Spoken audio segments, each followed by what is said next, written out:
PKA 763, our guest Harley. Taylor?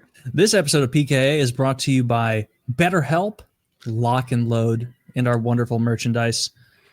Harley, you're looking svelte. You're looking fit. Mm-hmm. Thank you. It's a shame you didn't get the opportunity to beat the shit out of that loser. Yeah. I just got back from a music festival, though, in Canada. I don't know if I told you guys about it last year. Shambhala. Yeah, I went back there. So I'm one punch away from being completely mentally challenged. What did you do this time? If you wanted to show off your physique, your shirtless physique in front of everyone, it is not too late. I'm just saying.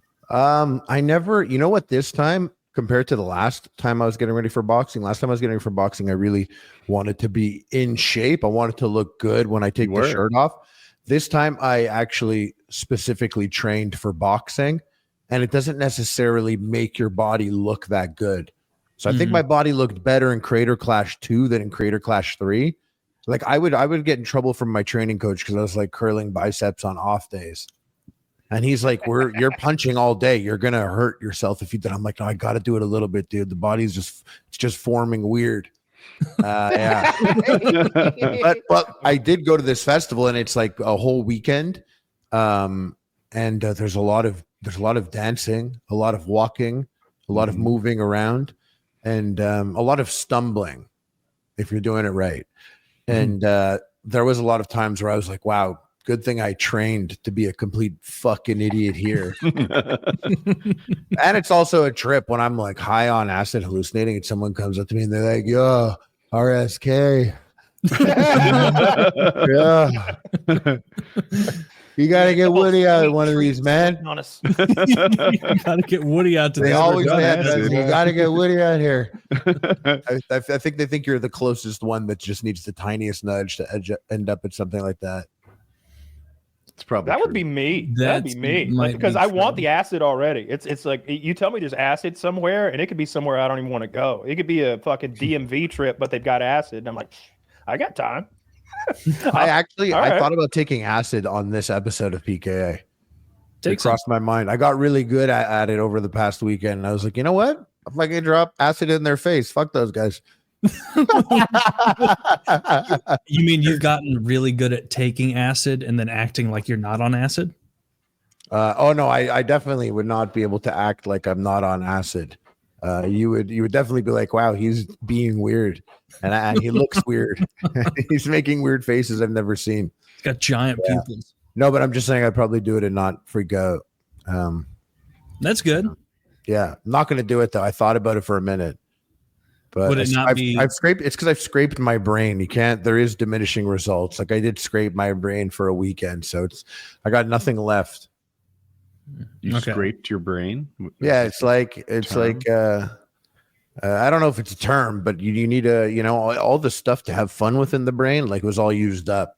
I need to eat vegetables and shit now and become a person again to be able to access it again. That to get like the full effect, you need to do it like no more than maybe twice a month or something like that. Yeah. Twice exactly what LSD. I don't know exactly what LSD does to the brain. I just know it's fun. But maybe it's releasing some chemicals that are in your brain. Your brain needs to recharge those. Man, LSD's great. Is it like Molly, where like it releases all your fun chemicals and then you have a horrible couple days? Well, in a way, it does the same thing like that. But I don't do Molly. Molly is a very taxing drug. I think that gives a big downer. People feel bummed after. I'm pretty good with downers. I don't really do drugs that make me feel really down after. But Molly's one that is a very taxing drug. Mm-hmm. I don't need that. I don't need that. Take a pill to make me feel all gay. I don't need to do that. I'm gay enough. Does it make you gay? Yeah. I mean, it could. I mean, people get I'm not gay, by the way. I just want everyone to know. No. We know. We see your shirt. You get like touchy feely though, right? Yeah. Some people get like that. You could get like euphoric and get all horny. Ooh. The drugs that I take actually, like, I don't want to, like acid. You take that, you go to piss and you see your dick and you're like, what? I can't believe you're here. I can't believe I have to deal with this right now. It's all gray and Hasn't been getting any blood. It's like shut off from the rest of the body. It's like, is it like an Adderall dick? You're just like disgusted by it. You're like, look at you. You've been here fucking sweating. I remember my friends who had like wild Adderall prescriptions in college. They would take these like 60 extended releases or something, and they'd be like, it's great, dude. You feel like you're on top of the world. But then you go to pee, and your dick is just this little gray, shriveled nothing. And it's like, this is my dick? Oh, no. And he's like, dude, I've never taken a drug where I put myself in a bad mood peeing because I was like, that can't possibly be my dick. Oh Lord, it's just so teeny and gray and bloodless. I can relate to that because when you're having a good trip and you have to go piss, you're like, I don't want to deal with this now. My dick. On a normal trip, yeah, that must be almost as bad. Yeah, I was pissed. I did like, I know there's not there's a couple cool dudes I'm sure that listen to my podcast as well, and I do talk a lot about Shambhala on my podcast, so I don't want to bore them with these stories, but I kept one exclusive story for you guys that I thought was a great story, probably my greatest story at Shambhala. But for you guys, I was really high on acid, as I've said, and I was really having a great time, really tripping, and I had all this garbage in my pockets. And I was like, I got to get rid of this garbage. I'm like taking out like empty gum packs, papers, like crumpled up bullshit, like a bad flavor candy I'm not going to eat. And I'm like, I got to throw this. I'm just going to throw it in the garbage. And there's like crazy lights in front of us. I tell my buddy, I'm like, yeah, I'm going to go throw this in the garbage right there because I know there's a garbage can right there. He's like, cool. And I go over and I have my handful of garbage. And I'm like, I went from the crazy lights now to like darkness. And I went and I threw the garbage at the garbage. But at some point, I don't know when, since the last time I looked at the garbage, there was a black dude sitting down next to the garbage between me and the garbage. And I saw that, but like too late, I'd already thrown my garbage at him. And I wanted to apologize, and I really freaked out. And I wanted to explain myself, and I ended up just throwing garbage at him and being like, sorry, you're dark. And then I turned around and went back to my crew, and I was like, there's like hammocks and shit. I was like, I gotta go lie down on the hammocks a bit. I was mortified that I did that. I was like, hopefully he didn't hear me. Hopefully the music was asking for him, because I literally went up to him, threw garbage, and I was like, sorry, you're dark. And went to the hammocks. I was like, this is crazy. I was mortified. Yeah. In the chat, there is a chance that he listens to PKA. If he's listening, I'm very sorry. And hopefully you understand my error now. That was really that was just a minor error. You were just having a good time. You misphrased something. You are forgiven. I'm sure he'd forgive you. Yeah. If he knows, if he knew. Yeah, I don't know. If he knew what was going through my brain at the time, it was never malicious intent. I mean, yeah. Of course not. He was probably on acid too. He thought you're throwing flower petals at him or something. He didn't mind. Yeah. And anyways, on to something much straighter. Did you guys see the Battlefield 6 trailer today? Yeah, that looked good. Oh, fuck. Is Battlefield back? I don't know if Battlefield's even my game, but it looked good and it looked fun. I think I could get into it if I had some boys who were like into the vehicles. Somebody could fly me around in the chopper maybe. But I always feel so inconsequential in those games. And I like to, even if I am bad at the game, I want to have a moment where I do a thing that matters. Like even if you shit at COD, like you don't bring a gun, you can jump on that B flag and just give your life and go 0-15, and you probably helped your team if you cap the flag 3 or 4 times.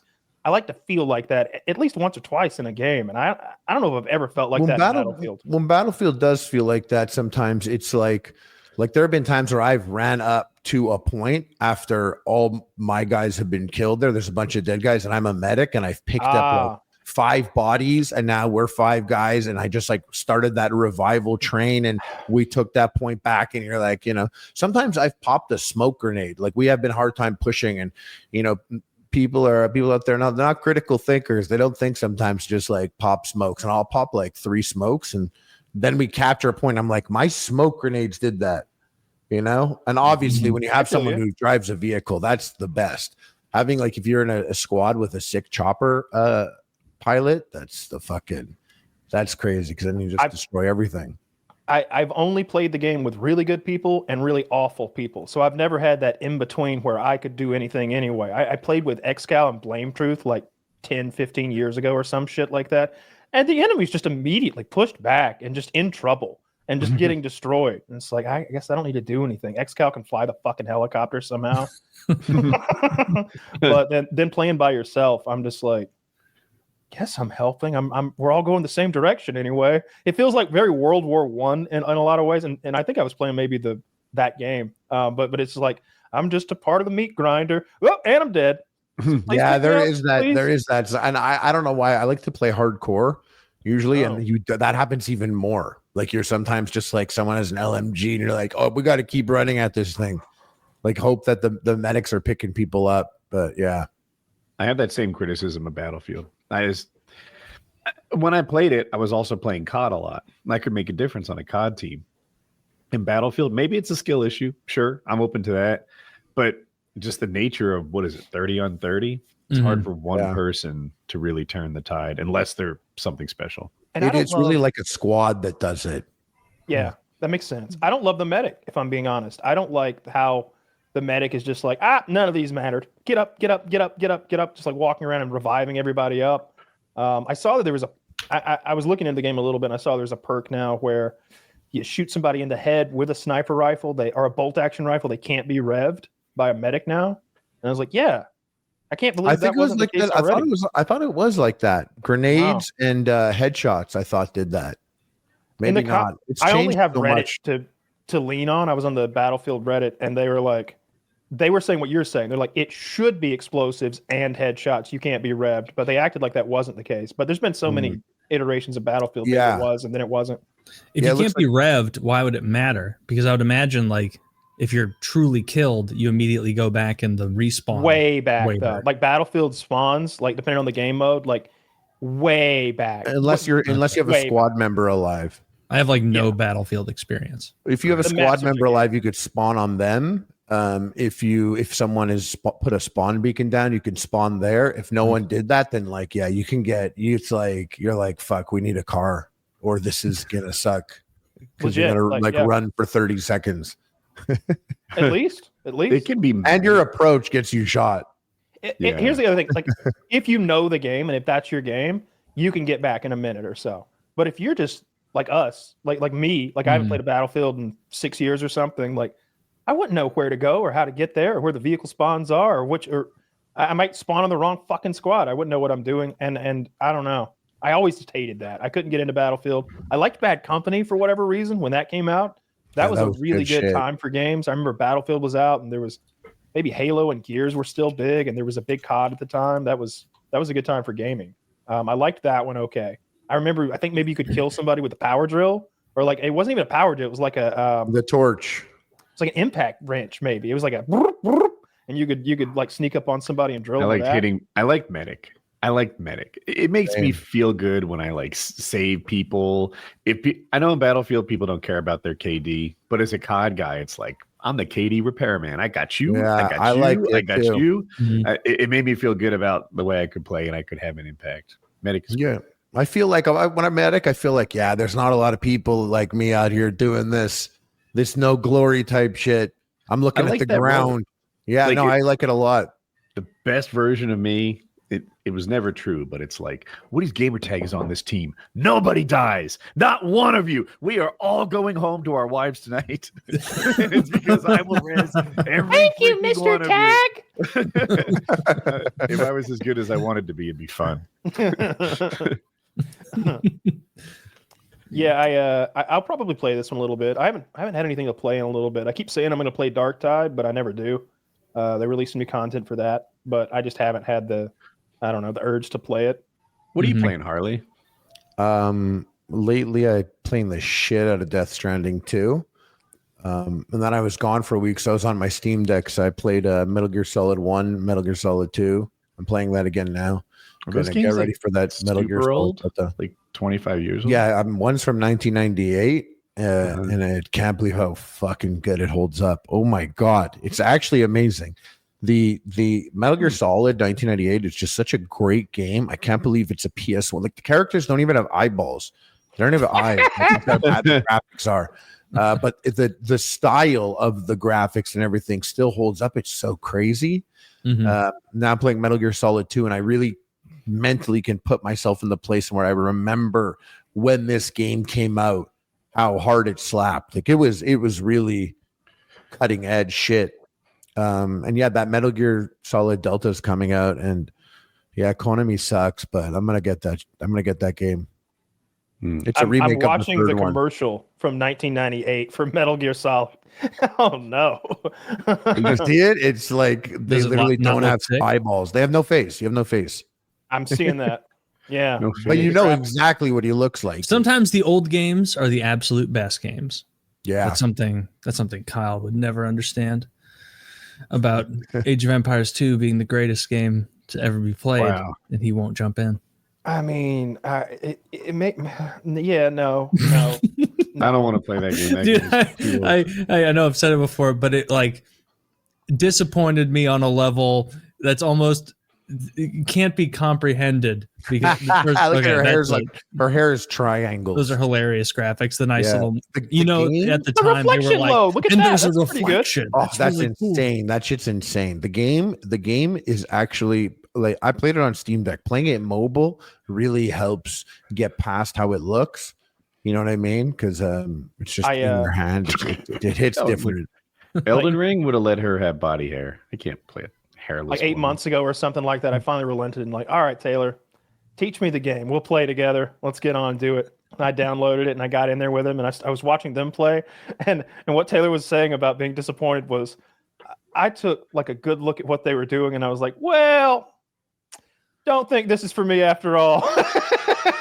Dude, literally, Age of Empires. He jumped into a game in our Discord with me and the AOE boys, and he like started spectating. And like immediately, I have that thing where like when you're trying to sell a friend something, whether it's a TV show, a game, whatever, you immediately start running cover for the bad parts of it. We're like, well, you don't have to pay attention to this. This is actually a pretty bad map. You shouldn't think this map is at all reflective of what we're usually playing here. And he watched it for a few minutes, and I was like, we can let's back out. Let's back out and get Kyle. And immediately Kyle was like, no, I don't think I'll be doing this. You know what, Taylor? Actually, you know what? I need to watch a couple more YouTube videos on it. That's what I need to do. And then Kyle left, and I was like, "Fuck! I'm never getting him back. He'll never come back." I know this. I was like a big fan of anime in the early 2000s, when I had to buy cassettes off eBay. Do you know how many times I had to show someone what I thought was the sickest thing ever? But it's an anime, so you kind of have to watch 8 hours for it to slap. So I'm like, oh yeah, you got to watch this. It's so sick. And the show's all like, oh, I'm getting stronger. And it's like, Daddy, I can't train without you. And it's like, don't go anywhere. Go on, stay right there. And I like, it slaps if you watch it all, but showing pieces of it when you're, stoned and 17. It's not it. Yeah, you're like stoned 17-year-old friends are gonna be like, this is fucking gay, dude. Yeah, compared to that, they were different. We were built different. Than we're listening to like G Unit. You can't listen to G Unit and then put on Dragon Ball Z and Gohan's up to some weird shit and yeah. I never got into that any of those animes. I did remember watching a little bit of the Dragon Ball thing. But I was like, when is he going to get all them fucking balls and get on with this shit? It seemed like he was collecting a bunch of magical golden balls, and I just wanted him to get them all to see what they would do. It stopped being about the balls. And the one time they got the balls, it was like, that's when I quit. Yeah, I'm more of a purist. It should be about the balls. They wasted the balls too. Like as soon as they got him all, he had died. So they're like, oh, well, we got to wish him back. And they're like, got to get those balls again.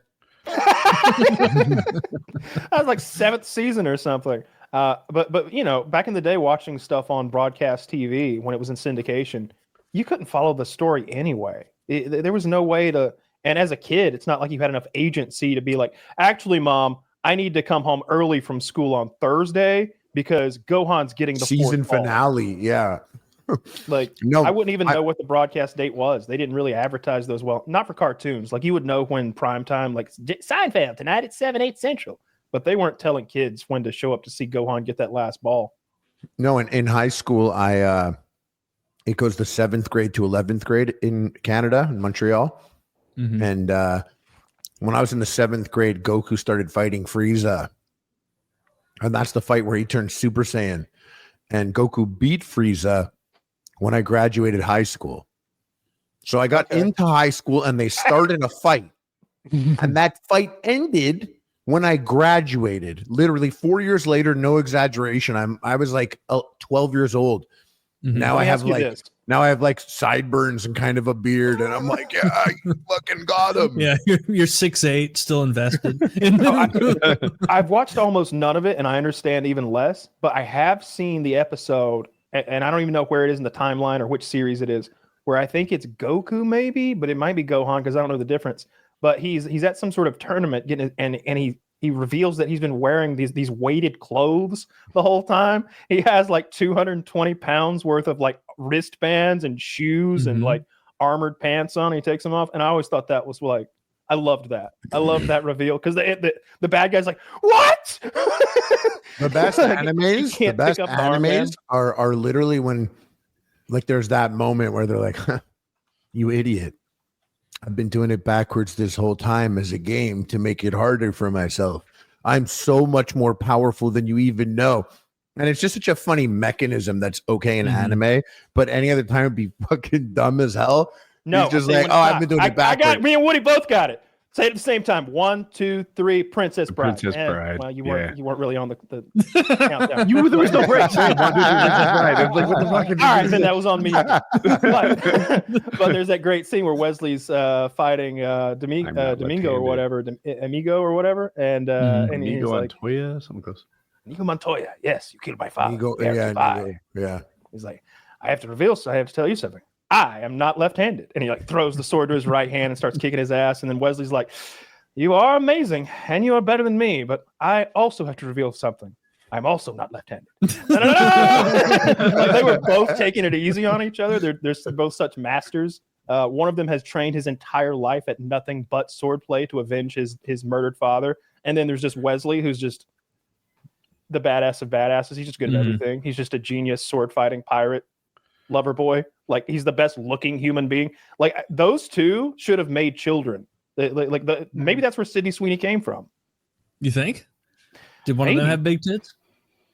No, it's Robin Wright. Was the lady in that one, who I think is one of the best looking women who there's ever been. Okay. And then Carrie Eulis. She was the wife from House of Cards. Is Robin Wright? Oh, okay. She's a cutie. I like her. She was Not gorgeous big when tits, she was 20. In that movie, she's just a perfect looking human being. I remember Dragon Ball Z was always that show after school or on Saturday mornings that like came on before or after the show I actually wanted to watch. And there was one Dragon Ball Z episode that sucked me in completely as a kid, some random Saturday morning. It was like Goku and Gohan and the whole gang, Krillin, the guy with like the dots on his head, like they were all fighting in like a tournament. And that was very appealing to me because it was like, oh, we can actually see who the strongest people are in this world. And so I watched this whole episode. They were all fighting in a tournament, and it got to the end of the episode where it was a lead up to like Goku or Gohan, whatever. I think Goku's the main one, was going to fight this fat guy, or he appeared to be a fat guy, but he's wearing like goofy pants. And then the episode ended, and the next episode of Dragon Ball Z started. And it had nothing to do with the tournament. It was like maybe like an episode from 4 years prior. They probably reset their episodes again. Probably. And so I lost interest there. I was like, what the fuck? That was the hardest part. You're going to tantalize me with this cool tournament of all these like uber powerful guys, and then I don't get to see how it finishes. And at the time, it was like, what, 1999? There was no way to see how it finished. Like there was no way to know. You just had to assume. Yeah. I always like the anime mechanisms or those tropes.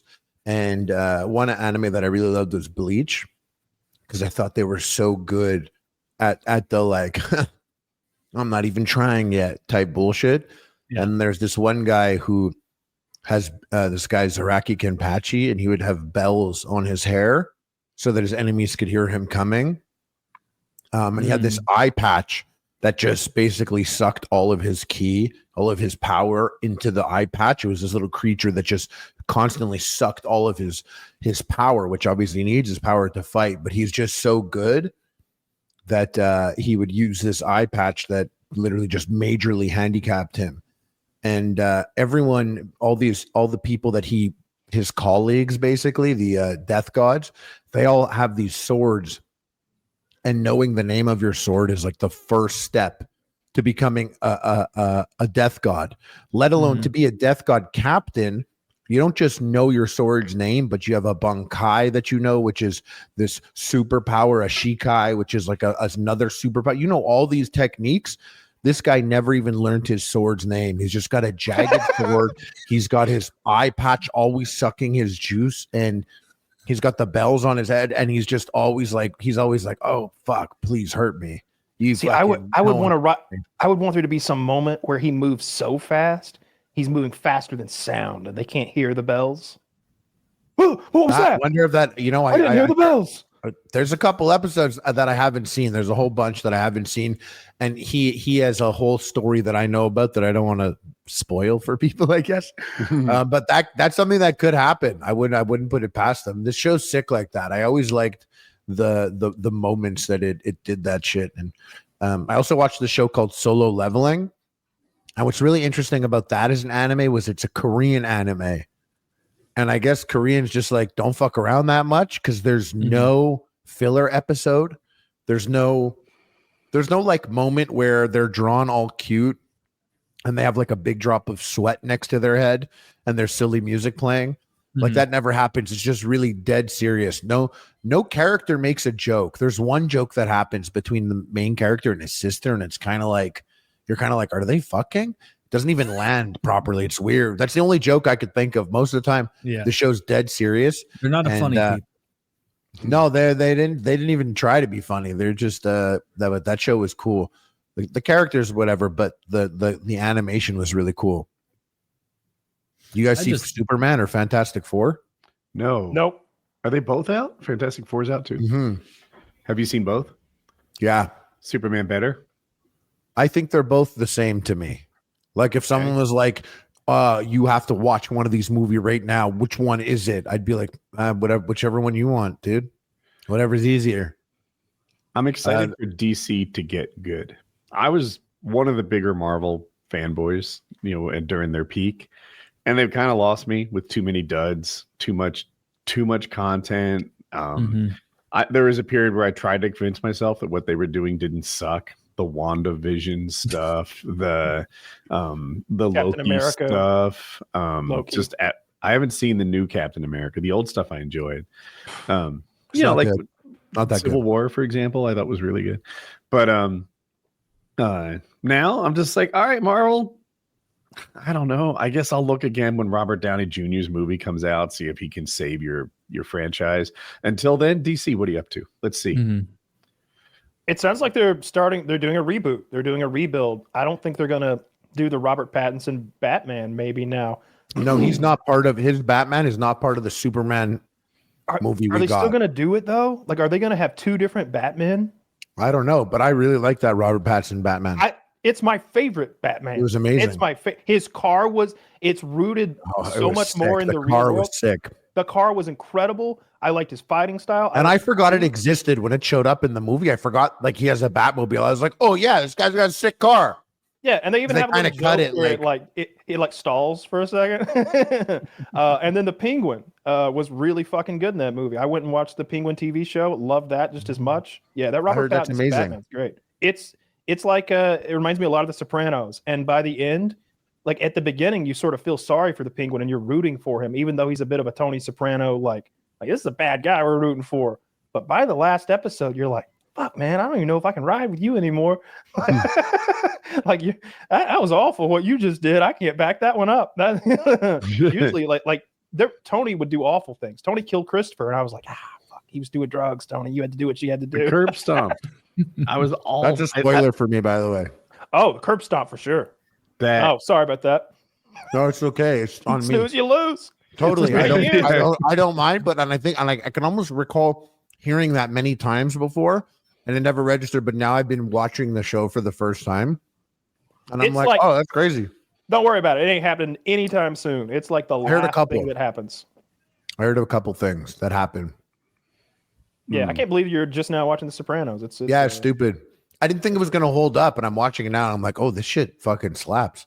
Oh yeah, and you get It's sort of so the easy. 9/11 stuff kind of sandwiched there at the beginning. There's a little bit of paranoia and mention of that, but that's the only thing that really dates it at all. Obviously, the cell phones, technology always does. Mhm. You watch those 90s movies, and it's like, man, y'all need a cell phone I like that. to solve all this. The level of fatness is also dated because someone who's like enormously fat in The Sopranos, you see 7 of those every time you go to the grocery store nowadays. like big pussy, like pussy was supposed to be like comically fat, and now It's you so see funny. a number of those guys.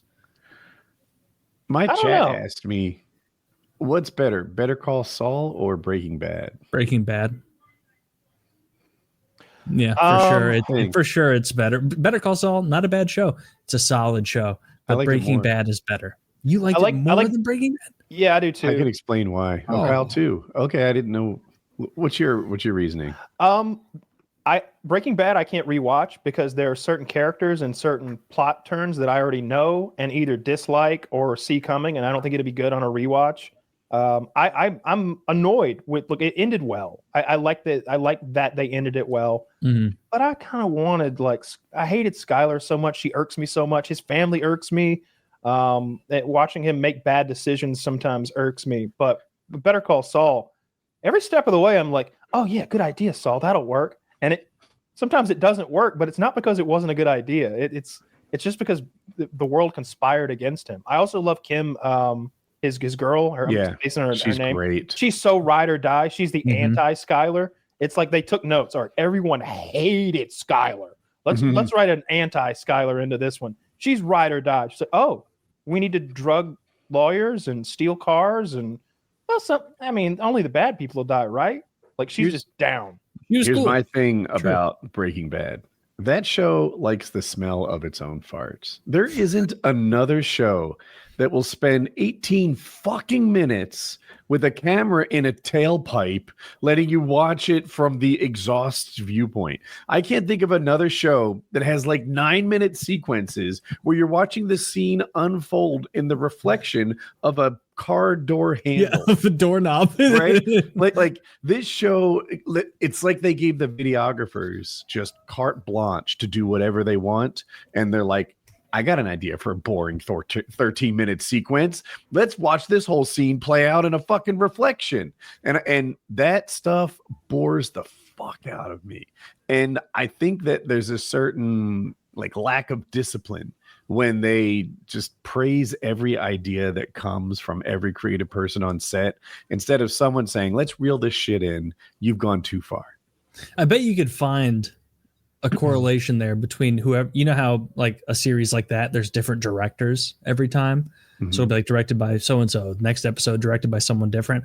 I bet if you did a little analysis, you would find that like the doorknob reflection guy was also the guy who does a scene off the shine of a shoe under a bathroom stall or something. Like, I bet it's that same guy. Over Can we and get a over. GoPro and a tailpipe? I mean, yeah, They got can, dapped up too, big but time should for their, you? for their cinematography. I don't know. I moved Like past people, that like quickly people with loved Breaking it. Bad. That show People love rules. the cinematography. Yeah, I loved it there. the first time. Well, that's interesting. I watched Breaking Bad once, and I can't judge it based on multiple viewings. But when I watched that, I was like, "That's a perfect show." Breaking Bad was Awesome. so good that I never watched Better Call Saul, and I've heard people say that it's better than Breaking Bad, and even a few of those people are trustworthy people.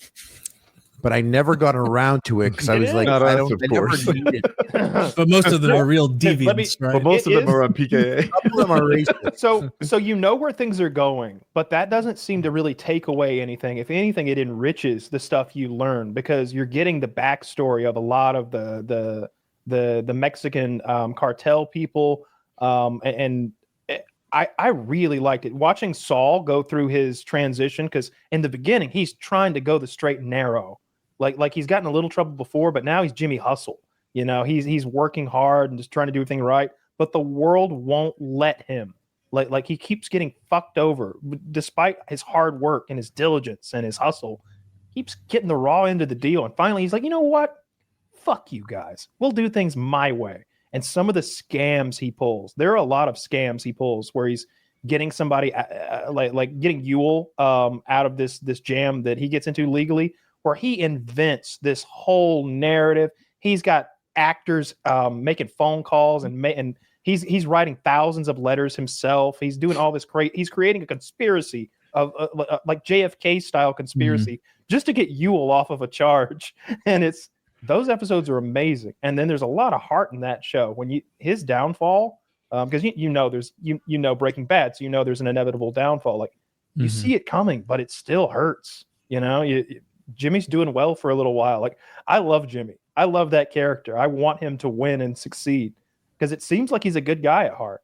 It seems like the lawyers that he's up against are the real villains of the story. Obviously, there's the Mexican drug cartel who are murderers and thieves, but his brother was such a scumbag piece of shit. I hated his brother. His brother was sometimes right, if we look at it honestly. Let me run with that. So his brother is like, don't trust Jimmy. He's a scumbag. This guy, if he becomes a real attorney, he's going to use that authority and knowledge and power for evil. So let's just cast him aside and not give him any chance to get ahead. But because he's cast aside and doesn't get a chance to get ahead, he becomes the bad guy. And then you wonder, like, would he have become the bad guy no matter what? Was his brother right the whole time, or did his brother force the situation? A self-fulfilling prophecy. Yeah. I could see that, but I think his brother was also largely right, where he's like, if you give him, he's like covered in his fucking crazy person blanket. And he's like, if you make him an attorney, he's going to be mailing in thousands of letters to get criminals off. And everyone's like, golly, it's so sad how far his mind has fallen. And meanwhile, he's 100% on the money. Like Jimmy is sending those letters and then going over to his house and being like, how you doing, Chuck? And what we don't know is if he had mentored his brother and helped him like succeed in an honorable way, would he have followed Jimmy that path needed instead? That's fair. No, too. because he followed the path. He's a coyote chewing his leg off. Don't call him a self-destructive. He did what he had to do. You know what I mean? Like his brother was the partner in a major law firm. He doesn't have to show that much nepotism to get Jimmy a fucking office and to help Jimmy through law school and to make sure Jimmy's got a bar tutor. That's what I do for my brother. Like when he tells the stories of why Jimmy is so bad, he's like, he defecated in a sunroof. It's like, dude, that sounds hilarious. That sounds hilarious. Yeah, it's just good old-fashioned fun. So he was wrong on some points. It's not like he's doing it every weekend. One time he had an errant shit. An errant shit. That's what I call when like I'm in the middle of security at the airport and I'm about to have an emergency, not in a sinister way going after someone's like the convertible. I mean, look, one time. I've never shit in a sunroof, but I can understand it. I could. What would you if you were trying to punish someone to the utmost? What would you eat in the 2 days leading up to your so much asparagus? Shit? So much asparagus, and I want it to be watery. So right before, I'm gonna drink what's that stuff called that gives you diarrhea? It's citrate, something magnesium citrate or something. Yeah. I want it to be liquidy because if you lay a turd in there, they're gonna come in and scoop that bad boy up and like get the car detailed, little 409 or whatever. Good as new. Doesn't even stink the next day. You leave the windows down overnight, but if you make it rain in that bitch, if you go splatter master, you want to piss out the ass. They're selling that car. I don't remember. Shotgun blast out the ass. Even if they clean the car seat so that it looks like new, You know it's not. It's in there. Under that fabric, you Like, be real. upholster that thing, and they'll be like, "What happened?" They've got that stippled leather with the air conditioned seats with all those thousands of little holes in it. I'm gonna mush the shit down in those holes before I leave. You know what you should do? You should also cut your asshole a little bit so there's blood in your shit. Blood. Yeah, you want some blood shit. You guys commit to the bit. All right. Like more bloody. Well, I could just shit normally, and so like there'll still be blood in it, right? There's always a little blood. There's always a small amount of blood in your shits, right? Isn't that? At that point, you have to come on it. You need I don't remember where I heard this, but like they were talking about like, oh, you're like laying a log, like you're pooping a log, and he was like, no, it was kind of like a like a shrimp basket. Where it's like, where it's like all those smaller turds that can't quite hang out on their own. You fire a bunch of those and a bunch of liquid in there, you're ruining things for forever. A mental image, the shrimp basket. I like that shrimp basket. I know that. I like the wipe after the shrimp basket. You like the wipe after that? Yeah, Why? they don't cause much problem. Shrimp basket, if I'm picturing what it is, that's never a problem to wipe for me. You ever go to wipe and there's absolutely nothing and you get suspicious? You're like, where'd it go? You're like, I actually end up wiping more than ever on those. Right. Because you're trying to find where it went. It's like there's something about Mary. That cum is somewhere. Have you ever like on the back taken of a ball? one taking a shit so rough that like you're wiping the whole ass? Oh yeah. Oh yeah. You do that thing where you're like, oh, the hole's almost clean, and then like part of that wipe picks up some shit water on an outskirts of the periphery, and you suddenly like, whoa, this is a way more serious situation than I thought it was, and then you have to be like you're a window washer. You guys turn back and wipe upwards, right? Like you turn or like what do you do? How do you wipe? No, I'm reaching. I reach around the back. Yeah, I'm reaching around the back. And go That's down, the only way up, that makes sense. and you wipe up, right? Yeah. There have been times where I've been so off with the accuracy or whatever, like you said, the shit got bumped, that like I've been like, oh, like I have to like start at the top and kind of go back down a bit.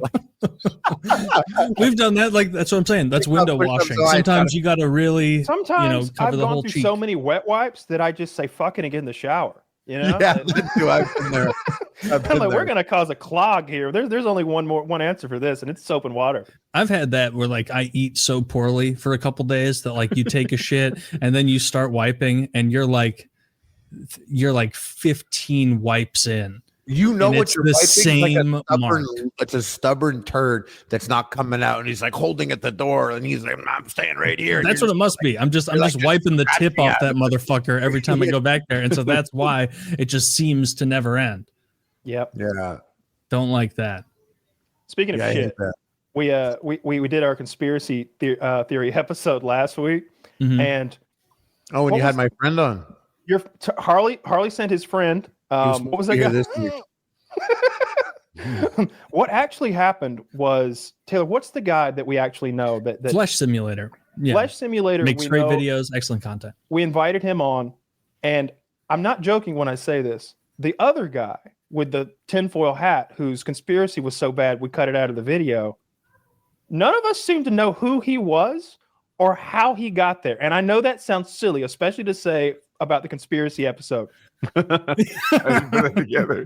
probably having a hard time believing me right now. You think it's a bit, or you think I'm just some tongue-in-cheek joke. I don't know that man. I've never seen him before, and I don't know who invited him to that call. And I think we were all, it was like when you see a guy at your party and you're like, okay, is that Dave's friend? Yeah, that's probably Dave's friend. Later on, you're like, Dave, your friend's kind of a jerk. He shit all over the toilet seat. And he's like, that's not my friend. And you're like, wait, nobody knows the guy who shit on the seat in the bathroom? No, he just showed up, shit on the seat, and bounced. I was the only guy that liked it. My chat, not a huge fan. Apparently, the fan base in general, not huge fans. They cut the first 30 minutes. Everyone was asking me why they cut it. The boys saw the reception and said it's going to hurt viewer retention in the algorithm and stuff like that if we lead off with an unpopular section. So that's why they cut it. It's still on the Spotify. It's not like it's a secret or anything. Yeah. I just thought it was bad. I liked it. It started as a slow burn. Like, why do I care about cotton allotments in Texas? And then it grew and it got all the way to the president and the murder. And I was here for it. But I'm the only one. I struggled to read. Reading was was like not that. as easy as you make it out to be. Sometimes it's tough. Oh my God, he was like a third grader. He couldn't get through his paragraph. You got to pre-read those, dude. It was look. It's not like any of us really knocked it out of the park with a grand slam or anything. I don't think any of them were quite as good as my Holocaust denial or Taylor's even Helen Keller shutdown. But That was a swish. I love that. his was so bad, I couldn't stand it. I was sitting there just the whole time, like, when will this be over? Please. But the funny thing is, I don't know how he got in the call. Do y'all? I'm genuine. I'm serious. Do y'all know how he got in the call? I would imagine that Flesh Simulator maybe brought him. I don't know because That's the leading theory.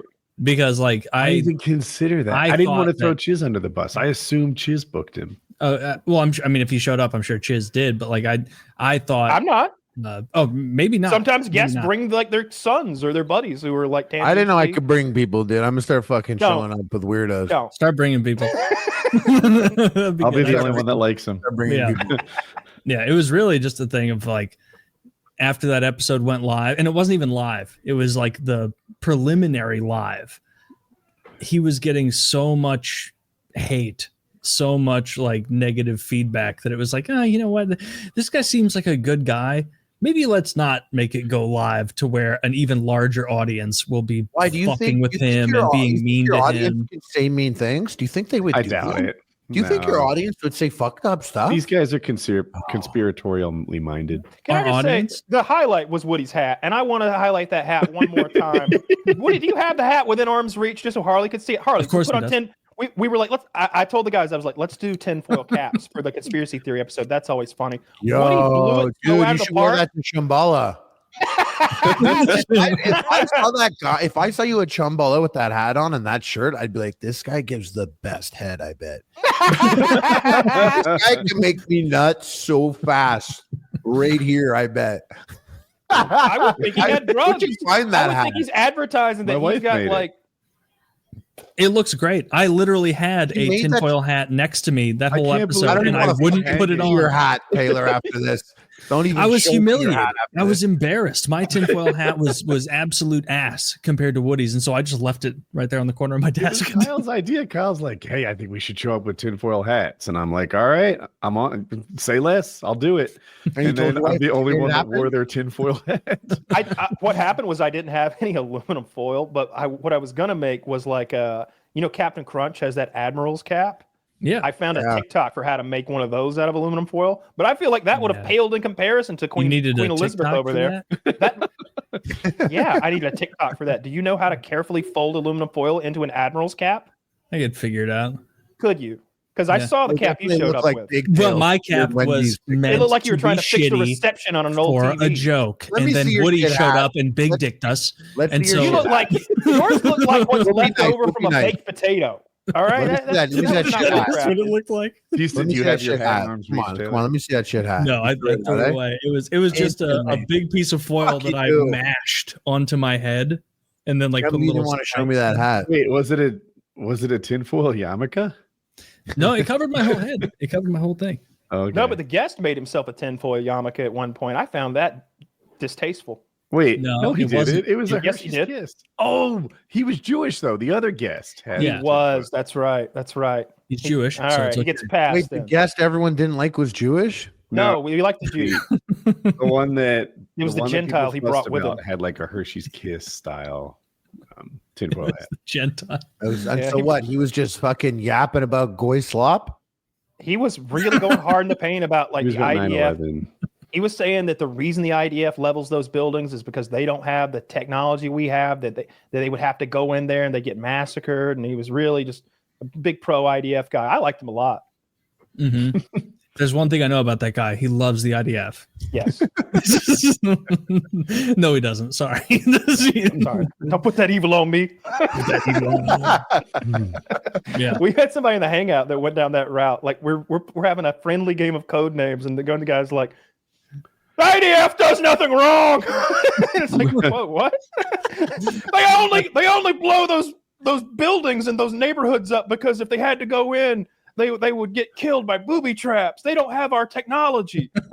That's a All right, pretty so I plain think kill the already clue was built green. freak Yeah. out. It was like, oh, that's great, bud. Anyway, anyone on red team? The word is compound. I'm thinking bow as the first. It's like it's just, but then in the background, they're the most moral army in the world. It's like, all right, calm the fuck down. We're trying to play a game. Hamas are the real evil. Okay, dude, we get it. Whatever. Pick a word. Don't click anything. Pick a word. You son of a bitch. Because you're never gonna get to the bottom of that. There's no point in having that argument outside. No, of the we're show. like one conversation in our fucking Discord away from solving an eons old ethnic conflict. I'm sure. I'm sure. Almost. Yeah, that close. We just need fish to be like actively clapping for bombs in Israel, and then the pro-Israel guy to be like, actually, there's no evidence they shot that little girl's legs off. Dude, I watched the video. Like I don't want to get into a whole IDF thing. I really don't. I was just being silly. But yeah. I watched them snipe a child and like cheer about it. And they're like, oh, you got him right in the head. You got him right in the head. And, did you record that? Great. Send me a copy. They're also, it reminded me of when I would hunt deer and you'd be like, oh, dude, what a shot. That's sounds like AI. Yards. That's probably what it was. It was probably what it was. Yep. There's a whole AI war. Dude, that guy with almost 300 confirmed kills, like, it's wild. He seems normal. But yeah, he was unaffected by his slaughter in the Middle East. We've got a guy in our $50 patron he was in the military, a drone operator, and he's killed 291 people confirmed. Like, there's definitely some that he got 300, but there's some group in the military that like confirms your kills for you, and he's certified at 291. Don't you get things? I thought you get like they have like a gold star system with Dude, more. he's You got get red like tiger 50. camo on your on your Xbox I controller. thought they provide like upgrades and better drones as you like get more points. Like, and you get points. There's like a point system for what you kill with the drones. Yeah, I remember. I heard At 7, this. you get a Harrier. Mm-hmm. You should see the videos of him I'm fucking serious, people dude. up with RCXDs. Just Oh, driving really? through the streets of Fallujah, blowing them up. No, he did send some videos of him blowing people up, I think. He I did. think he actually did. Yeah, I believe All him. video. So he was a drone operator. That's how he got his kills. And the kind of drone operator he was like nearby-ish. Like, he was in the Middle East operating these things. He wasn't like at home in Vegas or anything. Was he excited for Battlefield 6? It didn't come up. But there's people there from all walks of life, and he's a new one for me. Yeah, that's a weird thing. And you wonder, you're like, is he changed? Like, is he like, he seems like a normal guy. He's fun to shoot the shit with, but like, does he have alcoholism now? Like how does he handle Does that? he scream in his sleep? Does he scream in his sleep? I'll say this about him. Maybe is he in the point where he's like, it was so much fun killing those 291 ISIS cocksuckers. I can never reach that peak again. Like he's playing Russian roulette just to get the rush again or something. Like, maybe he's doing crazy stuff. Right. Well, I What can was the tell you movie what he's about not that? doing to get the rush is The he's Deer not Hunter. giving good clues. I'm going for the one where they disarm bombs. Oh, Hurt Locker. That's what I was going for. Thank you. Yeah. When he couldn't buy the cereal at the end. I like that part. She was like, get cereal, and he went to get cereal, and there was so much fucking cereal, and he was like, what the fuck? And he was looking at all the choices of cereal, and he was like, fuck this, and he went back to war. I don't even know. I don't even see Count Chocula here. I'm out. Bounce. I can tell. I can tell. I'm not going to say his name, but take all that energy you have that you used to use to get all those bad guys and put it into making actually good clues when you're the clue giver. Not was he bad. bad at it? He wasn't given great clues, and that was a little upsetting, because he's a smart guy. He's a smart guy. Sometimes someone gives you a clue in that game, and they're too smart for the clues they're giving you, and that's when it's frustrating. When Can Crusher gives me a halfway decent clue, I know he's doing his damnedest. He's doing his dyslexic. He misspelled weld twice in a row. And the problem was he spelled weld as wield, as in you like wield a sword or you wield power.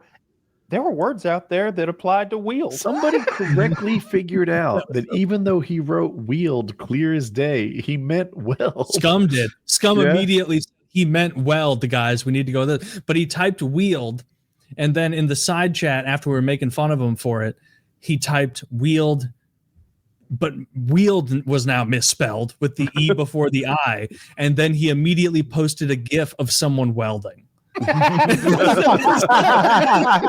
like, you're not even vaguely close to any sort of solution here for us. Like he's like wheeled as in to wield something, and then he shows someone welding. He's dyslexic. He had to go to pictograms to I communicate. love it. I love it. I'm here for it. He's hilarious. I love getting. Yeah, that guy's great. He's the only person who's like, I guess, charisma is so high that he couldn't care less about the ever swaying popular vote of the chat, where like someone will be like, "Oh, Dirty, you're a fucking retard," and then Dirty will pivot a little bit and change it. You can be like, "Can Crusher, that was the worst bit of clue giving I've ever seen. You're retarded," and he'll be like, I'm sorry, was someone talking to me? Sorry, I'm smoking DMT and I just ate 5 entire mushrooms. Like, yeah, he rocks. I like that. I wonder if he gave himself the dyslexia from the drug use, or if that's just something he's always struggled with. Can you catch dyslexia? Is it contagious? I don't think so. I always heard it was. Dyslexia? From Kennedy, maybe? Some dyslexic girl sucks your dick and now you're retarded too? I hope not. No, that would be bad.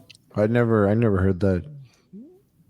But yeah, just didn't want to let everybody know that guy with the tinfoil cap. We don't know who that was, so sorry. I like.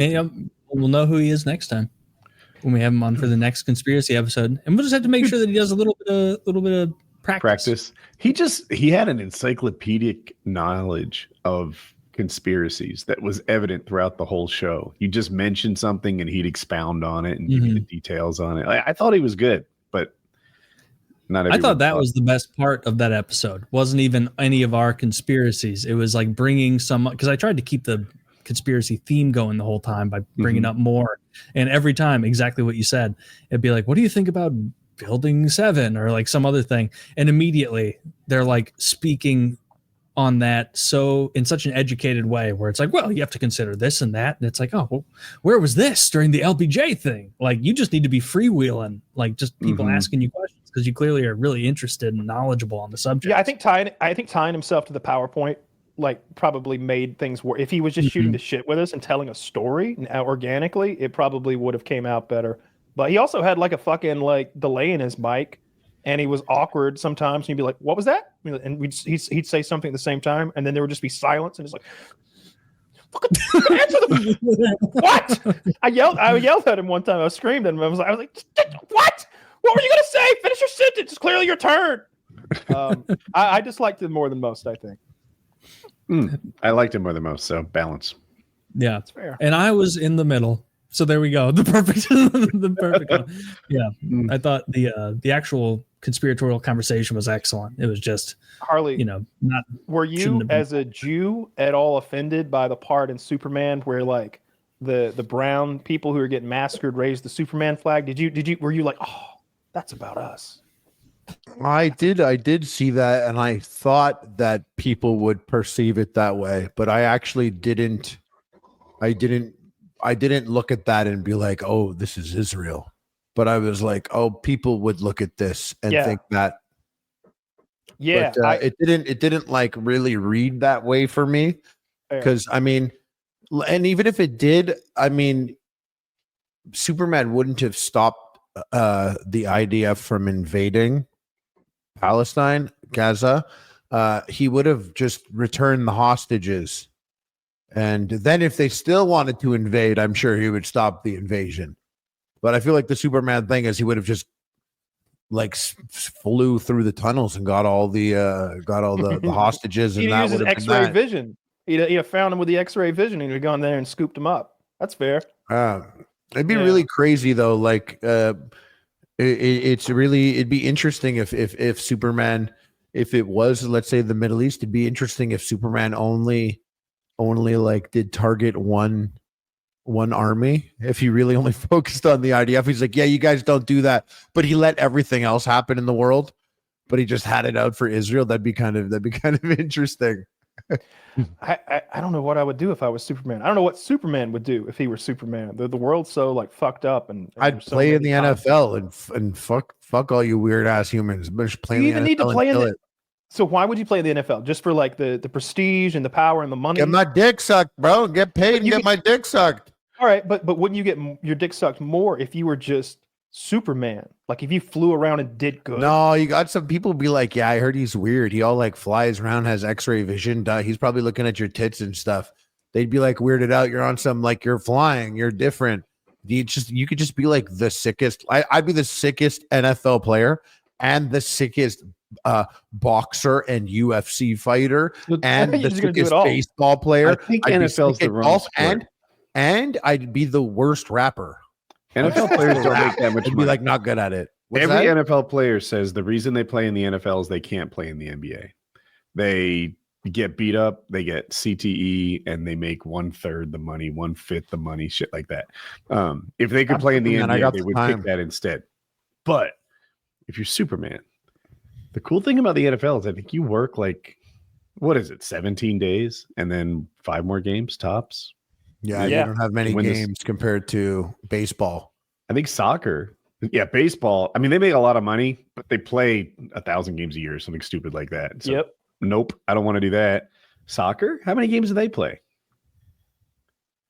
I mean, I wouldn't play a game that I wasn't going to enjoy playing. You know what I mean? If you're Superman, you can do what you want to do. So, like, I'm gonna play baseball. I'm Superman. I'd probably balance on one finger and jerk off on OnlyFans. I'm Superman, dude. I'll do whatever I want.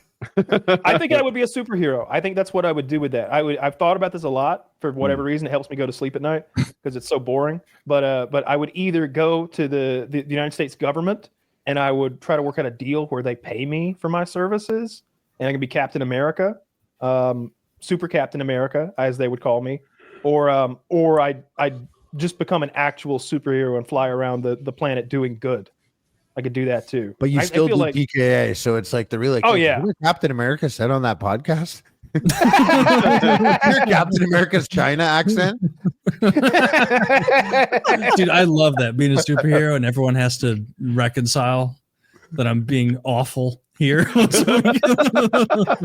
Well, he did stop that Tibet shit, but listen to the accent. And he you're like, well, I'm describes not a good doing guy.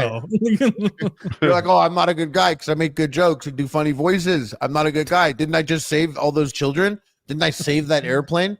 How many things do I got to save? You guys still think, come on, Oh, get yeah. out of here. You know how many Comes somebody somebody Chinese up people and I'm I've like- saved?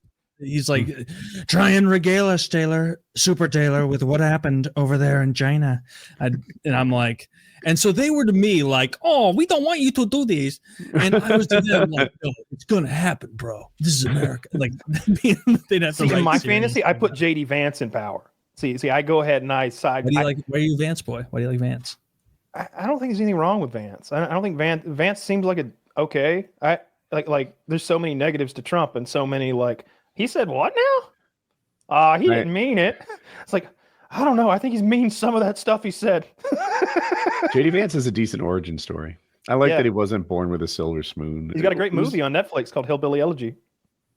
I haven't seen it, but Tons of stars in it.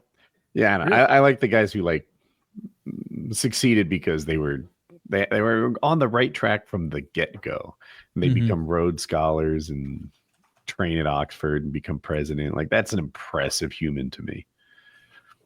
I mean, he seems smart. I haven't heard him talk in forever. I barely hear him speak. I don't know if he's smart or not, but he must be because he Vice president, like he must have done something Right? to parlay his way into that. This Sure. movie's about him. There's also a book that this movie was based on, and it's not some like bullshit movie. It's Wasn't it his book? It's directed by Ron Howard. It's written by J.D. Vance, and it stars Amy Adams, Glenn Close, and some other people I don't really know. But it was a real deal movie that did well. Interesting. How long ago was this? 2020 is when the movie came out. Obviously, now they just make fun of him for fucking couches and make his head real big. cool people fucked up. Well, you know, there's nothing wrong with having a big old fat head and fat face. And that's talking something. a couch occasionally. We're banging a couch. It was about time that we had a fat-faced, bearded vice president or someone that high up, because no matter what you hear, representation is important. Yes, and diversity is our strength. When we need representation of big, fat-faced, fat-headed white guys in positions of power, so that people like me know that we're not going to be held back. That you can aspire to be great as well. You can aspire to be great. You see someone that looks like you up there in the captain's chair, you're like, I can do that too. I didn't know they made helmets that big. Yeah, exactly. Dude, I love the how big the Vance memes got, and there was no joke other than just making his face as fat and awful as possible. And that's so funny. In fairness, like the campaign went in the other direction, which I think is why the memes were created. They turned JD Vance into Tom Cruise with that AI bullshit. Like, he doesn't look like that. No. Yeah, I saw one photo of him that was like, I don't know, it came from the campaign on some level, and I was like, whoa, that ain't what you look like. What the fuck? They like re-sculpted him. It looked like he'd had 12 plastic surgery sessions, and he'd been working out for a year. Well, they just put him through like the handsome filter, where it like gives you the angles and the nice nose and the better skin and everything. But that's not what he looks like. We all know that. I saw Trump tweeted out that meme the other day of like, it's the O.J. Simpson chase when he's in the Bronco, but it's Barack Obama driving the Bronco and Trump is behind him in one of the police cars, and then fat-headed Vance is in the other one. Do you think Trump knew what he was doing? No. See that. Like I'm not giving him credit for like people were like, oh, he's taking a jab at JD Vance because X, Y, and Z. And I'm like, I don't think that he can see well enough to notice that JD Vance's head is too big. or maybe he's conceited enough not to look at anybody else. Sure, I'm great in this. Boom. I doubt he knows the memes. I doubt he knows them.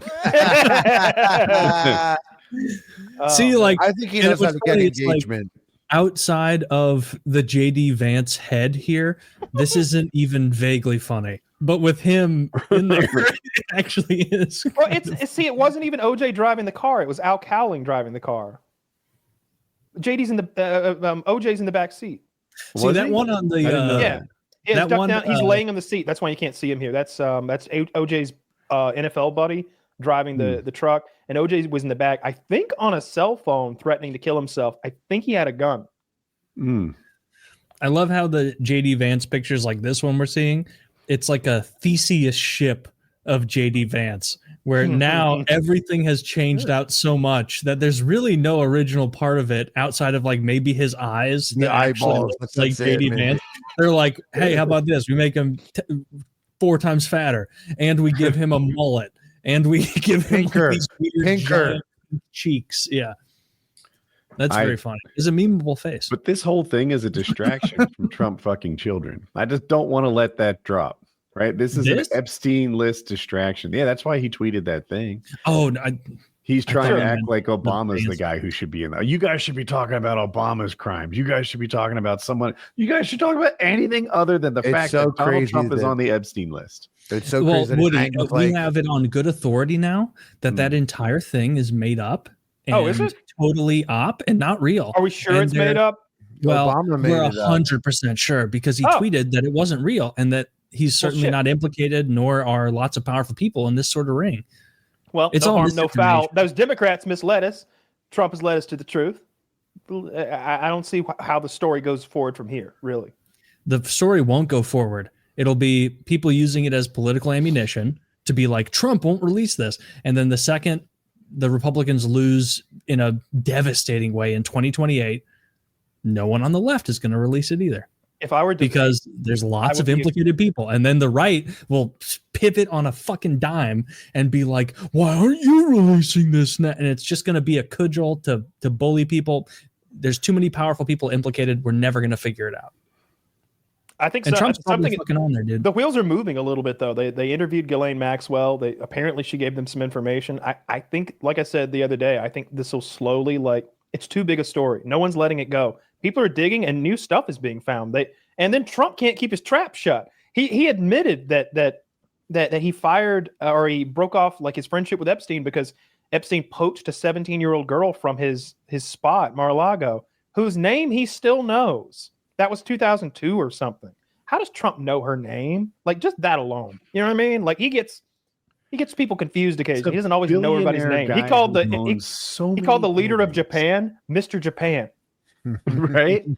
But That's hilarious. a 16-year-old spa worker at Mar-a-Lago, that one he knows. That name is burned into his mind, what, 20 years later, 25 years later? Probably. Maybe that's a key name in what implicates him and now is forcing him to behave in the way he is. He said he volunteered every scrap of that information, though. You know what I mean? He was like, actually, if you want to know why I broke off friendship with Jeffrey Epstein over 20 years ago, he was stealing people. And I was like, what do you mean stealing people?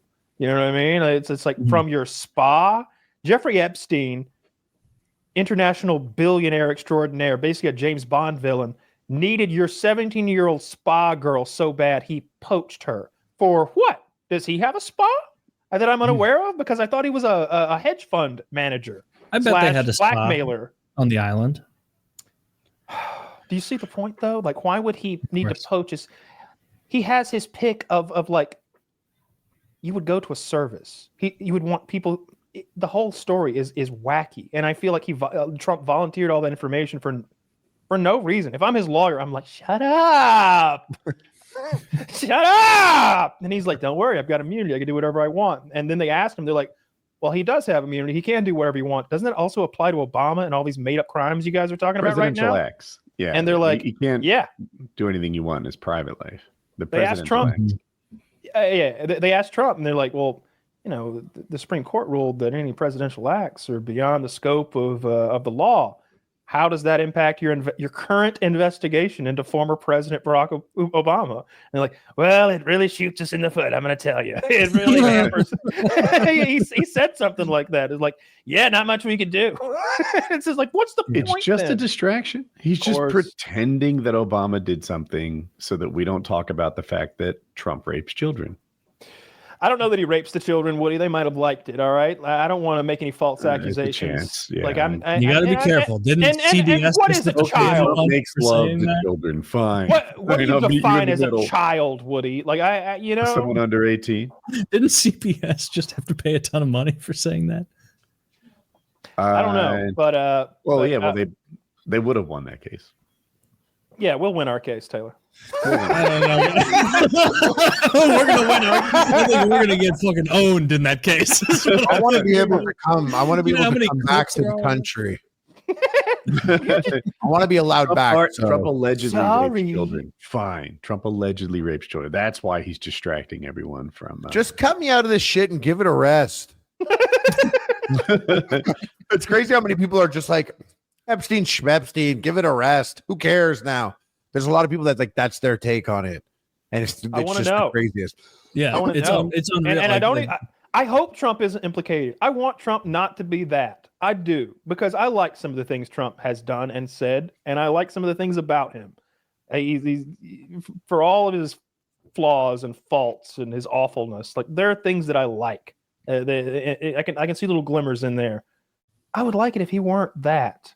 If he didn't do this. I'd like if they were like, yeah, they were 17. I was like, oh, well, that's kind of borderline, isn't it? Where were they again? What were the laws where they were on that island? Yeah, I don't know about that. You know what I mean? I don't know about that. I don't know about that one. You can't stand behind the president with me and keep your passport. You just don't know. That's one I don't know about that one. Well, yeah. But definitely they're not just hiding all this shit from us. Because you remember like 5 years ago when the entire idea of the island and the blackmail ring was like, a lot of people were like, oh, you're just a conspiratard. That's crazy. You think that powerful people collude behind closed doors to manipulate? That's our new podcast name. It's like trademark that. The conspiratards. The conspiratards? Yeah. And like, that was just 5 years ago that people were calling all of this conspiratory nonsense. And now it's like pretty much accepted. Like everyone knows this shit was happening. It's just a matter of who's implicated and to what extent. Like, Yeah, I don't think those that fucking what's kids. his name? Everyone knew that. Stephen though. Hawking. That crippled genius. Yes. I don't think he was. I think he may have been more of a mascot or something there, because there's no way he was doing. Now lick her, lick her. Let me pussy. eat your pussy. Like, maybe he was doing stuff like that, but I don't. Wreck them. Did you guys hear the thing how this invalidates Stephen Hawking's time travel thesis? No. Wow. All right. So Stephen Hawking held a party for time travelers. And then after the party, he invited them all. But no one came to the party. And therefore, if time travel was real, they would have gotten the invitation, gone back in time, and attended the party. But now that it's out that Stephen Hawking is likely in the Epstein files, that's another valid reason why they might not have come to his party, because in the future, everybody knows this. So we don't know if time travel is real or not. They may have decided not to come to his party, not because time travel is fake, but instead because they don't want to go to a party with Stephen Hawking. Oh, That's funny. Yeah. That's it. He did do that, though. Maybe he was trying to get around the Epstein thing because he was inviting people to a party from a date where the girls were 18. Yeah. And then they came to the party. That is some high IQ shit. He is a genius What a pervert, ghoul actually. that guy is. My mind's made up. Yeah. And what did he really ever contribute to science? Seriously, for real. Anything? Yeah, I think he's the one who came up just with knew the that idea was that black holes are leaking energy, and they eventually Hawking fizzle out. Yeah, that sounds Yeah. real. That sounds like a real. We now know that Hawking Like radiation is it- real. Yeah. Recently, actually, we now know for sure that he was right. Actually, yeah. And If not it's a- that it's ever okay, it's never okay ever, but like, no, you don't get that for that bullshit. Black holes are leaking, dude. If you want us to not care, you better be fucking Michael Jackson. Like, that's what you got to bring to the table to really push that You got to shit. stack the You gotta be Grammys the up. king of pop. You better have some Yeah. good shit. He was in an Oh, episode black of- holes are leaking. Okay, what's the alternative? That they're not, idiot. That Chappelle bit where he's like, Yeah. where he's like, if you were a kid, like that would have been sick. You would have been like, would you do this weekend, Billy? Oh boy, Michael Jackson sucked my dick. It's like that Cat Williams old bit where he's like, I like bitches, and so at my house I got shit that bitches like.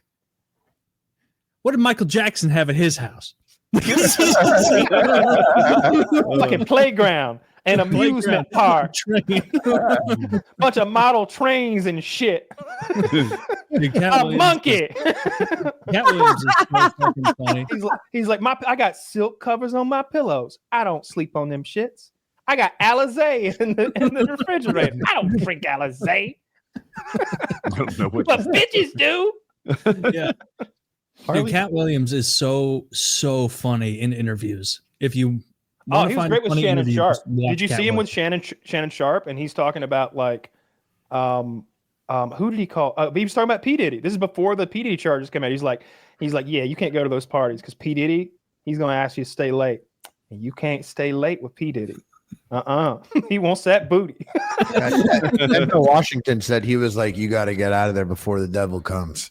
Yeah. If you ever at P. Diddy's house, you get out of there before the devil comes. Because Denzel said that. I trust Denzel for some reason. I believe he like left P. Diddy's parties at Trust Denzel 9:30. too. He's earned that with us. I like twice. Denzel. He's earned it. Yeah, he's when you win an Oscar, it was like, all right, we can count on that one. Harley, is that a green screen? Yeah. Yeah. What is the background that you're It's the one my cousin uses it on the podcast, so I just use his background. okay? Yeah, like I think I see his microphone over my shoulder. Actually, I didn't really do the best. I thought it job was a skateboard. Yeah, I did kickflip. Do you guys want to see me do a kickflip? Yeah. Lean to your right. I think it is a skateboard. Well, Yeah, I think it's a skateboard. Oh shit! You guys want to see me do a kickflip? yes. Isn't it a green screen skateboard? It is. Yeah, I didn't add it. There was a skateboard. He didn't there. think this through. How are you I going to didn't, kickflip a green screen Leave me skateboard? alone, dudes. I want to see the kickflip. I tried to Did do you that guys one have time and I like hurt a- my shin so bad I threw the skateboard away. I had like a fantasy in middle school of like being an awesome skateboarder because that was like Jackass time and like Bam Margera was on TV and I was watching a lot of that and he was tight and I was like, I would love to be a skateboarder someday. Yeah. Like that's so That was cool. like that was all. That You got was the all build. we had kind of. There was a lot of like if you were like, Shut up. white guys, They're all little lanky guys. Look. Well, I didn't know that yet. And I remember I got on a skateboard once in my parents' garage, slipped immediately, like hit my elbow so hard that like at 13 years old, I was like, like worried about an injury, which is something you don't do when you're that age. if you're after a bendy. fall. And I never stepped on one again. I The hurt worst- myself so bad. I did the exact same thing. My friend could skate. He could do like tricks, and he was doing like a kickflip or something. I don't know. He was hopping, and the board would spin and flip over, and then he'd land on it again. Whatever the fuck that is. And I was trying to do it, and he was walking me through. He's like, this foot here, that foot there. You pull with that one, push with that one. Your weight goes, and I'm like, all right. And when I did it, the board somehow flicked up and hit me with the edge of the board hit me in the shin so hard. I was like fucking Peter Griffin. Just I never got on that piece of shit again. No. Ever. I skateboarded a lot. We with good? friends that were good at skateboarding, and I would ollie. We would just go to a cool skate spot, and I would go on the side and just keep ollieing all day, and then tried doing kickflips. And a kickflip was just trying to do a kickflip was 90% of my skateboarding life. I skateboarded for like 4 years, and I would just go to a place and ollie there a whole bunch, and then try and kickflip for hours. My friends are doing like grinds and stuff, and I'm just trying to do a kickflip. Did that for 4 years. It was sick though, and I used to be like, "Yeah, I skateboard. I would skateboard there and skateboard home. I could do that." Did you ever hit the ollie kickflip? onto a skateboard? And that like kickflip, like there was a couple where it was like, "Oh, that was it," but no, it didn't really feel like it. It didn't feel good. Yeah, like I had one like foot cup came off, like one foot stopped, like pretty much goes right on the ground right after. It wasn't. I was always trying to do it, never really got it. Kickflipping wasn't even my goal. When I was in high school, through some tragic region, I don't know why, bicycles became uncool. But I still had to get to school every day. So what am I going to do? Walk? I can't drive yet. And I would skateboard to school. And I could ollie. I could go down curbs and back up on the other side of the street. And I used skateboards for transportation. And it sucked the whole time. I'm like, this is so much harder and slower than a bicycle. Can we all agree bicycles are fine and practical? Can we Bicycles are change this amazing. awful bikes are uncool Can I bullshit? tell you what my version of that is, of like being uncomfortable to be slightly cooler, like 0.01% cooler? In high school, there were 3 ways to carry your bag. All right. Mhm. There was the real losers who had a roller bag and like Okay. that guy Yeah. tucked his shirt into his pants and wore a belt. Okay. That guy's mommy put him together in every That is where you morning. tuck your shirt into if you're going to. Yeah, but I don't tuck my shirt in. He's not a little boy. And he had that roller bag, and I was just like, yay. And then obviously everybody else had one strap thrown over your shoulder. Yeah. Dude, my books were so fucking heavy. I just remember that one strap just destroying the whole, and just being like, God, and switching over to the other strap and taking this one off. Like I have.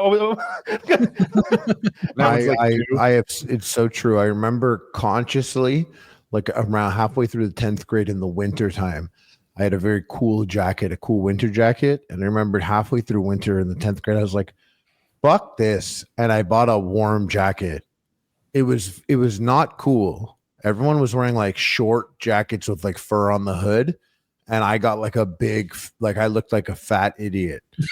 But it was so warm, and there were so many days it was freezing cold, and I just like everyone knew I was right. Like I thought I was gonna get clowned for it, but I didn't. And I remember that leading into me being like, you know what? I'm gonna use both straps on my backpack. I already have a stupid fucking jacket.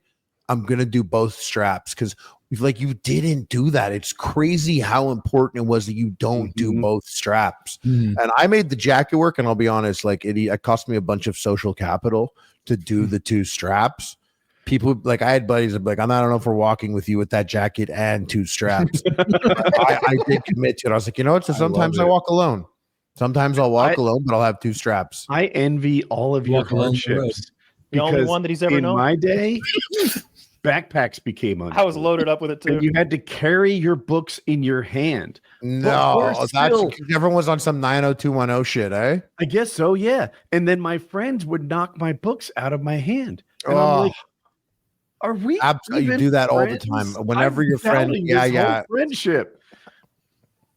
No, slapping books out of the hand, getting your book slapped out of your hand, that happened all the time. As your best friends that did that. Those are your friends.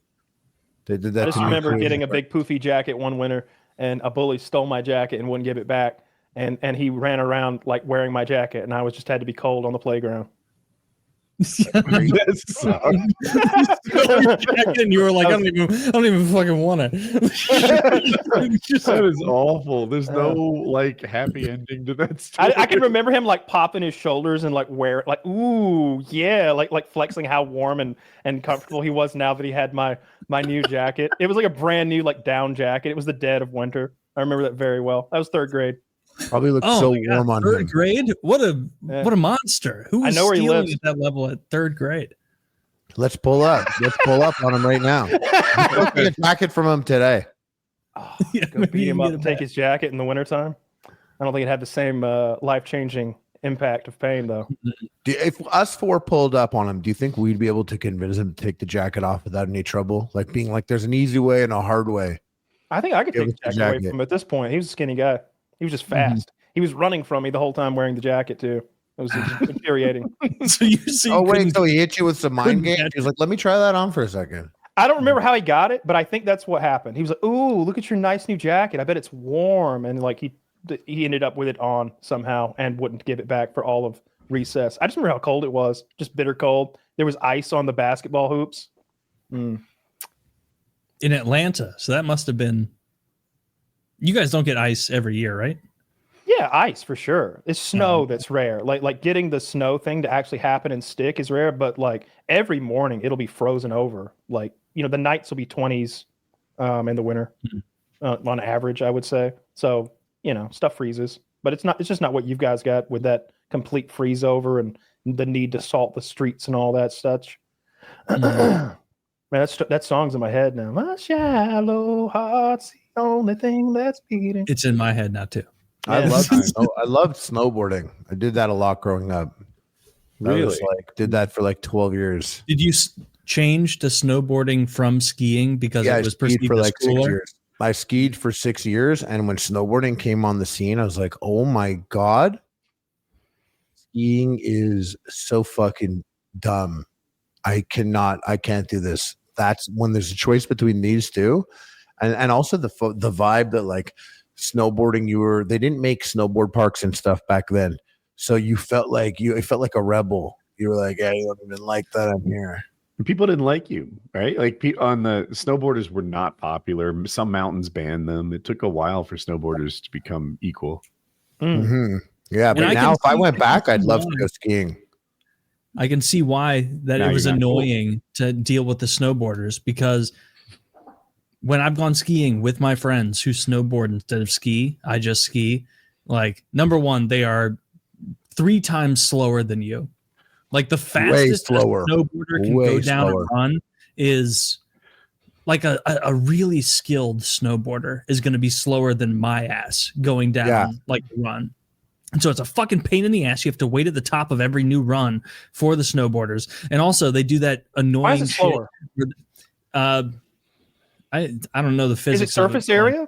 Is that all maybe, it is? Maybe surface area, but like if you're skiing, it's got to be flying. you're able to torque the skis and stuff and like build speed that you can't really do on a snowboard. I think you could lean forward a lot more. Like snowboarding is a lot of leaning back, really. Skiing is a lot of leaning forward. Snowboarding is more conservative in like your speed assessment. You're trying to slow down more often. A lot of time with skiing, you want to fly. You want to get, or at least that's why I liked skiing. I think my theory is skiers can stop much better. They have 4 times the edge that a snowboarder does. It's longer, and there's 2 of them. So skiers can go 30 miles an hour knowing that they can stop going 30, whereas snowboarders, they do that. Good luck. Mm-hmm. Yeah, that's fair. My friends that I would go skateboarding with, where I would go and just fucking try and do a kickflip like an idiot with them, they were also really good snowboarders, and one of them was a really good skier. And I went to ski school with them. So 3 friends, and wherever they went, I had to go also. So I got fast at snowboarding because I wasn't going to go off the cliff or the jumps or anything like, or you know what I mean, or take the crazy line down with them. But the least I could do is be there. So I just kept up. I was like, I just got to keep up. That's it, you know. And then the amount of times that we'd get there and it's like an 8-foot drop off a cliff, and they're like, just do it, you got to do it. And I'm like stoned and 15, and I'm like, oh, if I don't do this, I'm gay to them. Like high school, I'm like, like it's so much. Like I got to just do it. I hurt myself once going off a jump. I like went off my heel edge because they used to like make snow, and if they made jumps, they would kind of plow it. So it was this corduroy, and then sometimes it would freeze and you can get stuck in a ridge. And I got stuck going off my heel edge, and I just like flung in the air and like hit my back. And the next week I went snowboarding. I was just wearing a helmet, and that cost a lot of social capital. Wearing a helmet, like snowboarding. When I went in high school age, that would have been seen as incredibly gay. It was. I actually I mean, I was young enough to probably come close to crying at the thought about it, but I had to do it. I was like, it's just something that needs to be done. And then I didn't snowboard for, I remember like 12 years after, once like Epic Meal Time started a couple years before that, maybe I didn't snowboard for like 12, 15 years and 10, 12 years. And I went snowboarding and I brought a helmet, and I got to the ski hill like recently. I'm talking like last year. Everyone had a helmet. Like literally it was 80% helmets. And I was just like, fuck that. It hurt me for a time there. It was really hard, but you know what? I was like, if I must be gay, then I must. Then everyone else is gay too. Yeah, and now everyone is. I loved as far as like skiing with friends, the most fun thing was like waking up hyper early. So you're the first ones at the very top. And then you like smoke a joint up there. And so you're nice and cooked. And then you like ski down. And as you're skiing, you're high enough. You're like having those thoughts like, wow, this is like fucking nature, dude. Like I'm in nature. There could be a bear around here. It was nobody got hurt. You know, we were good. I have a different vibe about that. Like I'll take a gummy. That's my form of whatever. And it is part of it is the joy of knowing that I'm going to be irresponsible. Like, you know what? I popped a gummy. I'm not going to pay any bills. I'm not going to operate any heavy machinery. I'm not going to go outside. It is watch YouTube time and knowing I just chill and relax. The thought of like Shambhala. Getting high and going skiing is not for me. You'd love Shambhala. You just have to dance. You just stand there and dance. You could actually try any drug there, really, because they have crazy harm reduction. There's people there that if something were to happen, which there isn't because everything's tested and super clean there, they just, even people like that are bad tripping, they'll take you to a place called Sanctuary where it's chill vibes and they got drinks and stuff like that. Man, dancing's high stakes for me. It's people not, you like just have to bounce. Championship level dancing when I hit the floor. I don't dance for free. Maybe when you're peaking, you might. When I was peaking, I was really dancing hard. Like, no, good thing no one was near me. I felt like I was jumping 10 feet in the air. That's dope. Yeah, I felt like a Muppet. You would have loved it. Like, you can't shield people from the noise, right? From the music. No, you do hear the music a little bit, but they have like nice things on the TV. There's a lot of people there that are really chill and trained in the arts of good vibes. And then they know that like the drugs, what you would be on, they know, how you're feeling, how to get you feeling good, and you stay there for a bit. Yeah, it's really crazy. It's really crazy the amount of it's interesting. You leave the festival and the RCMP is there and people are in their cars and they just look at some people and they're like, go back in. Like, you don't get to leave yet. Like when it's over, like some people, if they tried to leave fucked up, it's actually like the police are there and the RCMP and they're like, yeah, go back in. The Royal Canadian Mounted Police. Yeah. And It's that's just kinda interesting neat that they know. They're like, you're fucked up on hallucinogenic drugs. Go back inside. I kind of like that they're not there. Like it's almost like a safe environment to do illegal things. Yeah, yeah. Some people would think that's enabling it, but really, people will do this anyways. So setting it up like this is I feel like it does more good than anything. It might be a net this isn't good. BC. I do think it enables it.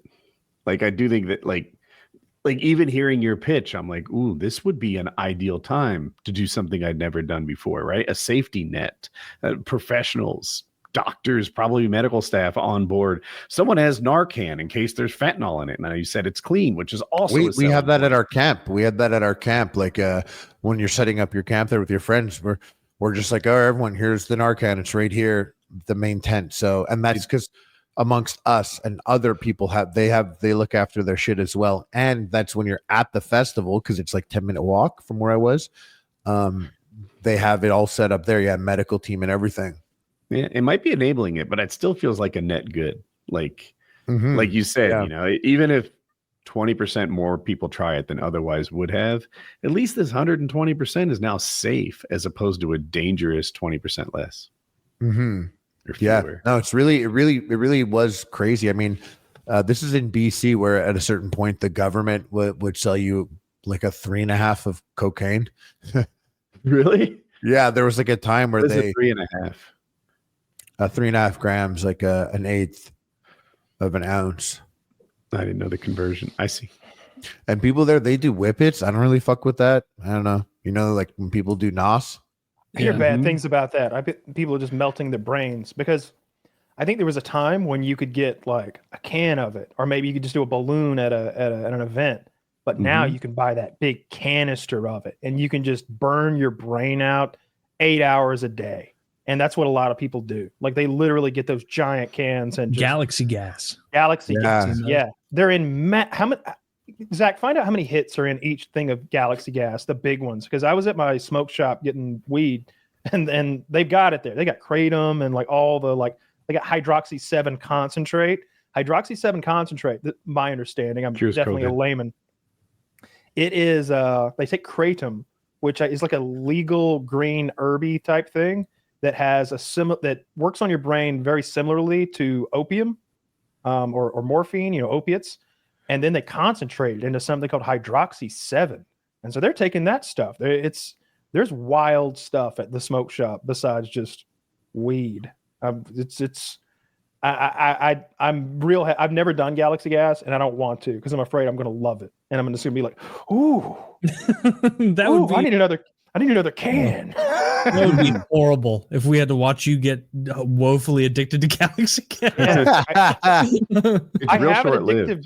Yeah, Like 20 it's- seconds, 15 seconds. that's my understanding. All I've ever done is actually done it. hit like a can of whippets in my. Oh, you've done it? Yeah, the whippets As a is the same thing teenager. though. Yeah. Then nitrous oxide. I went to a Steve Miller concert, and they sold it. It was it looked like the canister, something a welder might have. It's like chest high, sort of torpedo looking thing. You guys could probably picture it. And I can only imagine how many thousands of hits there were.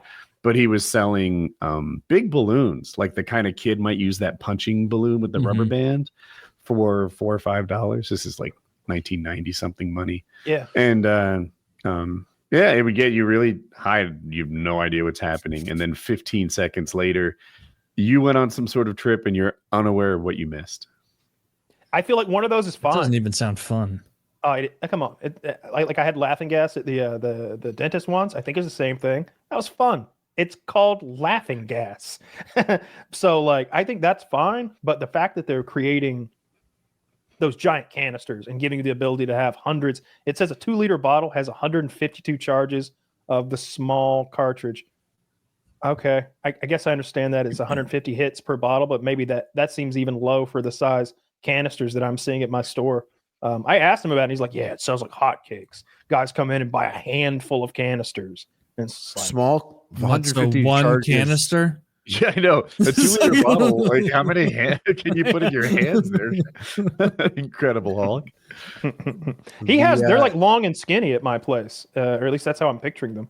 Oh, maybe They that's have not like 2 liters. little things that maybe you would put in a handgun, airsoft airsoft gun. And places in BC, you can go to a bar and get a beer and pay $5 and get that too.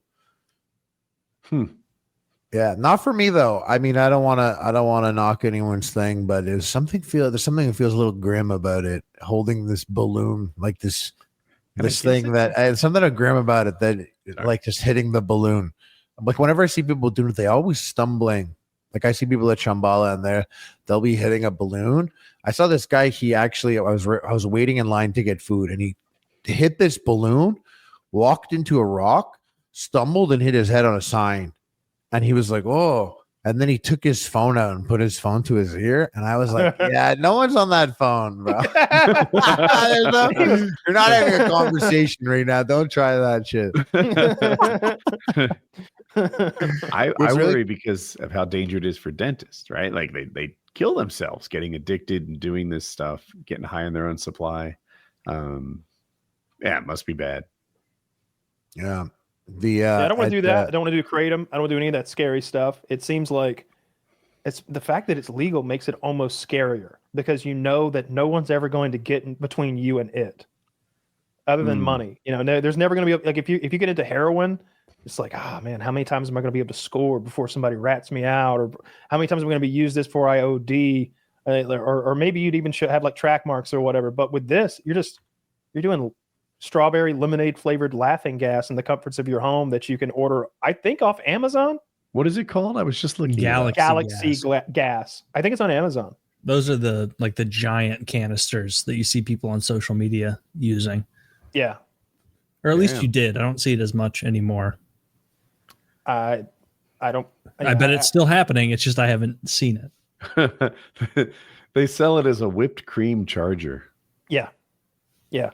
They gotta they gotta loophole that shit. They do. They sell it in flavors where it's like, use this for, because we looked up their website once and like what like plausible deniability they had.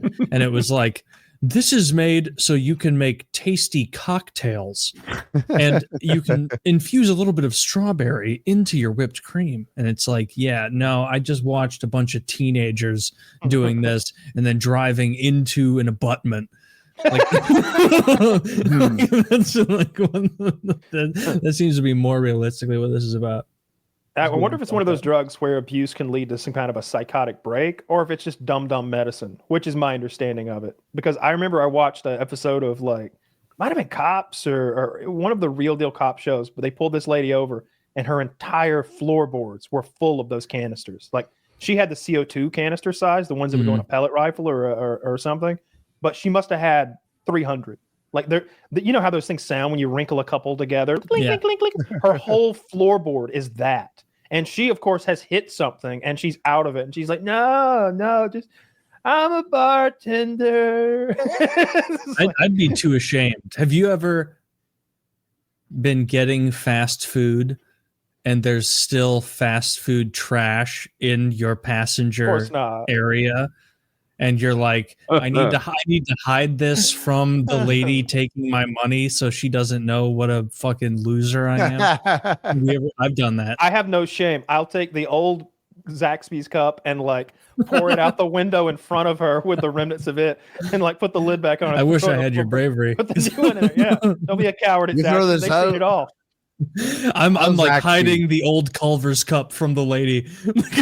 when I've never had Zaxbys. Have you had Raising Cane's? Yeah. It's better than Raising Cane's, and they have good hot wings, is what I would say. Okay. Yeah, I never had that. That and Culvers were on top of the list, but I did have Culvers a couple times within the last year. Okay. I liked it. I liked it a lot. Culvers is solid. In the world of fast food, Culvers is very, very good. Yeah, it's better than like McDonald's and Burger King for sure. And their ice cream is, I think they do frozen custard. Ice cream. Yeah, they do custard, which is like a thicker, sweeter ice cream. I think it's a fattier ice cream. I think custard has eggs folded in. I think that's the difference. I could be wrong, but I think it has egg yolk folded in. I know. It's I like really custard. rich and delicious. Yeah, of course. It's how can you? I think what do they call concretes? They have something called concretes there, which is their version of the Blizzard from Dairy Queen, and of course they do fried cheese curds. And they're also like a good employee middle ground between like Chick-fil-A and Taco Chick-fil-A Bell. where they're like sucking your dick, and then Taco Bell where they're like about to assault you. Yeah. Like there's a middle ground there with the Culvers. What do you mean you don't want Mexican pizza with no sauce? Fuck you. God damn it. Okay. The fire sauce, please. Is it called Diablo? Can I have the Diablo sauce, please? Fucking cracker trying to take the pizza sauce off the pizza, put nacho cheese instead. It's better that way. Reddit said so. Motherfucker. Yeah. Some ex-felon is there. That was like It's me. that was the you're a classy ex-felon. That Of was course. the issue with Steak and Shake in high school is every single Steak and Shake we would go to, if it was late enough at night, like after you get back from a party or get together or something, you're stopping at Steak and Shake to eat. Those guys were fucking insane. I've seen multiple fights amongst employees at Steak and Shake, and the worst is when they start fighting before you even got your Frisco melt. Because we would go inside and we'd sit there in their little booths. Oh yeah, it's eat. really Yeah. it's like I don't know about where you are, but where I am, Steak and Shakes at 2 a.m. are like classy Waffle House. Like all They're the young popping. people are there. Like young Mhm. white people are Wow. there. I didn't know Steak and Shake had it like that. Dude, Steak and Shake rules. Like it's hopping in Want there. some like looks- Denny's shit, some IHOP shit. Steak It's and Shake like blows that. Denny's out of the water. It's What? fantastic. Blows You gotta- Denny's out? Yeah, you got to hit up Yeah. Steak and Shake. You And can it's get not a pancakes real there? Steak and Shake unless it's someone you suspect of being capable of immense violence behind the grill. That's a real Steak and Shake. Is it? Can you get pancakes there? No, it's like burgers, fries, other sandwich. It's a burger place, and of course the shake. And so they have some excellent shakes. You see that we want to talk about trashy restaurants. Like maybe I saw that a Wendy's manager shot and killed someone the other day. There's a video of it. Like he's got a rowdy customer. He follows him out in the parking lot and is like, "Do something." And the customer comes after him and he kills him right there. And then like shoots him in the chest and the guy falls to the ground. This is all on camera. And then he goes, "Motherfucker," and bitch slaps him while he's laying on the ground bleeding out. The guy dies. Who the who died? Wendy's The guy that manager had the works at gun. the Wendy's. Yeah. Oh, Thank shit. God he He was protected his strapped you up know, at Wendy's. little castle doctrine, Guys, oh, I got the video right here. little White Castle doctrine. I love the internet. There's no censorship. Like everybody complains about censorship. Here's a video of a fucking Wendy's employee murdering a guy. All right, let's take a little peek. I don't know. Like It's in news. On second thought, they may not. I'm having to scrub for the actual shooting. Oh yeah, there, right there. Oh yeah, like around 58 seconds, 55 seconds or so, Yeah, I found it. something like that. Oh, I saw the slap. Let me back up a little bit. Yeah, you just fucking walked up to him, slapped the shit out of him. I don't know if you want that kind of service. I don't know if that says quality and like hot fries and bountiful nuggets, but it says don't fuck with me. I think the guy got charged with murder. Actually, he's in a lot of trouble. Probably. Yeah, I feel like he should be. Yeah. What did they say? What led up to it? Did he say, "I only had 7 nugs. This is supposed to be 8"? And then the other Dave guy Thomas was like, was "I a- count them personally." He was Kill talking him. shit about Dave Thomas. Oh, well, all right then. I understand. Can't come in here Dave doing Thomas that. is sick. He was Thomas trying to is the say man. that Dave Thomas's hot daughter wasn't a real redhead. It's the Maybe other way that's around. better. His real daughter was a real redhead, but she was not hot. She was a rough looking little. Was she oafish? gal. Did she look like she was? They prettied her up for that menu. I'm gonna let you know that right now. That is not what Wendy looked like. I'm okay with that. I'm okay with She looked them, like a garbage pail kid or you know, something. little revision. Those garbage pail cards. Who was ever the market for those? Like who Me. was buying? I You? was like, I know I never bought them, but they were a bit before my time. But when I found them at like someone's house, their older brother had them or something. That was sick. And there was a movie. I remember renting it once. It's fucking crazy. Whoa, jump scare. That you don't want to Crazy. buy Village nuggets of from the that little Damned. girl, do you? Village of the Damned. Yeah. Oh yeah. Children of the Corn, maybe too. Yeah. Yeah, yeah. She got that deadness in her eyes. Like there's nothing behind them. You think she looks like a compatriot of Ezekiel? I think that was his name in Children of the Corn. I think it was I don't know. Ezekiel. Yeah. Yeah, she looks Or- like she or makes a sick Jebediah, burger, maybe? though. Something like that. He had those like sunken, sallow eyes that were very spooky, even as a child. Yeah, it's a Linda Hamilton movie. I don't know if she made that before or after Terminator. You'll never know. Probably before. Probably Right? before. Thought that I was an don't know. older movie. Isn't that weird where you hear like a movie made in 1982 and it's like based on the Stephen King novel? Yeah. It's like, wow, this one's been grinding forever. Or like Carrie. Carrie was made even in the 70s, I think. I think you're right. Yeah, because wasn't His first book. Was Carrie his first book? I think it was his first published novel. I'm sure he'd written before that, but my memory is it's his first published novel.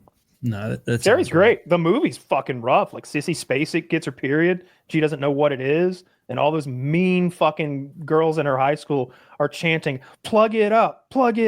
And they're throwing tampons and pads at her. And she's cowering naked in the shower, screaming while they all chant, plug it up. And like they throw so many tampons and they're 1970s tampons and pads. Yeah, so they got like a belt that goes to them. They're made by DeWalt.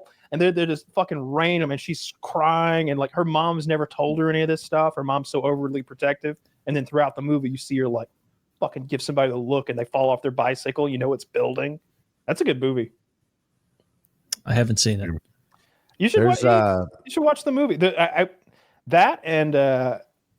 the one that I think I like the movie more than the book, I think, just because Sissy Spacek is so good.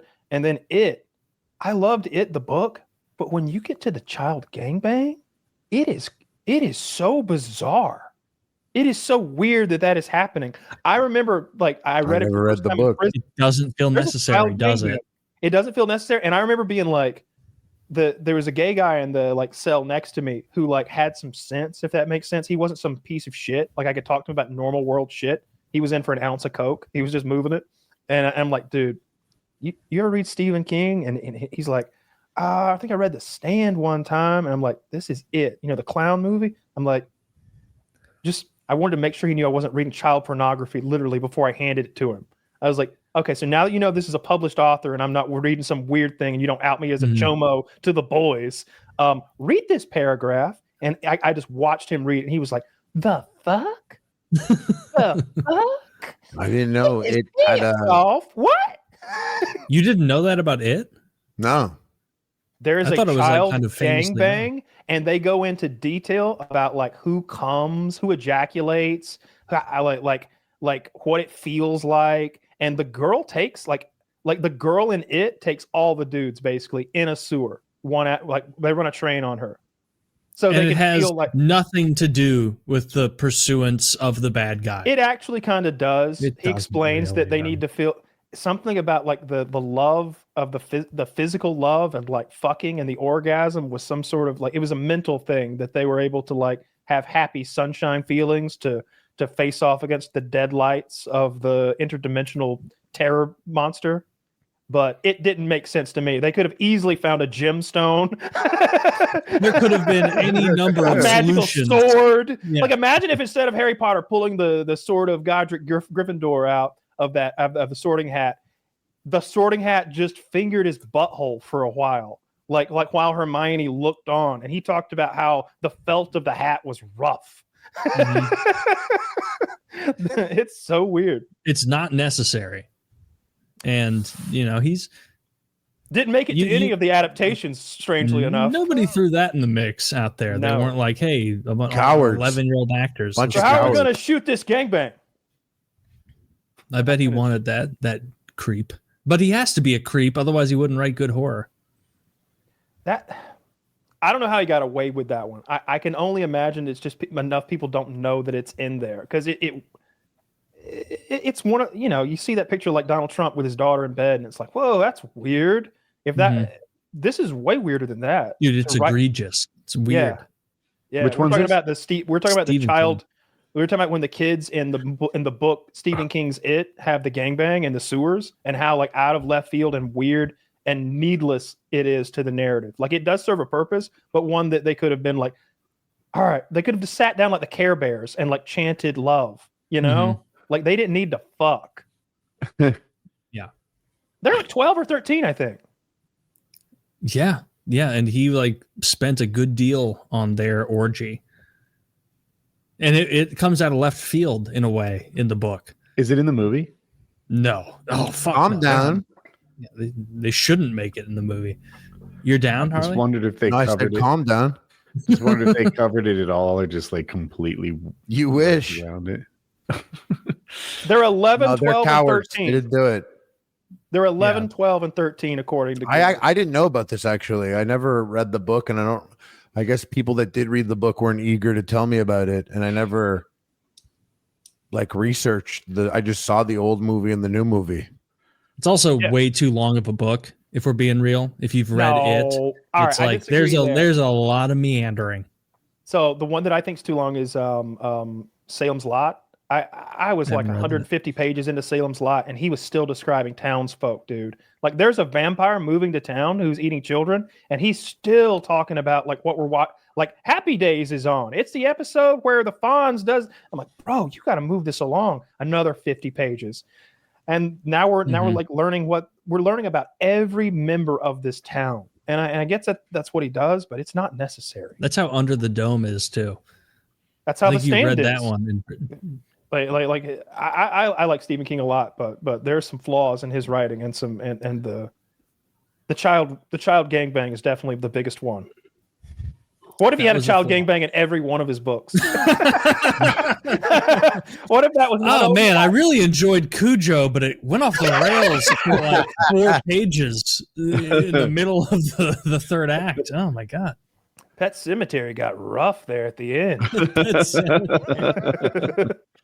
That movie scared me so much as a young kid. What's the scary part to you? And so now, for me, the scary part of Pet Sematary is Marina Sirtis' character's flashbacks to her sister who has cerebral palsy or something like that, and is like really hideous and scary.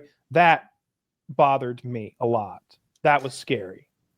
That was the scary part of it, because that's like real world terror, like having a family member slowly dying of a torturous disease, and you're I think she was like 12 at the time, and her parents have left her home alone with this, like, I mean, it's a sick child, but she might as well be a ghoul from a monster movie, the way she looks and acts. That was unnerving and scary, but as a kid, what actually spooked me was, you know, the children coming back and being evil now, and everyone having to like scalpel. Yeah. Oh, can you do that? Can you do the main accent of the old guy? You gotta stay out of those woods there. Ooh, that's as close as I've ever been. I'm usually so bad at that. Oh, you gotta go out of the woods. I don't know. Say this.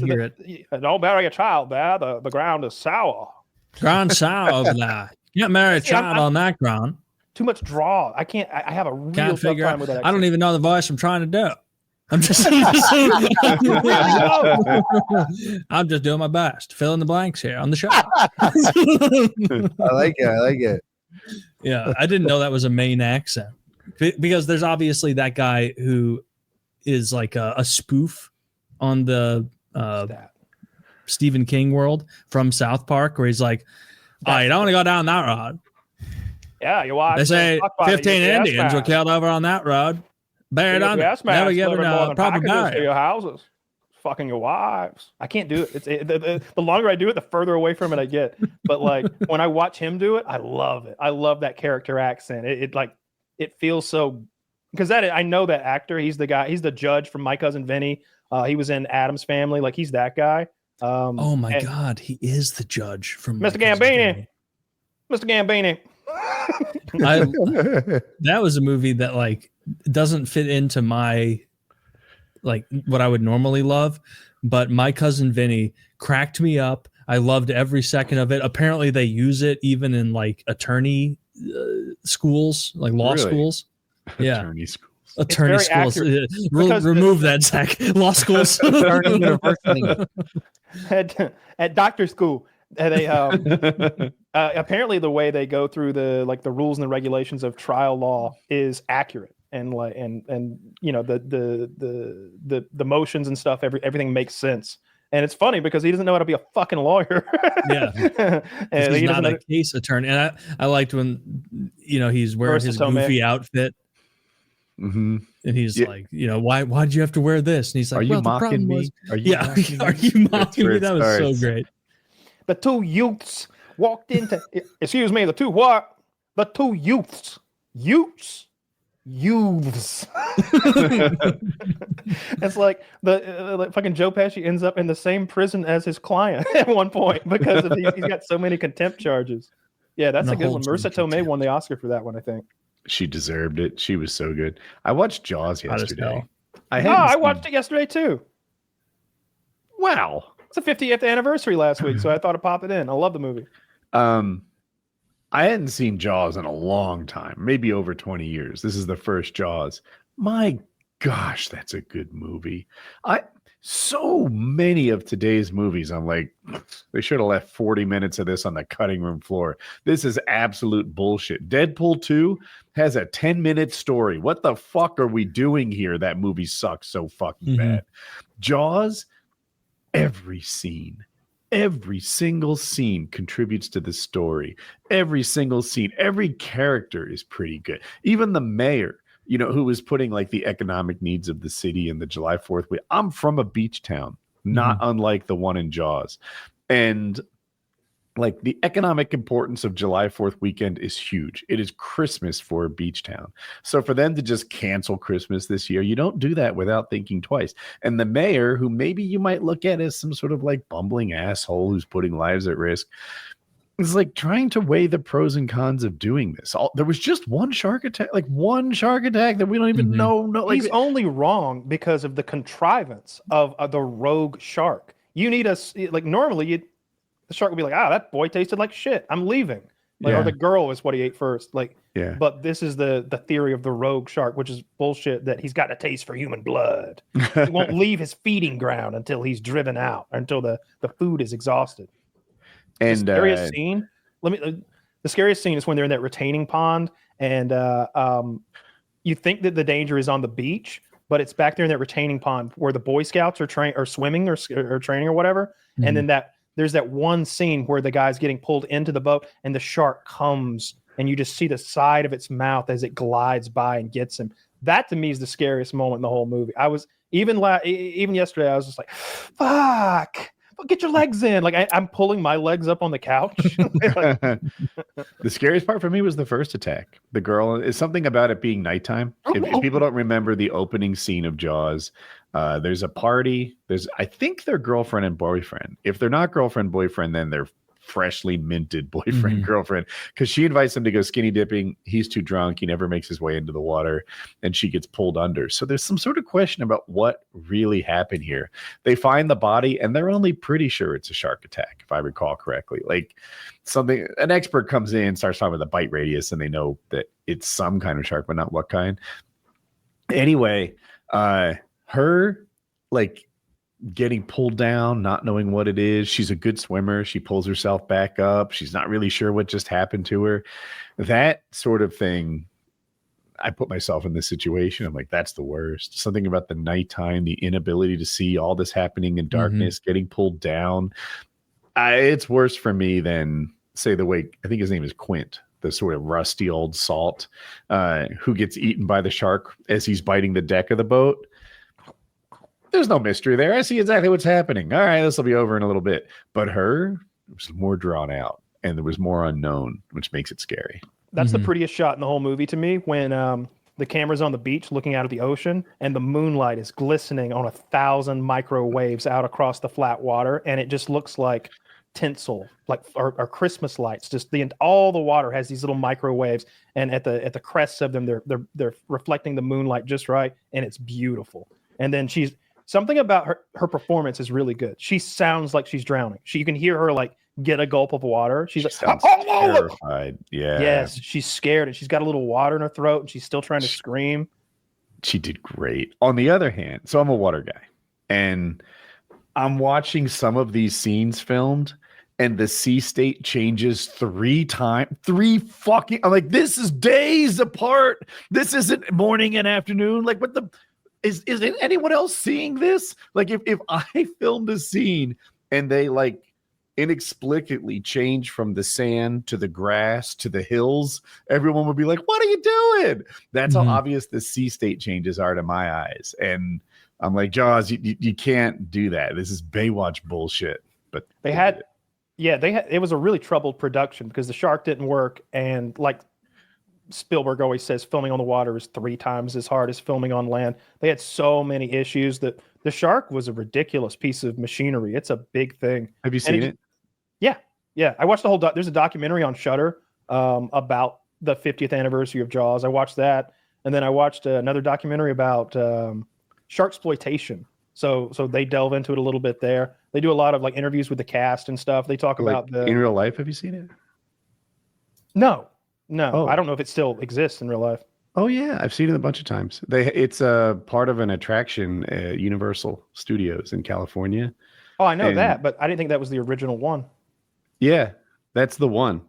Oh, And shit. they took that prop and they put it at Universal Studios, and like they surprise all the tourists like me, and the shark comes out of the water and kind of splashes at you, and there's an audio effect to it and stuff. Yeah. And the first time you're like, oh, and then like the audience is big enough that it like surprises them in 3 different sections. And I'm like, people in section 2 and 3 are not getting the full experience. They've seen it 1 or 2 times already, and they just get a chance to see it up close. Yeah, that's great. And then Quint's speech is also probably my second favorite moment of the whole movie, when he lays out what happened to the USS Indianapolis. They were delivering some uranium, I think, for the bomb for Japan. And then on their way back, they got torpedoed. They went in the water with, I don't remember the numbers, but I think they went in the water with like 700, 900 men, and they only came back out with like 300. And the vast majority were eaten by sharks as they bobbed in the water waiting on help. I wonder how true the story is. I know it's a true story that it went down and that there were shark attacks, but I'm like, hundreds of people? Like, are there that many sharks? Are they that hungry? Like, They were it seems like a lot of them might drown. Mhm. They were in life vests, and a lot of them were hurt really bad and burned specifically really bad. And there's like an oil slick on the water that a lot of them were really badly injured, and I think they were bleeding. And eventually, I think they'll just keep probing you until they decide that you really can't hurt them, and they'll eat you. That would be terrifying to be floating out in that water. Mm-hmm.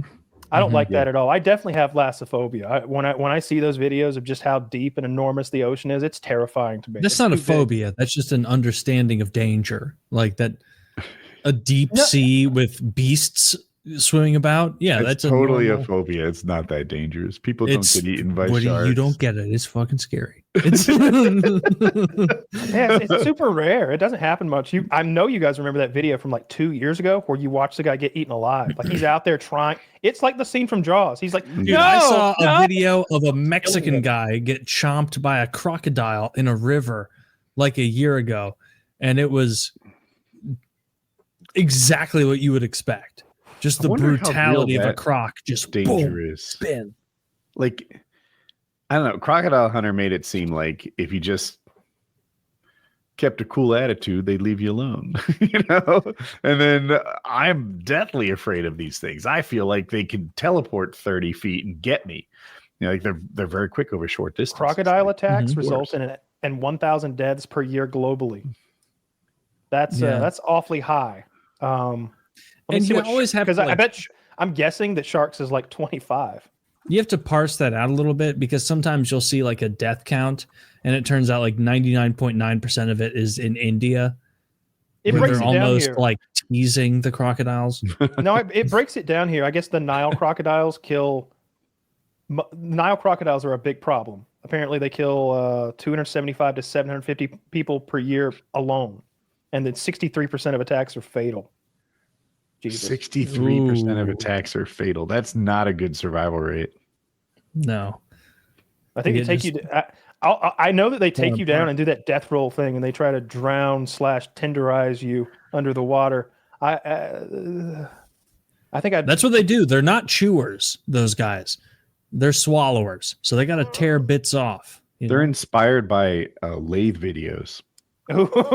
They really are. You see, if you've seen a crocodile video, you've basically seen a Chinese guy in a fucking factory video. Industrial where he lathe. Yeah. did- where I remember, dude, it was years ago now when you were sending much more brutal videos in our chat, Kyle. But you sent a video of some Chinese guy in a lathe, and I made the mistake of opening it and was like, this is remember just like putting my phone down and being like, I'm upset. Like he has upset me with the text that he sent to me. I really just like this. I believe you if you said I sent that, but that is not like me because many years ago, not now. No, because specifically the lathe thing, I'm really afraid of lathes. And I find that kind of injury is particularly terrifying, the way it stretches and wraps your flesh up like a Hellraiser movie. Then Hellraiser 3, I think, they do this thing where they take these 2 security guards, and of course everything's just like, it's magic, it's hell magic, but they're being twisted together, like in this machine that's like sort of like twisting their bodies together, and their flesh is being stretched and torn and like woven together while they're alive. And that's what the lathe is kind of like, the way it turns your arm to Laffy Taffy, and it just it feels. I've seen people get their hair go in there and it scalps them if they're lucky. It's just a metal lathe is one of the most powerful things you'll ever put your hands on. You know what I mean? Like it doesn't care about you and what you're made of. It's made to fuck with the strongest things imaginable. The amount of I saw that Chinese guy. He was immediately he had nothing for the lathe. Yeah, so I definitely have a phobia of lathes. I never liked messing with the metal lathes at school.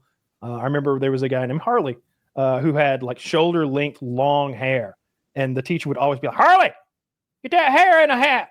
Get that hair up," because he'd be like on the metal lathe turning metal, and it's like it's right there, dude. It's right there. You're a good gust of wind away from being being dead and ruining the class, and everyone getting an A because of your death.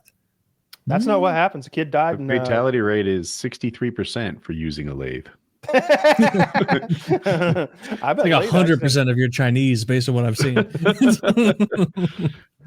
You ever see those Chinese animations that are, I guess, for factory workers? Basically they take real world horrific Chinese industrial accidents and they animate them with very rudimentary animation as a learning tool. So if you're at the factory, you see like how people got hurt before, and they're comical and terrifying at the same time. See if I can find one. Say everything again. Before we move everything on again to the next thing, we're going to hear from a couple of wonderful sponsors, boys. This episode of PKA is brought to you by today's sponsor, BetterHelp. So let's hear a little about their service. Life is full of twists and turns, and it's important for you to show up for yourself through it all. Mental and dental, gotta take care of it all. We're very serious about everyone taking care of their physical health here on PKA and maintaining a healthy physique, but mental health is just as important, and you need to work to keep your mind in shape as well as your body. Start getting in the mental reps with the help of a professional over at BetterHelp.com. BetterHelp is not a crisis line. It's not self-help. It's professional therapy done securely online, available to people all over the world. Invest in your mental well-being now and get started with our partner, BetterHelp. Let therapy be your map with BetterHelp. They've got a special deal for our listeners, saving 10% off your first month over at betterhelp.com. That's BetterHelp.com/PKA. That's 10% off your first month of online therapy over at betterhelp.com/PKA. Again, that's 10% off your first month over at betterhelp.com/PKA, BetterHelp.com/PKA. Check them out. If you're in need, you're in need of someone to chat to bounce something off of, give it a go. Right from the comfort of your own home, check out BetterHelp. It could be the right answer for you. Barrier to help. Makes it easy. Yeah, so we know people who have good experiences with them, and we're happy with their service. And they used our code, which I always appreciate. Of course, code PKA. And while you're getting help for whatever you need, you can also invest in Lock and Load. What I would call the first step in help is buying a bottle of Lock and Load, the premium ejaculation increasing. If you're depressed about your middling lady loads, then you could probably start with us before you go to a mental health professional. I think you guys aren't coming enough. Sometimes all of life can be distilled down to coming, and some of you guys aren't coming enough. And so help yourself out, impress your wives, impress your girlfriends, impress your boyfriends. We're not bigots. We don't care. As long as you guys are having consensual fun, bust big. So check out Lock and Load, code PKA, code Jizz. And also, it doesn't stop there, you morons. You can get any product on GorillaMind.com with code Jizz or code PKA. It doesn't matter. You need protein powder, you're getting jacked. You need energy drinks, you're feeling lazy in the morning. No matter what happens, use our code. Save 10%. High quality stuff. You're going to love it. And of course, the merchandise. Most of you don't use it, so go ahead and don't use code PKA10 to save money and just pay us more. So buy a fucking bundle of stickers and don't use the code and pay us more. Don't use code PKA10 for our fucking merch. Put those stickers everywhere. Yep. You see these? You got another ad, or did you? Nope. Did you watch any of these videos, Woody? Did you partake of the? Oh, I sent some of the Chinese industrial videos. These are fantastic. So it's as it says in the beginning. These are all based on real. I've seen these. Yeah, and they're horrific when you imagine this wasn't a cartoon, man. This was a human being in China that like got one of them. He's opening the side of like an asphalt truck. And so much, and the door hits him because it's under so much pressure when he tries to open it, and then he's covered in hot, steaming asphalt. And the cartoon character goes, "Ah!" as the asphalt covers his head. And some of them you can't do anything about. One of them, there's just a big like loader or piece of industrial machinery that has rubber tires, and it runs over like. It looks like you cut 6 inches off of a log or something, or off of a fence post. It's an awkward shaped chunk of wood, but the edge of the rubber is like rolling over in such a way that it like shoots it like a watermelon seed, and hits the guy right in the head and kills him. A similar one a little bit later. Same situation. Big heavy truck hits a curb. A concrete curb. The curb explodes and a chunk hits some guy on a motor scooter or something. These are so funny. I don't know. The fact that I know it's real makes it tragic, hard to watch. Yeah. And I put myself in those positions. I'm like, well, what that would have happened to me. Yep. All he did was stand there. Even the dumb ones weren't like that. All right, so this guy has this industrial press type thing. So it's in front of him, and it probably comes up to like his rib cage. And he has this thing on his foot that he stands on to make sure that it doesn't close. And it's like a safety procedure. Like this thing won't close as long as he's standing on this. Can't happen. Well, he needs to get a thing from the bottom of it. So he kind of leans over, like imagine leaning over the edge of a dumpster. Well, now his foot's off it. Now it squeezes him. Now he's smushed and he's dead in an industrial accident. And you're like, they were thinking about safety. They just had a blind spot. I would hate to die violently like that. Like all like twisted up and ground apart or sucked. It's not even a bad death. It's gruesome to look at as a living person, but it's fast. Did you see that guy commit suicide at the airport the other day by jumping into a jet engine? Do you think that was suicide? Yeah. Oh, yes. Oh, so there are two different events. I don't know if you saw them both. There's one that I saw where there was an employee of the airport / airline. One of the crew down there that puts the cones down and has this not waving people in with sticks, but specifically putting the cones around the airplane.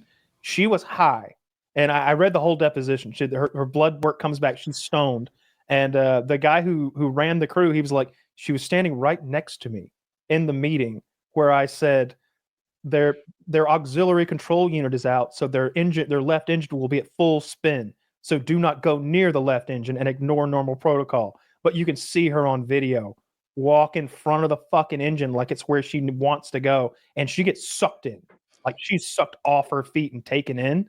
But then there's one recently where this guy's running and people are chasing him, and he just runs. And then, like, head first dives into the engine, like on purpose. That's the one that sucked in.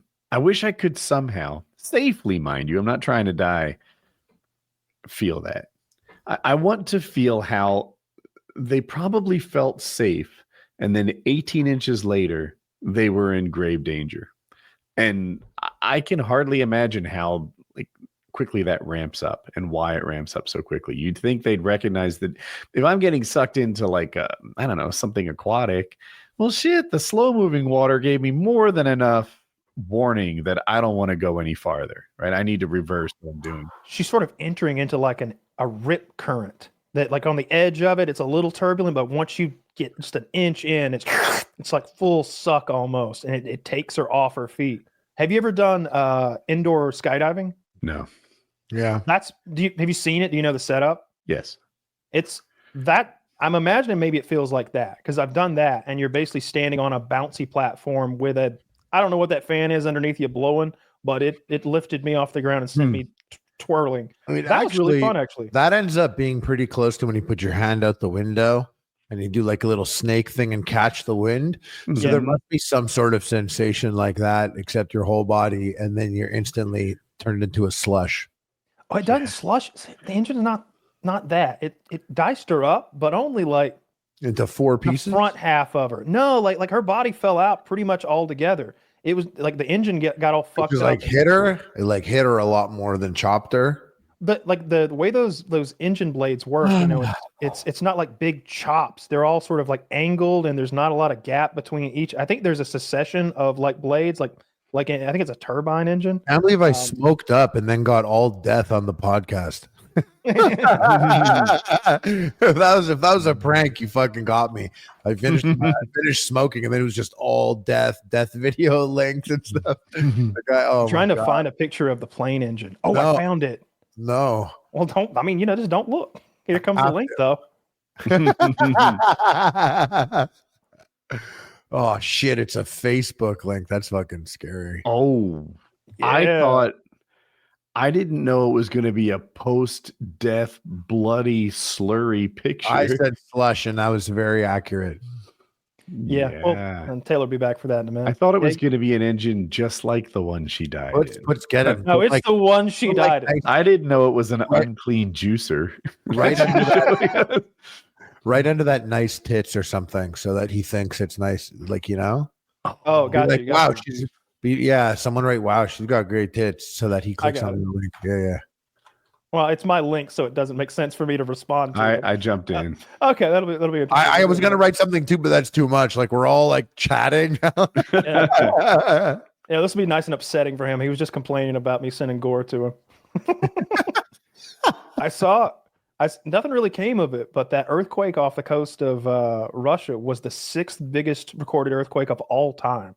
It was 8.6 on the Richter scale, and it caused tsunamis in Hawaii and Japan. Like, nothing serious, nothing like that. I don't think there's any deaths from the tsunamis. It looked like rough waves it looked like odd waves. They were clearly tsunami waves. They looked different, just one after another, these straight pushing waves. But I don't think there was any damage from it over there. I also saw it made their fucking volcanoes start erupting in Russia. I can't wait for Taylor. You're looking forward to Taylor seeing the gore. Yeah. I want to see it. If anybody wants to find the exact picture, I just Googled woman sucked into plane and then hit images, and there's a Facebook link to some. I was gonna ask for her name, like under the idea that I wanted to Google and see more than Facebook would show, but I'm afraid it's getting too obvious. It has to be enough. Wow, nice tits, dude. That's enough. Hot. That's got to be enough. I was gonna add any more, and I got a picture of her. I misunderstood what you were going for. Yeah. Here's a picture of her. Yikes! This is before she went in.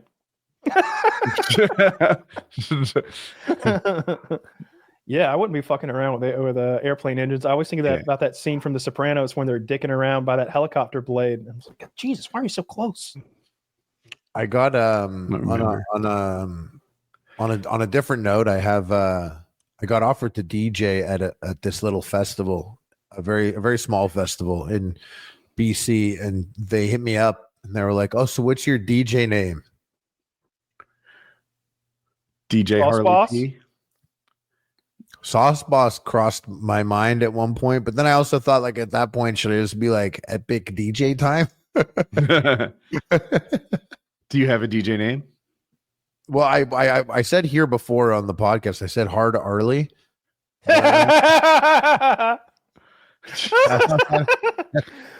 Please welcome to the stage, Hard R-ley. You come out with a pointy hood on and everything. You throw it out to the crowd. You try to crowd surf and they just pummel you to death. I saw that some guy, I don't even know the backstory, but he was basically a neighbor in an apartment complex screaming at a black woman, calling her the worst slurs you can imagine. I know. Was he naked? Was he naked?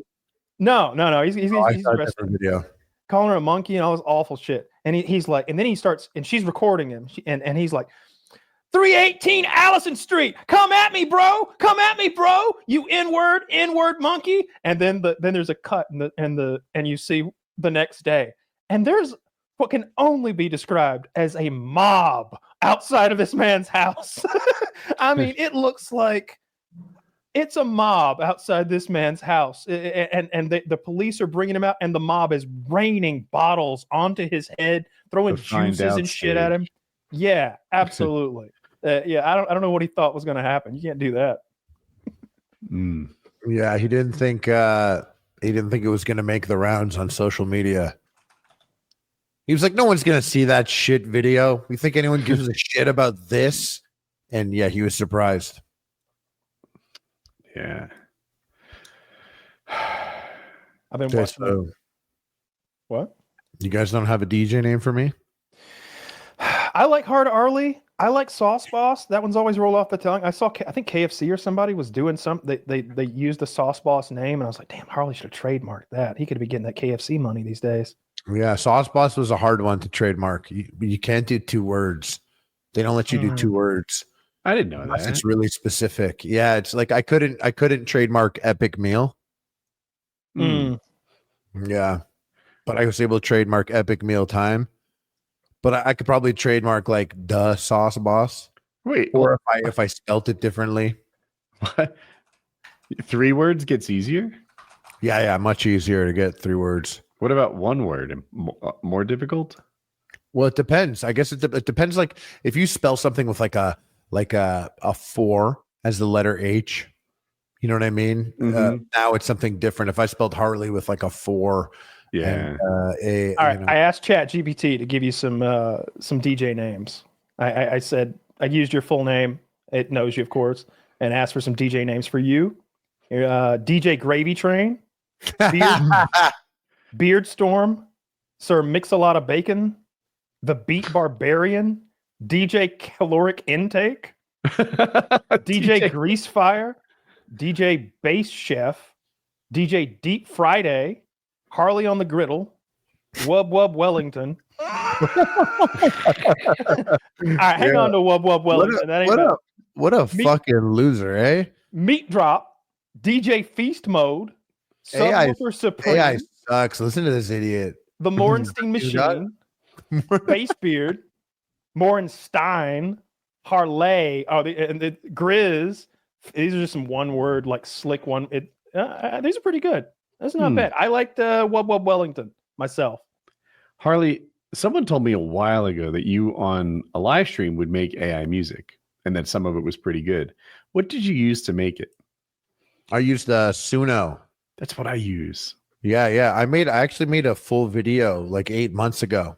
Full music video using AI to make, just because I really just I'm still so amazed by it. And it's made leaps and bounds since. But I made some music there, and it was really crazy how I really like I've made songs for friends, and I underestimated how much people like listening to music about themselves. So when people talk about AI and AI music and stuff, they're always like, oh yeah, it has no soul. But the truth is, a lot of music, I feel like, doesn't have soul. It kind of plays to an algorithm, or people follow trends and stuff like that. And the AI music, I was really surprised when I made custom songs about friends just as jokes to laugh at, how much of them, and they're very normie people, how much of them actually enjoyed listening to the song about them.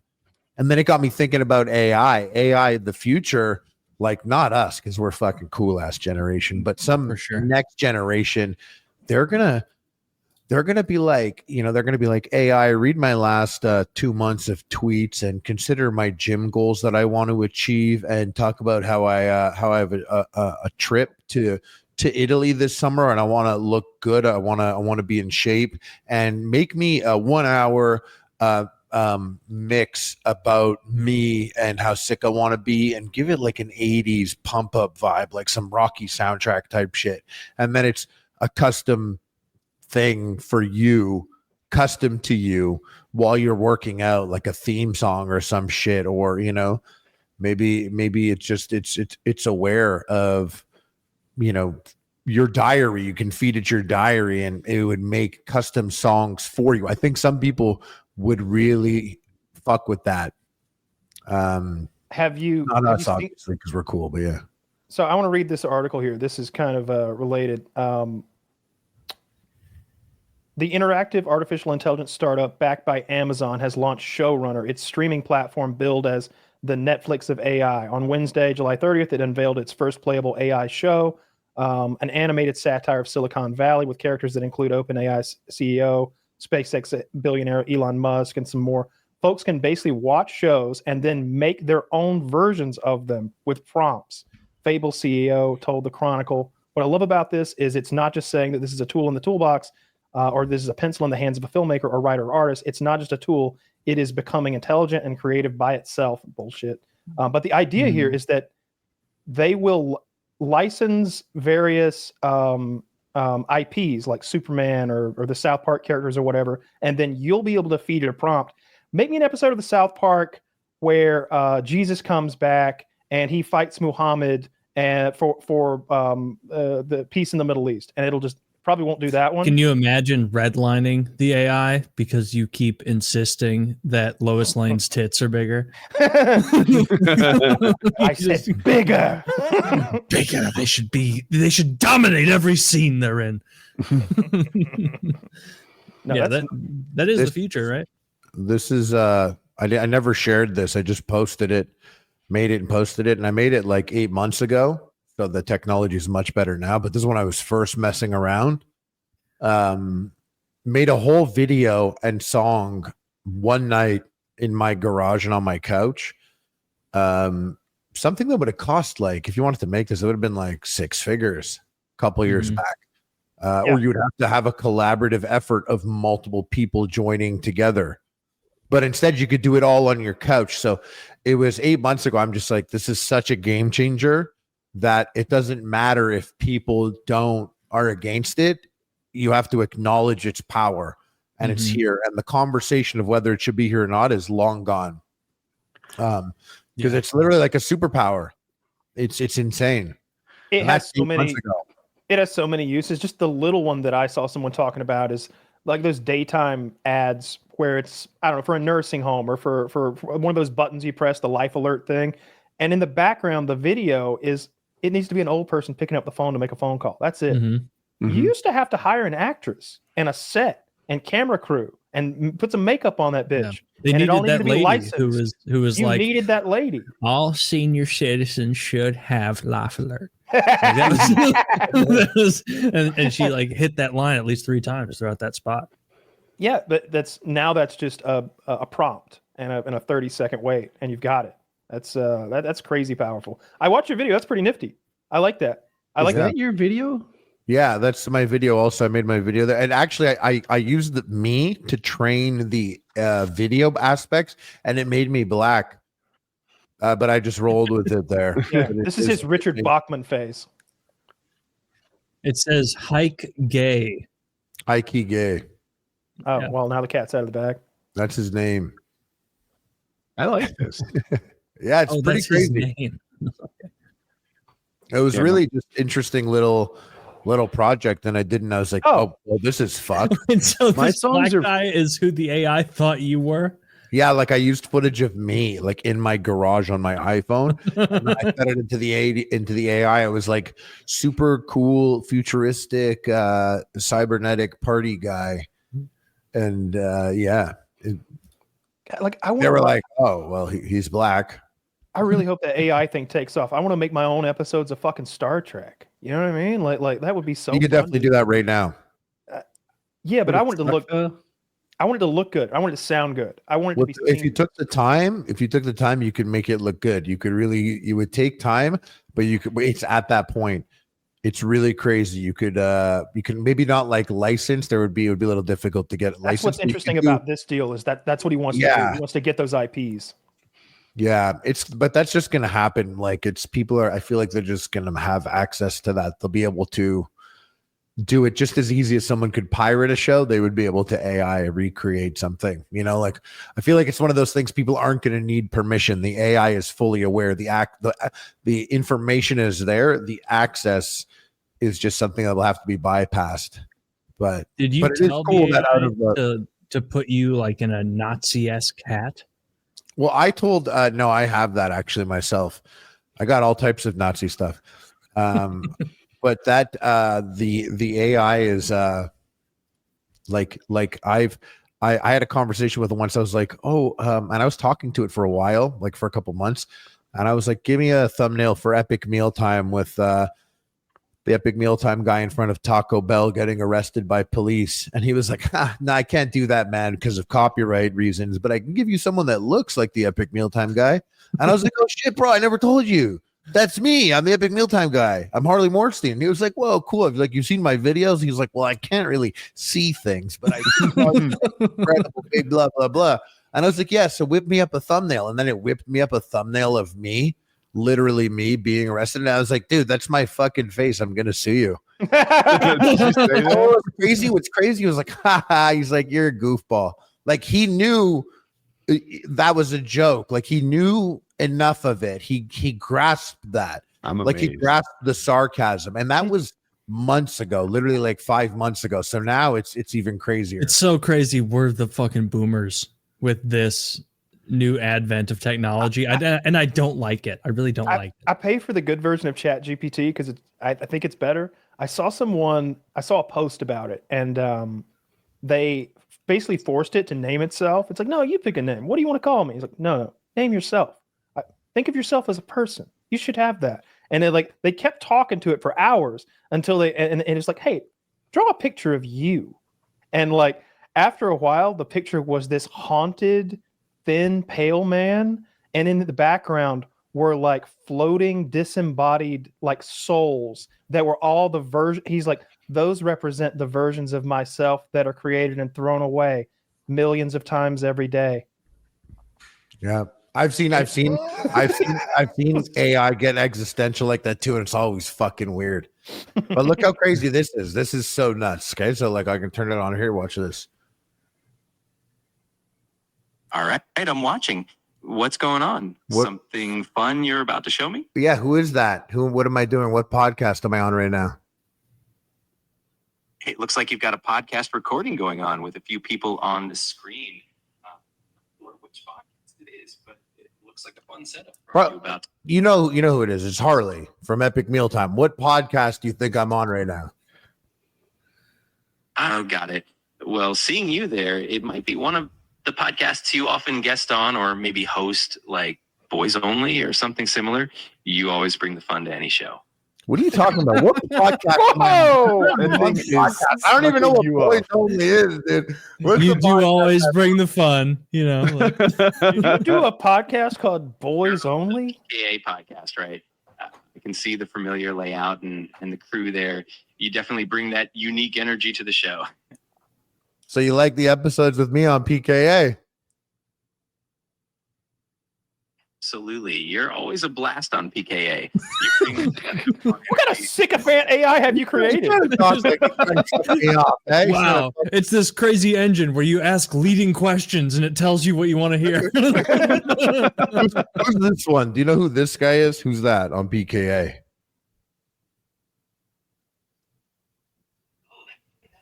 One of the regular hosts on PKA. Wow. He knows you by Swish. Future is now. Yeah, he knows you by face. Who is it? Who are you asking it to recognize, Kyle? No, Taylor. I had it on Taylor. Yeah, well. Anyways, bro. Thanks. Goodbye. How terrifying. The future is now, clearly. Any moment now, we'll be the underlings for such artificial intelligences that can complement their owners. Listen. You should have been like, do I need to lose weight? Absolutely not. Most ladies prefer a powerful, thick man. Have you seen people worried that like, oh, the AI girls are getting too hot and a bunch of losers are just gonna like date AI girls instead of getting real girls? Sure. That And it's happens. like, People are none of that diagnosing makes sense because you like they can't have sex with Yeah, the they can. AI. Yeah, Yeah, but they're But already it sets they're already doing standards that. high. There's this super hot character in Elden Ring with 4 arms. If some of them were to hack into Jackie, I don't know that I could settle for a 2-arm person again. Mm-mm. Mm-mm. Sick. I don't have enough balls for 4 hands. If you're doing like if you do like augmented reality, then you could see like a little anime girl sitting with you having dinner. That's the AI, and like then you just bang your sex doll, and it's just like real The life. whole point is that you can't actually physically engage with an AI. So who would actually be dating an AI? a lot. I mean, you've seen those people who date sex dolls, right? Yeah, They like those have girls. them. they're freaks. They're weirdos. Look, let's not Dude, I'm right cast here. stones. Yeah. And Freaks and weirdos. That's what they used to call people who online dated, Taylor, back in the 90s. Taylor, you're insulting our audience. You be able to get You know a, what, guys? 45% of our audience Get has pussy cat girl however you AI can find girlfriends. a sex doll hooked up to an AI. I feel like that's very an easy A to B process. Yeah. Like if you have a sex doll and an AI, it's like merely like duct taping an iPad to your sex doll's face and turning Yeah. the camera on. And You know, Is that real, though? conversations like this make me realize Elon Musk isn't the visionary they say he is. He is, though. He's Those doing brain- what? Battery powered cars? Fuck off with Neuralink. that. Neuralink. So what we need, what we'll do is you'll take, some donor woman and No way, Jose. you'll wipe her hard drive, right? And then you'll upload like Sudoku or whoever your four-armed like seductress is. Ronnie, And yes. Ronnie, you put Ronnie's brain inside the now wiped hard drive of the hot woman. She's gone now. And put in that Neuralink chip, and then there you go. You got your AI girlfriend. That's genius. At first, I thought you were going the wrong way, where you took a real woman and put her in the robot. And I'm like, what are we doing with the woman's personality? see, I want all the annoyance of a real woman, but also digital. I want is to be nagged. I should be constantly questioned about socks on the fucking floor.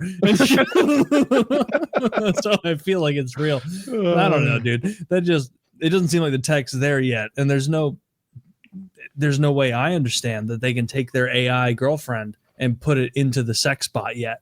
No, The sex bot technology is not there yet. No, The- it's not the gonna- you bot just- technology is you not. just have to you have to use your imagination a little bit. Yeah. She's talking dirty to you while you're mounting the $4,500 Japanese sex doll in your living room. That's banana. If anyone out there is finding themselves in this situation, just fuck a fat girl. Just fuck a fat girl and get it out of your system. They're calling it the Taylor solution. Just convince yourself that her big tits make it worth it, and then fuck her anyway. On your mattress on the ground. Or a prostitute. I think a prostitute. Sounds like Shambhala. What's that? Shambhala. I'm listening to Taylor's dating Back advice. girl on the ground, mattress on the ground. Never mind. Yeah, go. I'm sorry, I cut you. I'm listening to Taylor's like, just fuck a fat girl. And I'm like, he's my mom's favorite host. Mom, I'm on the show, but okay. Oh, dude. Huge shout out to the Woodworths. The best people ever. So glad. Stop doing the fucking Israel trips, but stop supporting that. Next But time you're other than there, that, you guys Mrs. seem Woodworth, pretty next tight. time you're smooching that wall over there, surrounded by murderers and thieves, Yeah, think of us. No, you guys are good. we're good. You grandfather us into No, to let not them having go. our pages It filled sounds like with people moms. want to go. They want to go kiss the wall. Let them kiss the wall. Dude, I say 100% seriously. I wish that you'd be the one to know. So I don't know the ins and outs and nuts and bolts, You'd but be I understand. the one to know. Yeah, you're the guy. He's not even a religious Jew. It's not required for what I'm going to ask. So like Israel does that thing that we talked about where they invite Jews to the homeland and like show them a good time. Mhm. And I think maybe even try to recruit them maybe into the IDF and maybe this, that, and the other. What percentage of Jewish heritage is required to get said invite? I've done this. I know you have. That's why I'm asking you. They just like one parent, I think, or maybe that's So far away from one parent. Yeah, no, we're hoping we could find one in the way back. Like, You might be able to do it. You might be able to do a DNA test and be like, listen, they're I think they're trying to pump their numbers. So There is no way Israel is handing out vacations for those people with like the 1% 23andMe scores. There's no, no but like a 12%. I feel like a 12% maybe. 12. That's a lot. Like, I don't think I have any Grandparent? Jewish ancestry, and so I could never make it, even if I had like one Jew. Kind of. Grandparent No would be quarter, Jews right? with the nut anywhere in your family tree. I don't think so. I don't know of any. He's in Missouri, but I'm from New Jersey. There's got to be Your brother someone did the in there. DNA test, right? Yeah, but it was all like Italian was the biggest plurality, and then it was French, which I'm trying to hide and get away from. Yeah. And then it was like just mutt, Mine's like mine's British Irish. English. Yeah, mine's Irish, English, and Scandinavian. It was Mhm. like a little fucking Neanderthal, like most Europeans. Yeah. Black people don't have any Neanderthal in them, by the way. Well, that makes sense. Well, Neanderthals were like mostly in Europe, right? Yeah, yeah. Yeah. Well, then that totally checks. But No, who I knows? was- Maybe they have ancestry of like a different proto-human, like Neanderthals That's from Africa. so crazy. I would just like to be on the winning team. Like Well, I wish that I had like the teams got mixed a little bit. I think that's the theory. your Is team. that- no, I'm just saying like No, Neanderthals his team doesn't mix. and Homo sapiens, like in their first encounters, Neanderthals are just better hunters than Homo sapiens Mhm. and better equipped for rigid environments, apparently. But Physically. the Homo sapiens had the basically the gift of gossip and communication and rules and Numbers. rumors and being able to be like oh yeah, down by the water there's a bunch of deer there, let's set up a trap. And some other guy could be like, yeah, we could do this, and you could also be like, that guy's a fucking idiot, don't listen to him. Right? And that carried. So it just got to a point where Neanderthals couldn't keep up with the system that Homo sapiens made when they were in bigger numbers. Allegedly, I got this all from Yuval Harari, from what I remember. Yeah. And they what was really must have been really crazy if you were like a Homo sapien and you were around Neanderthals, and these other people are like so similar that you can't ignore them, Mhm. but so different that it's like probably fucking weird, it would but- it would It would be jarring. so this is there's a theory that the reason the uncanny valley exists, the reason that just like humans have this innate fear of snakes and spiders, we're also terrified by human faces that aren't quite right. They look like humans almost. That terrifies us for some reason. And the theory is because we coexisted with Neanderthals, Denisovans, and two or three other Denisovians. higher hominids. Thank you. Higher hominids. I always trip over that one. It does not roll off the tongue. There were those hobbit people they found, I think, in either Indonesia or something like that were like legit hobbit people that coexisted with us in the timeline. And name them again? Denisovians. The Denisovans. It's not Vians. I thought it was Vians. Oh, see, why am I listening to you? The Denisovans and the Neanderthal coexisted with us and competed with us, and they looked mostly like us, but not quite. And so I saw a whole thing about how that's why we have that uncanny valley terror built into us. And we were all like allegedly, for all intents and purposes, different. But at a certain point, we start being like, you know what? I'm gonna fuck one of those little ones. I hit it. That's my question. I'm gonna go fuck one of those you little think- ones over there. The Neanderthals were raping the Homo sapien women. Yes. Or maybe there's like a BNC kink out there, that big Neanderthal cock, and there's a handful I'm thinking like, yo, you ever been sucked by a Neanderthal? They're fucking on that caveman shit, dude. Right? Straight up. They got 40% more lung capacity than us. Didn't you know? You can still see people with a huge amount of Neanderthal ancestry. I'm Zach, right here, show dude. this picture. It's an eBay photo, but Oh just my show the God. fucking photo. And this guy is the most Neanderthal person. Oh I've yeah, met. I see that and I Neanderthal hits for me. Like I'll see a little Chinese man, and I'm like, oh no, dude, you know, I'm Neanderthal. I just noticed the face of the guy he's punching. He fucks me. That's brutal. But like This that guy, real? that guy on the left is a Russian politician who's like 7'2", You think and he I won the guess fight? just intimidate. I think he probably won. That Look guy's married with a knocked out kid. like a Somebody's into cartoon. that. That Like guy's he's literally like birds flying around his head. that guy Holy is a shit. like see, but that's That guy's if he name is went- Ivan the Slaughterer. if he went 23andMe, it would come back like 65% Neanderthal. They Like would flag that's the what fucking, that looked like. No, the fucking government agencies would be flagged if he got DNA tested. They'd have to track this thing down and kill it. Look at how What big the his hell? face is and how little his like top skull is. Look how hairy he is. Sasquatch. Yeah, well, that's. I mean, don't you know? Some people are hairy, That's so like, normal. so Dude, let's not bully him for that. I don't have any hair in any of those places. Well, the chest, yeah. And look at that. Not That- really. Isn't that insane? My head's way hairier than his. True. It's Same. true. But, You mog him on head hair. dude, his eyes are like under a like shelter. Like his. Look at the forehead guy in goes- the foreground. Look at how photoshopped in that tiny man's little head looks. Rain next to has that never monster. hit that guy's eyes. Well, there is some forced perspective. Like I would compare the microphones to get some idea of just how. You know, Yeah, they he's look looking, the same size. No, Yeah. they don't. They look He's pretty out of similar. focus. He's closer.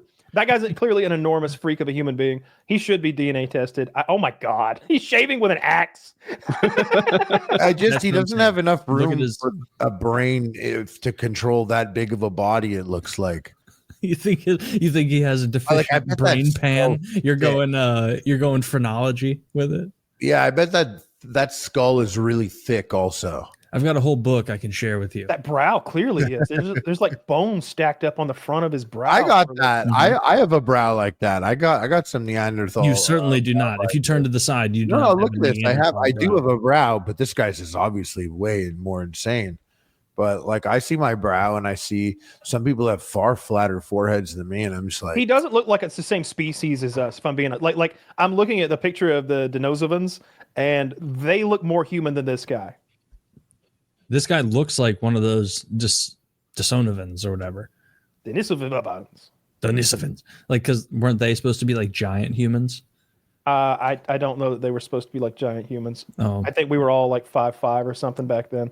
I'm not really sure though. yeah. Well, I giant. know the Neanderthals were like bigger and hardier, like I hate thicker, this image. thicker of them. bones and better lung capacity. Yeah, that's a Denisovan. Very goblin-esque. Yeah. I mean, imagine you look up like this video. I linked the video about the uncanny valley, but at one point he's like, imagine you look up from your village, you're cleaning an animal, and you see a strange figure leading a child away into the woods. What was that? Who was that? Why would they give this guy like an Amish beard in the reconstruction? That's how it grows in. I don't That's how like it grows in. Wait, you think the No. mustache doesn't grow in? On Yeah, why would Not the mustache not grow in? I don't know, man. I That's- don't know. yeah, that's it's the funny possible. explanation. I mean, like some type. Sometimes it just doesn't grow in right. That's all. Yeah, some of us can't grow full mustaches. Which Kyle feel like can, there's but a he whole fits bunch about. of Kyle steals bad mustache valor because he could have a good mustache if he put the time in. I could not. Plus, my mustache is going gray, so like I'm going backwards, not forward. Oh, now gray hair and a mustache is bad, huh? It looks distinguished on you. You look like James. Omni Man. You should be Omni Man. Here's what I want from you for Halloween. I want Omni Man. Gosh. I want you to copy his facial hair because he has this thing where it's clearly colored. You'd have to color it to get it right, but like some of it's very white and some of it's very dark. And like, I love the juxtaposition. You could grow that, be tremendous. I'd love to see you as Omni-Man. I think that every time we talk about your white facial hair, it'd be perfect. But yeah, we're going. Told me. So here's the deal. I put a green screen behind me, and I do it because you can see more game, right? If I had this big box that you're looking at now covering my gameplay, you'd miss a little bit of game. So I think the green screen's better. It's just me. But sometimes I wear a green shirt just because I have green shirts. It's not like it just happens. So I'm a floating head. Chat's like, this is the basis of you need to be one of the Futurama heads with a jar around it for Halloween. And I was like, God, I love the idea. It's just pretty good idea. And easy to execute, I feel like. But how would you do the audio? What? How would you do the audio, right? If I thought it was going to be a post-production maneuver. Oh, you mean you're actually going to put your head in one of the? I worry that a jar is stupid. Also, it's like not having a costume. I thought you were going to like put an image over your head, and you'd be in the jar. Maybe I could toy around the tech and see how well it turns out. If it turns out amazing, I'm down. If it looks like I just cheat my way out of a costume, then I'm not. Yeah, you got 3 months. You got time. Okay. I'm imagining some cardboard box and some clear. I don't know. Some arts and crafts might be required to get the look just right. I'm probably gonna end up. There's a lot of ways to see the hat work I have access to. I'm gonna end up on like 2 more episodes before that, so I'll remember to bring it up and see how the progress is. But it's true. You do have your wife. You could tell her that right now, and she'll have it done. I feel like in 2 weeks, based on how that tinfoil hat turned out. Woody, are you razor shaving every day? No, this is from this morning, I think. Yeah, but not every day. But when you shave your razor, Harry's razors, of course. Harry's razor. I use Harry's razor. I definitely don't use an electric razor. I figure that. No, well, he uses a Harry's electric razor. Yeah. Which is something probably. No, it's not. It's not. Certainly not. I don't know. Why do you ask? I was curious because to me, like straight shaving with a razor every day sounds horrid. Like I hated that ritual when I used to have to work at Enterprise or whatever, like every single morning, just because I had an area manager that would be furious if I had even a little bit of stubble. But I also have one of those faces that by like 2 p.m. I have a little bit of stubble if I shave at 6:30 a.m. and I hated that.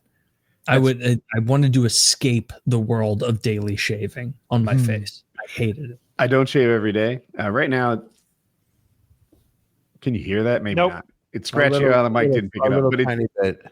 Anyway, I don't shave every day, but I also hate shaving. I especially hate shaving in my bathroom. When I worked, I shaved on my drive, and I would be fully dry faced, and the electric shaver worked better. Yeah, I shave when I drive every day, but like the whole like humid by the time I finish showering, I want to get out of there. I'm in a hurry to leave the bathroom, but so shaving is a pain in the butt for me. Yeah, it's a pain in the ass for everyone. Shaving sucks. You can see Kyle only ever lets his beard get a little bit long, which is a shame because as much as he denies it, that could be a fucking sick stash. And Kyle has the face shape where he could look like a fucking buccaneer or something. Like that would be cool. Obviously, Harley, a delicious mustache. Love it. Thank you. Mm-hmm. When's the last time you real shaved, Harley? I did it like not that long ago, but not everything. I kept a mustache. And I shaved it down and I was like, no, I look like so much creepier when it's fully shaved and I have the mustache.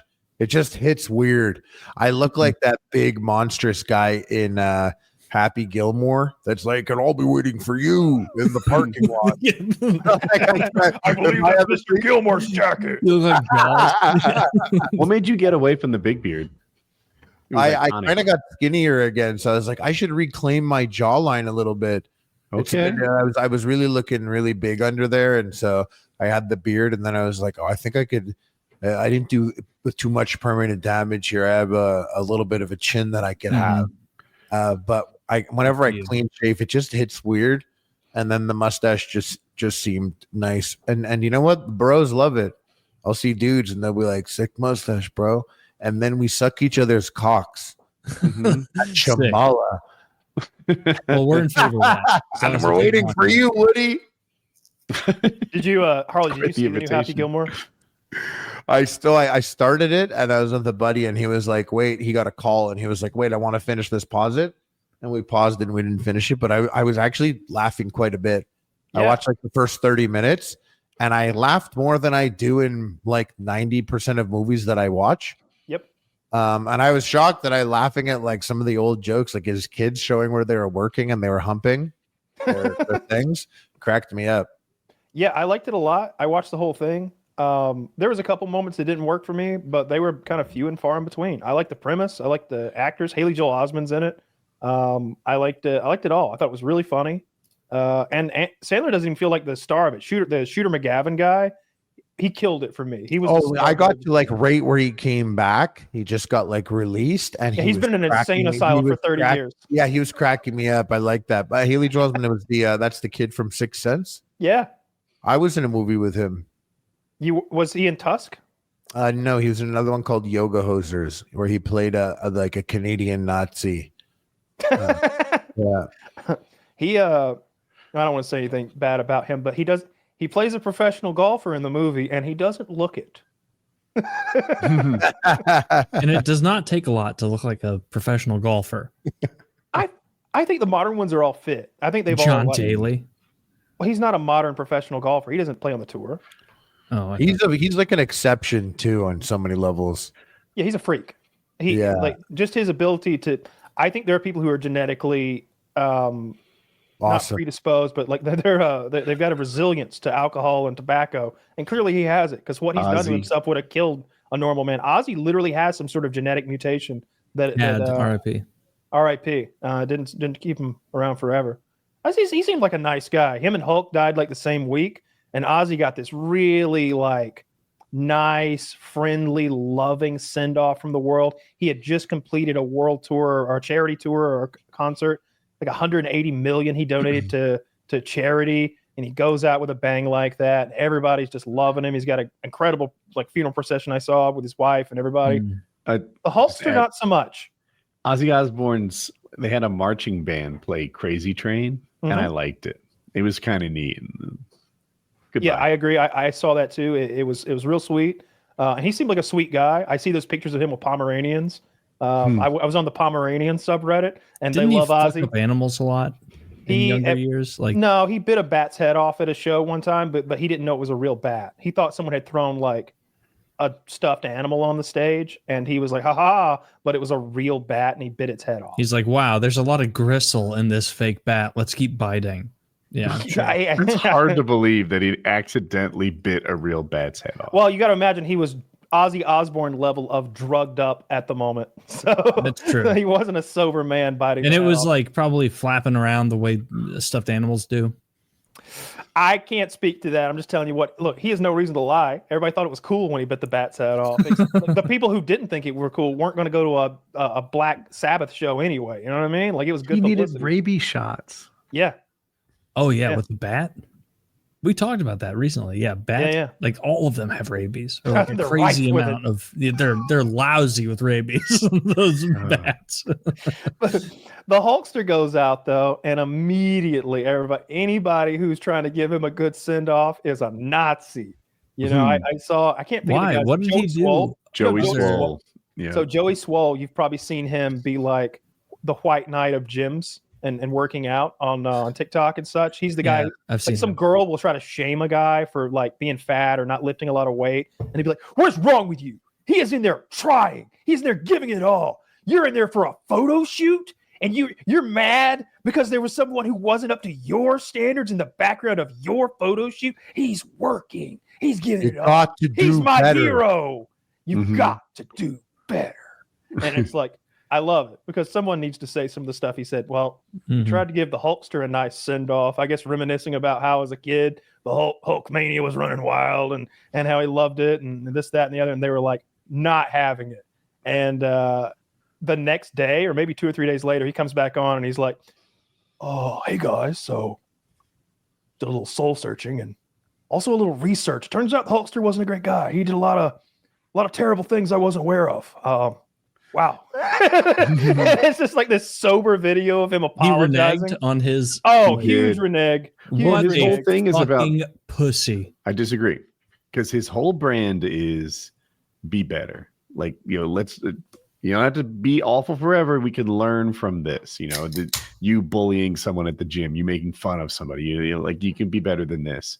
And he's like, I'd be a hypocrite if I didn't try to get better. I made a mistake. I'm like, and I see it. That's your whole thing. Is it being bad though to be like, hey, Hulk Hogan was jacked and it made me want to be jacked, and that's why I'm obsessed with fitness? It's like, no. Like, I think they see him as a villain for a lot of reasons, not just the racism, but also I think he was like union busting, which seems to be a hot button issue for some reason these days. Hulk Hogan was union busting? He was the star getting all the money and making sure the other wrestlers couldn't unionize to get their fair pay. I didn't really know anything about that. That's pretty gay of him, but he is jacked. And if I were a guy whose entire brand was being jacked and he motivated me to become jacked, I'd be like, yeah, hell yeah. I had Hulk Hogan, RIP. Like, why would you? That's just so fucking. That's so embarrassing to like make a video saying you like this guy and like RIP, and then to go back on it and be like, actually, now that I've been bullied, I'm a fucking pussy and I'm going to say what you guys want me to say. And I hope desperately that you take me back. Loser. Shots fired by Taylor. Joey Swole's now a bitch. I was. If he did that, he is. Yeah. What are you going to do, Joey Swole? You're 5'3". Come to my house. I'll tower over you and I'll go, let's lit. Don't come to my house, actually. Don't ever come to my house. Because you're probably very, very strong. I don't know. Why is it bad to learn from a mistake? It seems okay. I don't think it's a mistake. He is a little guy. That's what I would say. It doesn't seem like a mistake to be like, yeah, this person who had flaws motivated me and I used that. Look how short he is. I didn't know. I always see him sitting in his car, like yelling at his cell phone. Mm-hmm. Conor McGregor's 5'9". He was. All right. Guess what, Joey baby. Swole? If you want to have an online, strictly digital fight, then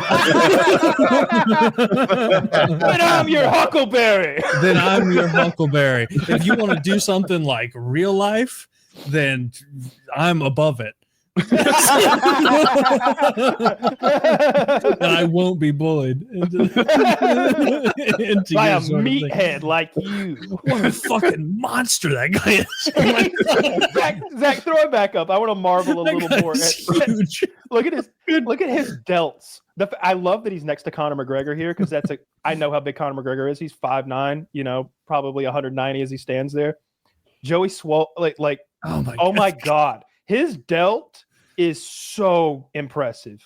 Everything was smart not to strike the same 45-degree angle pose. So if you compared the two of them, Conor would look like skinny. Joey Swole is a monster. I had no idea he was that. I mean, his name is Joey Swole, so I don't know what I was thinking, but my God, look at his hand. All right, timeout. Has this been doctored? Look at Joey's hand.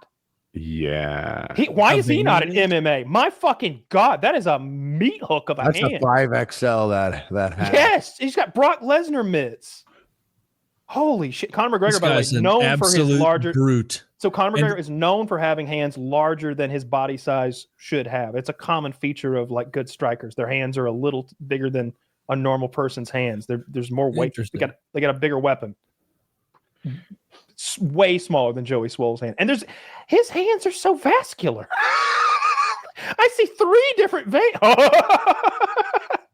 Man, you bit off more than you could chew this time, Taylor. And that's saying something. No, we should. No, I can chew a lot. I can take Joey Swole in an online digital argument, strictly digital, not in real life. My God, the hands again. The hands. What a mighty man. And he used all those muscles to laud one of his heroes and then immediately renege on it. And so, what do those muscles give you? Okay. They don't make you on his worst day. Hopefully he didn't have cancer and recover also, because that would make me look even worse. Yeah. I don't think they're you could be studying on him this to day. try to figure out how he did this. No, there's no way. Unless we were having a height competition, I'm going to get blown out. This guy's going to beat my ass. I wonder which of you can reach the tallest object. You're obviously 6 or 7 inches taller, but he's some sort of super athlete, apparently. Right? I could reach higher than him. Can you touch the rim of a basketball goal, like a standard one? Yeah, easily. What? Said that pretty quick. Been a long time since you've done it, I bet. The rim. Oh, it's been so long, but I'm gonna steal valor from Can you previous. touch the rim of a basketball while starting for basketball goal while starting from the ground? Well, guess what? Now that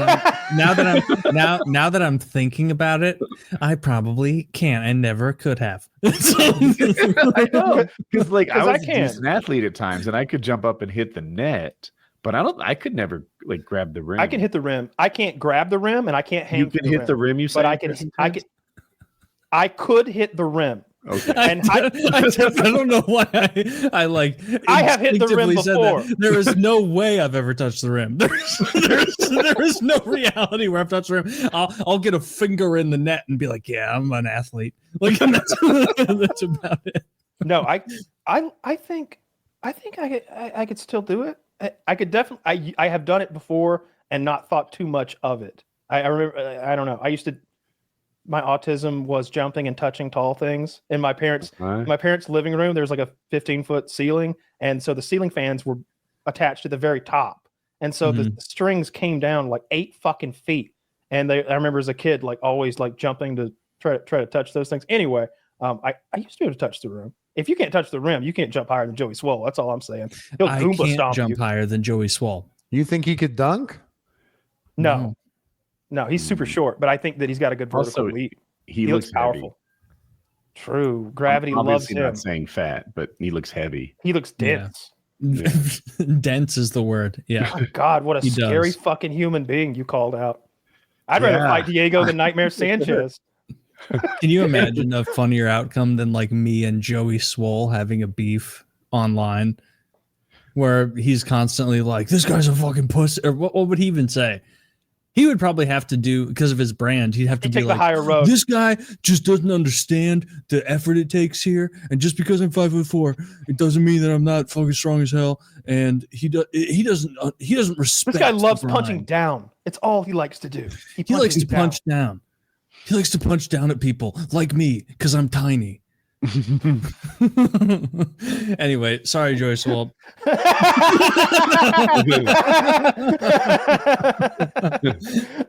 Also, fine. sorry, Joey. Joey Swole, if you be- do decide to take your revenge, his real name is Khabib Nurmagomedov. Yes. Look him up. That's not anyone's It's not even Khabib Nurmagomedov. Whoa.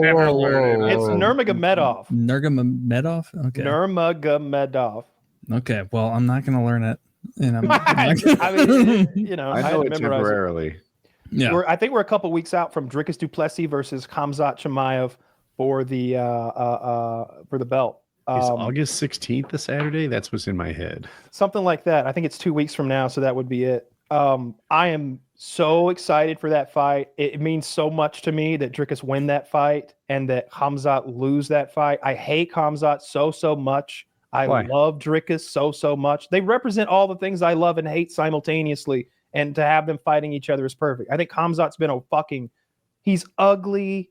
I didn't like when he went. Now I hate him too. Say less. I've got a list, but being ugly doesn't. First of all, Dricus is a handsome man. Show us a picture of Dricus Duplessis, Zach. Handsome guy, and then show us Khamzat Chimaev after that. He's an ugly fucking hair lip piece of shit, and it's not even hair lip. He was just so poor when he fell and cut himself. His parents couldn't fix his mangled ass face.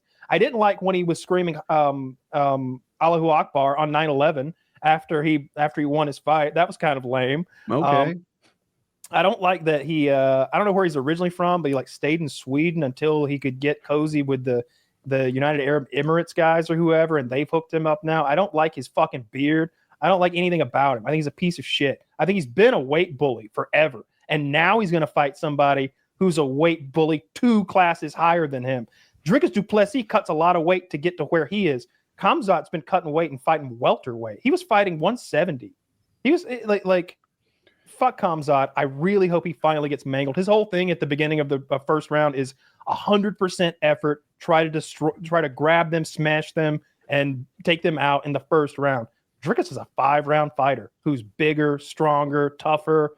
Like he throws with volume and with power. I can't wait to watch this. Has Dricus faced a good grappler yet? I'm thinking back to his last fights. It was like Sean Strickland and then Izzy before that. I'm maybe he beat Yoel Romero. I don't know if to be honest, if he's fought a great. Sorry, grappler. I didn't mean to quiz you. No, it's relevant. Yeah. I doubt he's fought a grappler as good as Kamzat though. Kamzat's incredible. I just can't stand him. Looking forward to this one a lot. I'm looking at his last like 8 fights. No one there really stands out as a grappler. Whitaker is a good grappler, but doesn't really. I can't recall him really wrestling anyone. He just lost his last outing out in a real close decision. It was sad. And then before that, fucking Kamzat, bro. That's another reason I don't like Kamzat. Kamzat broke Whitaker's face. He put him in a rear naked choke attempt, and it like crushed his bottom jaw and made his teeth like come out of their sockets or something crazy.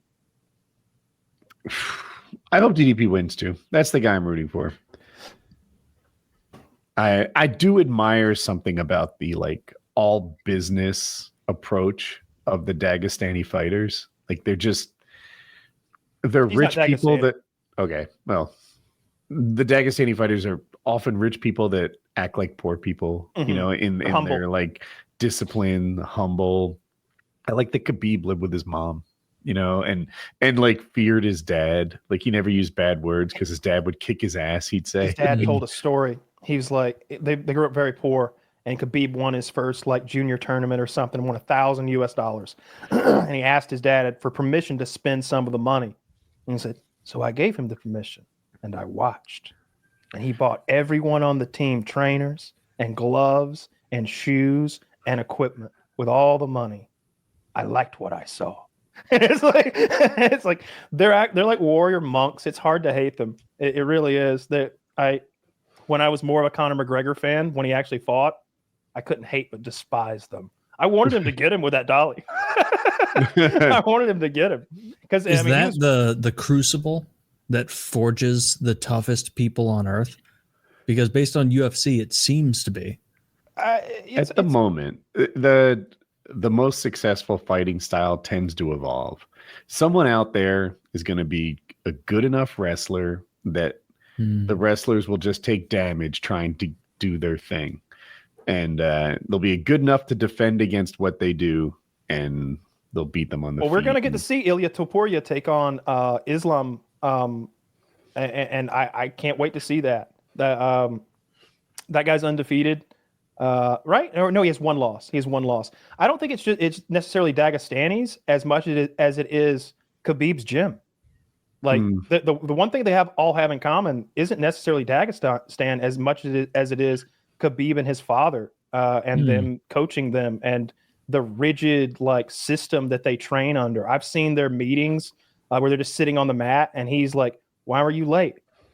You got to set an example. Why were you late to practice?" He's like, "I was only 10 minutes late. 10 minutes is 10 too many. Why were you late? Why weren't you early?"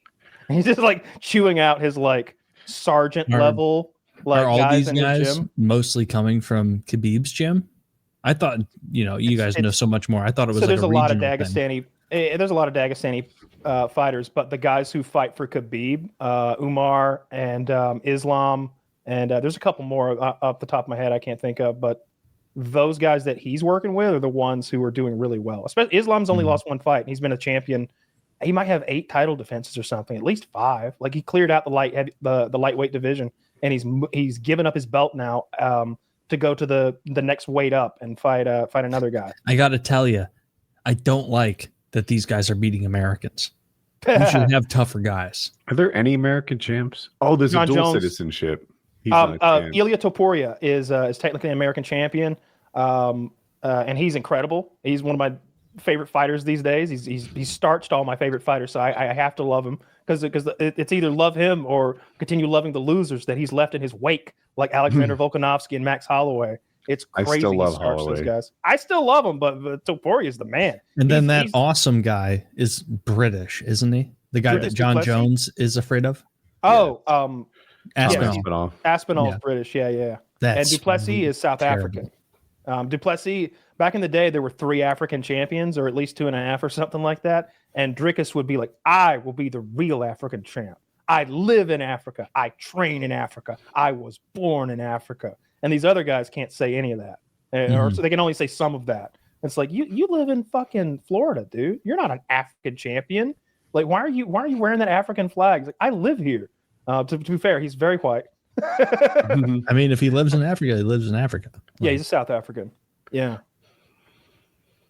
So I'm accent. It is August 16th. I googled it. It should be dope. Yeah, this weekend's fights are lame. I didn't even recognize anybody on the card. I'm not gonna. It's the free card anyway. But that August 16th card, I don't know. I don't even know what the rest of the card is, but I'll definitely be there for that Drickus fight. I'm worried for Drickus so much. It really hurts me when my fighters lose. Like other sports, it's not this bad. When your baseball team or even your football team, even in college football, when the Bulldogs drop one early, I'm like, we'll still be in the top 5. We can make the playoffs. This isn't the end of the world. But when your fighter loses, it's like, fuck, back to the drawing boards with this. We suck now. Like you go from being the best in the world apparently to sucking now and being over the hill because you caught one punch. It's a rough game. My wife never liked sports before, but now she likes Formula One. And she has a genuine interest in Formula One. She watches like shortened versions of every race and reads about it probably once every day. And it's fun to watch her like see what sports are all about. First she wants her favorite racer to win, and then she's loving the blowout seasons. Max Verstappen is her favorite, and she liked him back before he was champ. And then he became like the most dominant racer. Like he won more races in a season than he won something like 21 out of 24 races, or it might have been 22 out of 24. Like it was wild. He won every race, and that's not what motorsports are usually like.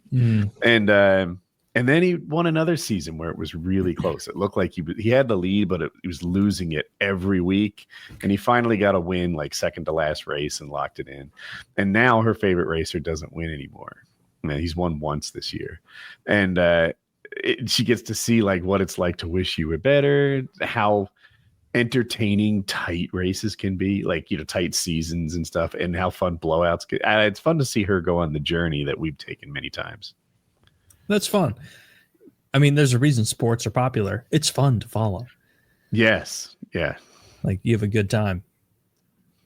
Never watched the racing. But NASCAR's the worst. It seems like racing would have the same feel as UFC, where you really don't care about their sponsors or their, ancillary like connections. It's just like, I like this guy. I'm a McGregor guy, or I'm a Verstappen guy. Some people are Ferrari people, like certain teams, Ferrari, Mercedes to some extent, have like a lineage and a heritage. They've been champs for a long time. People love Ferrari. And when a good racer goes to Ferrari, they're all excited about it. Interesting. Red Bull is Jackie's favorite team, and they sell sugar water. It is not like Ferrari. Right? It doesn't have this like long heritage. Sugar water. Williams is another team. You probably haven't heard of them, but they've been in racing since the beginning. They get like extra money to keep that team afloat just so they stay in the league. But yeah, so some people like the main sponsor, but is Williams a car manufacturer? I'm not. What the hell is Williams? I feel like I should know this. Because it almost seems weird to just have some random company in there with Lamborghini, Ferrari, family Red Bull. They're an F1 team. Like that's what the business. Yeah. Like they have a Mercedes engine in there, and they are an F1 team. There is nothing else to the business, I guess. I guess Mr. Williams does well for himself. I bet he does very well if he has an entire F1 team. Yeah, I was watching a video about how garbage NASCAR is, and they went through like the last 20 years of NASCAR history. Apparently, it's a few things. One, they did this thing with the points race where it used to accrue points over the season, and at the end, whoever had the most points won the championship. And someone blew everyone out one year, and so that meant the last race of the season, that guy didn't even need to show up, and he was still champion. And they hated that. They thought it was making the viewership bad, and they wanted their version of a Super Bowl or a World Series. And so they introduced this playoff system where like the top 10 in points at the end of the year would then have their points all taken away, and they would go and then they would give them a few, like first place got like 4 points, and then second place got 3, and then on down the line. And then they just let them do like 10 more races or something. And he was basically talking about the legitimacy of the sport and how it wasn't real, and all the times where someone's finger was on the scale, and it's like shocking. Like Richard Petty won his 299th race or something, 249th race, something like that. They inspected his car and he had too many cubic inches.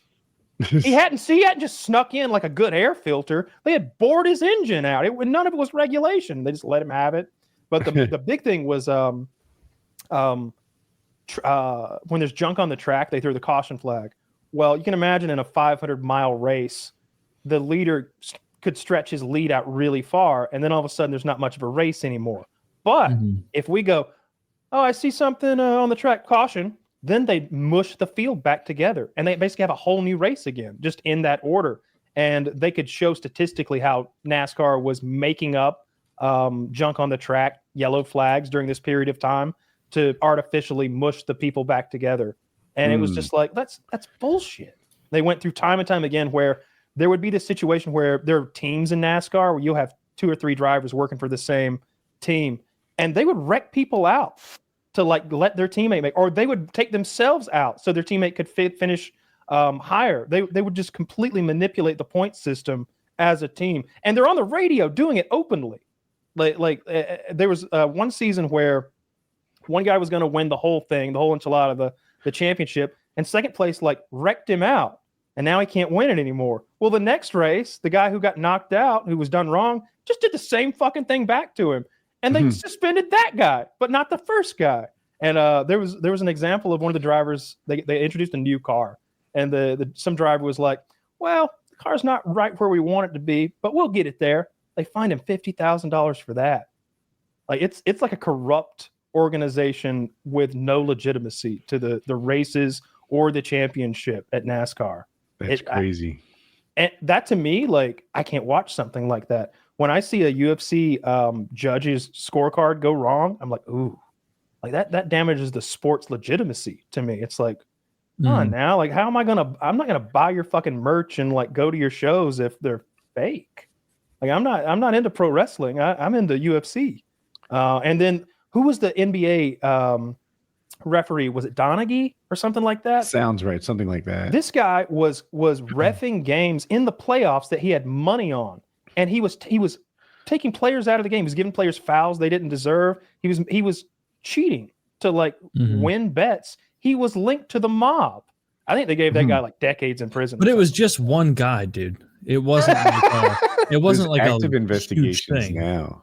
Like, just I wish I could give you all the details. I don't have the recall, but there's an investigation right now into a player who had huge money problems and loans, who is being suspected of like throwing games, or at least throwing his personal stats and pretending he's injured so he doesn't, like, he hits the under on his stuff.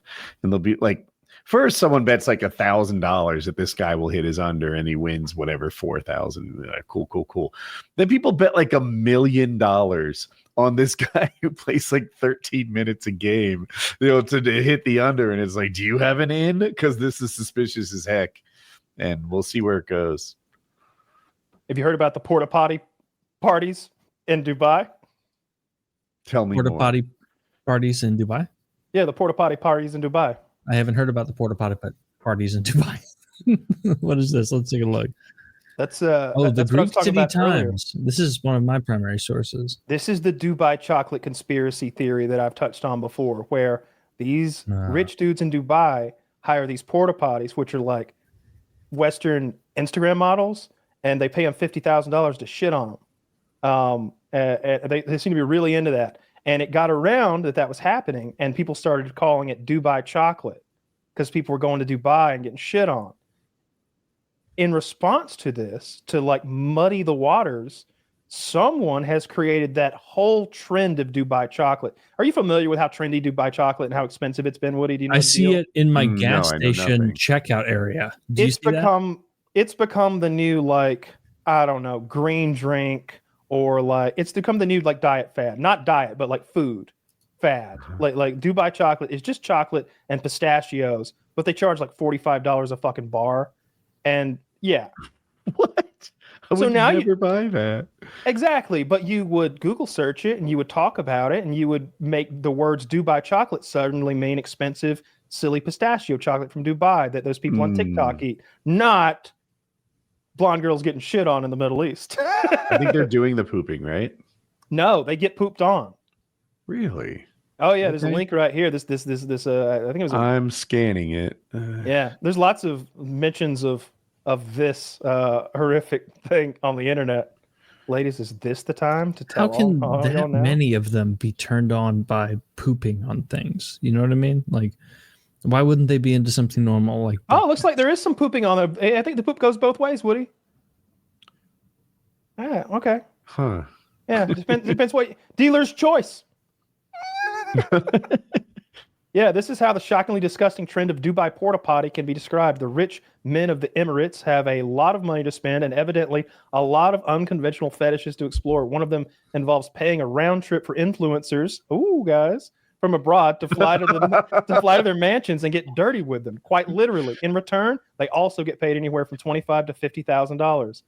But how do we know this? Rumors around this trend have been circulating for quite some time, but the news has been blowing up on TikTok and Twitter since May for both informative and satirical reasons. One of the earliest accounts came from, and it gives some girl's name, a 31-year-old flight attendant turned TikTok star.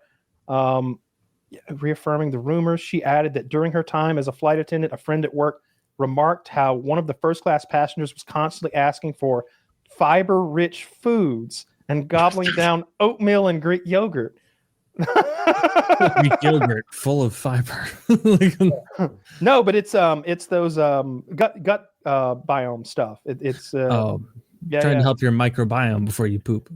Yeah, getting a nice solid full poop because you want your money's worth. You don't want to throw down 50,000, get some hot blonde to come over from the America, and what, you just some little shrimp basket on her? No thanks.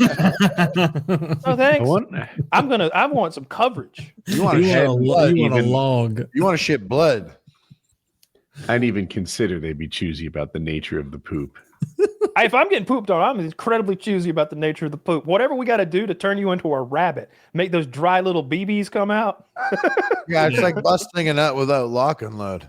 Oh. Yeah, imagine that, peasants. You can't dribble a little shit out. Man, I couldn't hang in those circles. You couldn't? Taylor, I'm convinced I'd your be- poops are outstanding. If I'm eating all my popcorns and I'm eating and I'm eating healthy and I have a bunch of fiber, but otherwise I'm gonna fucking shrimp basket all over those guys. just those little, not Curly. strong enough to stand on their own turds. Just Yeah. those, If you disturb if you disturb the water, they scatter. they scatter. You ever drop anything in the toilet that you needed back? No, I literally never have. I've never have toilet either. thing. And like while I piss, I'm on the phone. And I've thought about it before. Man, if I were to drop this would be like the end of the fucking world. I hold my phone to the side if I'm peeing and looking at my phone because I have that latent thought in my head that I could drop this. And so I hold my phone to the side where if I dropped it, it would not go in the bowl.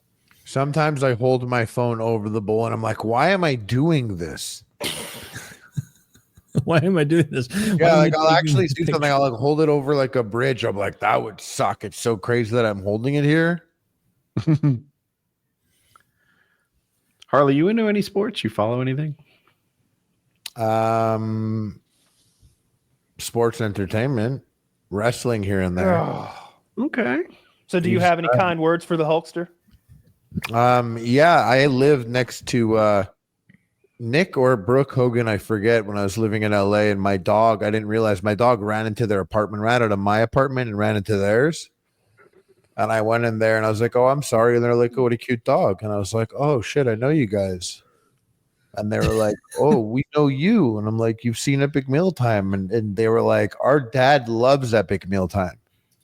And I was like, that's fucking crazy. Hulk Hogan loves Epic Mealtime. They're like, yeah, he really does. Like, he's watched many episodes. And I was like, that's crazy. And like a couple hours after that, he followed me on Instagram. So even to this day, like Hulk Hogan follows like 250 people or something, and I'm one of them. And I always thought I'd have a moment. Send him a DM. See if he writes back. I sent him a DM when I was boxing Creator Clash against another wrestler, John Morrison. And I told him, I was like, I know you got a restaurant thing in Tampa, and if you came down and walked me to the ring, I'm boxing another wrestler. Nothing would be cooler than walking down with like the number one wrestler. Like, I don't think you understand how sick it would look for me. I would, I'd post your stuff. I'd wear your shit on my shorts, hyping up your restaurant. I'm like, I have ideas for a walkout. I'm like, but if you walk me out, I'll just walk out with Hulk Hogan and like, I'm going to go box another wrestler. It's like, dude, I'm with Hulk Hogan. What are you fucking, come on. And he was like, oh, brother, no. He was a bit nicer with the words, but really that's what it came. Dude, he sounds cool as hell. Did you watch the reality show back in the day? Yeah. I caught some of it. I never watched I liked it. Like that was during like the reality show golden age. That's when I think Ozzy was on, or at least it hadn't been long since Flavor of Love was out, and something else I'm spacing out on, but Nick was his son, and I think Nick was drunk driving and crashed, and his friend was in the car with him, and his friend got paralyzed for life. And I think Hogan said that was God punishing him. Yeah, I think I heard something like that. Yeah. I'm more of a fan of the wrestling than the guy. Yeah, I don't know much about the guy. I do know what his boner looks like, though. R.I.P. I do. You saw his boner? Yeah, in that video. He had that video. Oh, I didn't watch that. Yeah, okay. You impressed? What do you think? 1 to 10. Incredibly solid and rigid given his age. It must have been enhanced like with a pill or something, because shit had like a 7-degree upward angle. And like Joey Swole's hand. What I I find remember. it hard to believe that Hulk Hogan was taking some sort of performance enhancers. It was very red too. crazy red. It was so red. No, he seemed. I didn't. I watched wrestling when I was like 5-6 years old with my grandpa, and I definitely liked it then. I liked Sting because Sting looked like a superhero. Sting had a mask. Cool. He would come down from the rafters on like a zip line or rappel down, and to me that's a superhero. Is a masked man beating people up. I loved that, and I of course watched the Hulk Hogan movies. He was the Crow, basically. Yeah, he was the Crow. Yeah, came down with the bat, dressed like the Crow, and it was fucking awesome. And I liked the Hulk Hogan movies when I was a kid, or at least when they were coming out. Urban Commando. Urban Commando. I think there's one called The Babysitter. Was there one with Harold Ramis with like where Hulk was from space? He was like a space bounty. I think that is Suburban Commando. Okay. Yeah, and he had like, it's so funny you watch it now. The costumes like all cardboard and weird. Yeah, but that was good shit. No, Hulk was they had a cartoon show also back in the day, like a wrestling cartoon show that was sick. Yeah, he was one of the most well-known people on the planet at one time. It's crazy. Oh, and your buddy Ric Flair. I thought about this the other day because you met Ric Flair at that bar that time and took that picture. I saw this Reddit post where it was someone who worked at a restaurant, and they were like, guys, does Ric Flair keep coming to your places of business and pooping his pants and then refusing to leave? Because this is the 4th time it's happened. Really? Apparently he's a serial pants shitter. He's getting so wasted he's pooping himself and they're like, leave, and he's like, give me another drink. Is that a wasted thing or is it a old man pooping thing? It's a mix of all of it. It's probably a mix. A healthy dose of not giving a fuck also. I liked Ultimate Warrior. I don't remember him even talking. I don't know if he did talk. He was from parts unknown. Maybe he never had speaking roles, but he was by far the most impressive physique. Like even Hulk Hogan is like, that looks like fat. You know, he looked damn near pregnant sometimes. Even when he had that distended belly. I don't know. But Ultimate Warrior looked amazing. Zach, show us the Ultimate Warrior. I picture him as long hair, enormous, and maybe wearing a mask or something. His name face, was, I think. It's painted face. Okay. Warrior? The Ultimate Warrior, yeah. Yeah. Oh, R.I.P. died 11 years ago. He was 54 That's the cost. when he died. That was the cost of 54. looking that much more ripped. Dude, this guy, 54. He didn't look unhealthy. Did he die? Oh, heart attack, right? Oh my God. I'm seeing some pictures of this guy. This guy's like too jacked to have been in that era. Look at him compared to Hulk Hogan. Like, It was just like, what if we took more? That guy on the left kicks ass. Look how hard the nips are. Like he's He's giving it all he's got. Look at the hair. It's all Wait, tussed hold out. on. Was he a huge guy Taylor's too? learned to stop calling out incredibly jacked guys. You know what? That guy, he's really cool.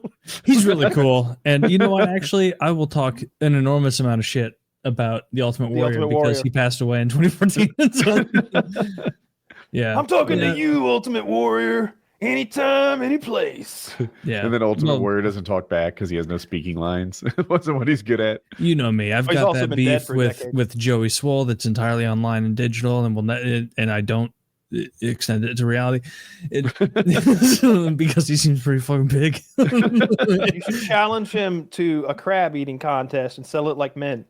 Oh my God. Well, he wouldn't agree to something like that. He wouldn't use the tools. He would just crush them with his hands. He wouldn't be. He would squeeze the leg and it would shoot out like toothpaste instantly every time he squeezed a cluster. To use his hands like some savage because I'm going to be getting clean breaks, easy peasy shit. He wouldn't be able to hang. He doesn't bother cleaning them. He just starts eating the shell and all. I would dislike that. I would see that as Dude, I want to do a live PKA or an in real life PKA just so I can take Taylor to dinner. Like, I want to see this. I want to witness it. You want to see You the should. crab? Do you know how much it's going to be? It's going to be hundreds of dollars for me. There has to be all you can eat. And the limiting factor will They don't be make how that mistake fast- anymore. How fast they can bring me the crab. And Vegas is the place to get the all-you-can-eat I'm crab. such an expert, not to brag, but if we were all out there together, the 3 or the 4 of us, and they brought a bunch of snow crab, I would be breaking on your guys' behalf because I would want to make sure that you guys got good breaks. And so I'd be popping over to Kyle's pile, and I'd be like, "It's a perfect break for Kyle. Let me hop over to Harley. Perfect break for Harley. Let's see what he's up to. What he's struggling with that claw. Give it to me, bud. Can you do both claws, Taylor? I I appreciate can it. do all the claw. I will pull the claw meat out so cleanly that you will see the small amount of meat that is in the underclaw. I will The pull that underclaw meat. out. Yeah. You know, where you see the big chunk and then there's that small little bit of meat that you can get I don't out eat crab. if you're smart. I don't have Taylor's skills, but on the rare occasion I do get like a big chunk of crab out and it's not just like a torn up garbage mess. I'll give it to Jackie because it means so much to her. She knows this is rare. This is a prize. She's like, oh, Meltzer. You're such a good guy. I'm like sitting with my girlfriend doing that, and I'm like, bet you wish you had this, huh? I'm like eating. Oh, you don't even need the butter. You don't. I'm not a big butter guy. If you break it up correctly and it's good quality snow crab, you don't really Getting need it buttered a up. ton of butter. It's going to be dripping with butter if I'm eating crab. Look at me and tell me I know when and where butter is appropriate. I do. I'm fat, and It's true. I can tell you, you don't need butter for that. I want the butter though. Do they use salted butter? They use clarified butter, right? Oh, I don't know. Maybe. Oh, you don't know about the butter? I thought you'd be the crabman. I don't know what kind of butter they're using. Mhm. I bought a giant tub of ghee at Sam's Club last weekend because you That's were talking up clarified. ghee so much. Yeah, they do What use is clarified that? butter. They live up to the hype. What's ghee? Yeah, I like Ghee it. is clarified butter. Indians use it in cooking, but what you do is you separate the milk fats from just the butter, and you get a high temperature cooking oil because butter burns at like 265, I think, and clarified butter goes to like 465. So you can sear steaks in butter now without Mhm. getting that brown, acrid, burnt butter taste in your all over your steak, which is fucking gross. Like Yeah. every cooking video, they throw up 2 tablespoons of butter at the end and they baste real quickly in the butter. But that butter burns if you don't have the pan at the right temperature. And scorching hot is not the right temperature for basting. And they never explain that. They never explain that the searing temperature is different than the basting temperature and you just ruin your steaks. I was doing that forever until I learned that. But yeah, clarified butter is great. It's tremendous. I didn't notice a benefit so far versus the beef tallow. Like my grandma got super into beef tallow, like using that for cooking. And so she bought me a big tub of it. And that shit is big shout out to beef tallow. Like, it's not like an RFK nonsense thing. It's legitimately awesome. It has a crazy high smoke point. You can cook anything in it. 485. It does not imbue any like beef flavor on what you're making, which you'd think it would because it's beef fat, but it doesn't. No, it's only 400. It says. Oh, you can. I like that a lot. Beef. I mean, it's cow fat. So frying a steak in cow fat makes a lot of sense. And duck fat's really good. I use duck fat for French fries if I'm going all out and making a fancy schmancy dinner. How high is that? Like, is duck fat? Like it's 400 and something too. It's just a different flavor. I couldn't. If you had beef tallow made French fries, peanut oil French fries, and duck fat French fries, I'd be able to tell the difference for sure. For sure. The duck fat has I don't know how to describe flavors, but it's different and good. It's a little greasier. I like that. It's a yellow fat, whereas the beef tallow is a white fat, whatever that means. And it just carries a little flavor with it. But I like the clarified butter a lot, the ghee a lot for steaks because I don't know. I'd rather do that than avocado oil or a seed oil for sure. Like, what's wrong with the avocado oil? I just don't think it adds any flavor that I want. Like on my steak is kind of a sauce, like leftover when it comes out. But with the clarified butter, it's like, oh, did a little melted butter end up on my steak? Oh no, bet that won't make it taste incredible. Oh, did the sauce get on my potatoes? Oh man, all that melted butter on my potatoes. I hate when that happens. Everything's tasty. It's whereas avocado oil is just like this neutral, nothing oil that it takes on flavors, but it doesn't really provide any. I kind of like that about avocado oil, the same way I like it about beef tallow. Like I don't want the oil to be adding too much. Sometimes you want the oil to add something, like if you're doing an Italian dish and you're adding olive oil, like you do want some of that olive oil flavor. I've done steaks in bacon grease too. Like I cooked a pound of bacon and then used the same dirty pan to sear my steaks. I mean, you can't go wrong there either. Bacon fat dripped all over anything also makes it taste delicious. I remember my younger brother literally crying when we were kids because we were at my grandparents' house and they would make us like a country breakfast with like eggs and bacon and whatnot. And my grandpa would make the sausage and eggs or sausage and bacon. And then he would use the grease to cook the eggs. And my brother would like cry because he's like, I don't like when you use the bacon grease to make it makes them different colors. And I remember just thinking like, God, fuck you, you little fucking idiot. Why am I associated? This guy's such a faggot. Like, he did with this.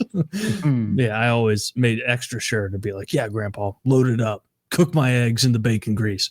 Make them so they're almost dark colored because there's so much grease in there. Jackie made a breakfast casserole when I stayed over there that time, and I just remember waking up and smelling a delicious breakfast casserole, but being afraid of Jack. So it's all fair. I may have texted you and be like, "Hey, is it okay for me to come on down the stairs now? Am I good? Is he put away? Is he gonna get me?" But that thing was amazing. I've tried to make breakfast casseroles since, and they never live up to Jackie's breakfast casserole. Oh. It blows her chili out of the water. That's not hard. What are her famous, like, would you say breakfast casserole is one of her, Mount Rushmore meals or no? Honestly, I think the filet mignon is as good as it gets. That's fair. How does she cook it? What is her technique? I'm so the wrong guy to ask, but at first she uses the oven and then she sear it in a frying pan or something. It's a cast iron skillet, I think. Yep. Oh, yeah. Okay. Sorry to go wrong. Yeah, I use cast iron too. You don't? It holds. No, I do. What's wrong with her chili? I don't start in the oven when I reverse sear. Makes me throw up. It tastes bad going down. It tastes bad coming up. Why? Well, most throw up tastes bad. I didn't know I had to explain that. I didn't see this coming. Yeah, It tastes like everyone's puke. Like it tastes like puke to me, or is there a chance I would be like, "This is good. You're crazy." She has noted that no one else in the family has ever requested that she make that meal. Right? Whenever she's like, "What would you want?" To improve it. There's a 0% hit rate on the chili. No, she's the only one that likes her own chili. Shockingly easy to make. 0% hit rate. There's not even really any cooking to do with chili. It's more like mixing. It's just combining 5 things that all taste good together. It's all about when you combine it, not how much, as much as when. Horn set recipe, but the horn set are a group of people in Elden Ring, so it's not that but close. Can't be that. Hormel?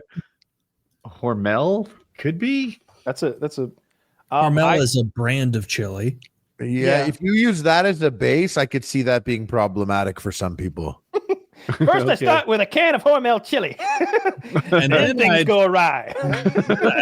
Hop over to the microwave. I think that's the chili mix, and she just follows the instructions. Yeah, that's possible, and that might be that's. You just have to choose a different foundation, maybe. I like a lot of tomatoes. Oh yeah, let's start from scratch on a new idea. Yeah. People are like, Woody famously hates chili. Nay. No. I like chili. Oh yeah, it's Jackie's chili. Specifically, chili's great. I like chili. That's why I was like, "Oh, bet I'll fucking eat her chili." I like chili too. This is something special. She has a lot of great characteristics. Her chili's not one of them. No. There's a great video of I think Jackie serving him some chili. And he's eating it maybe on live stream, and he's just like not reacting well to it or something. I think the video is you don't get great hats and good chili. You get one or the other.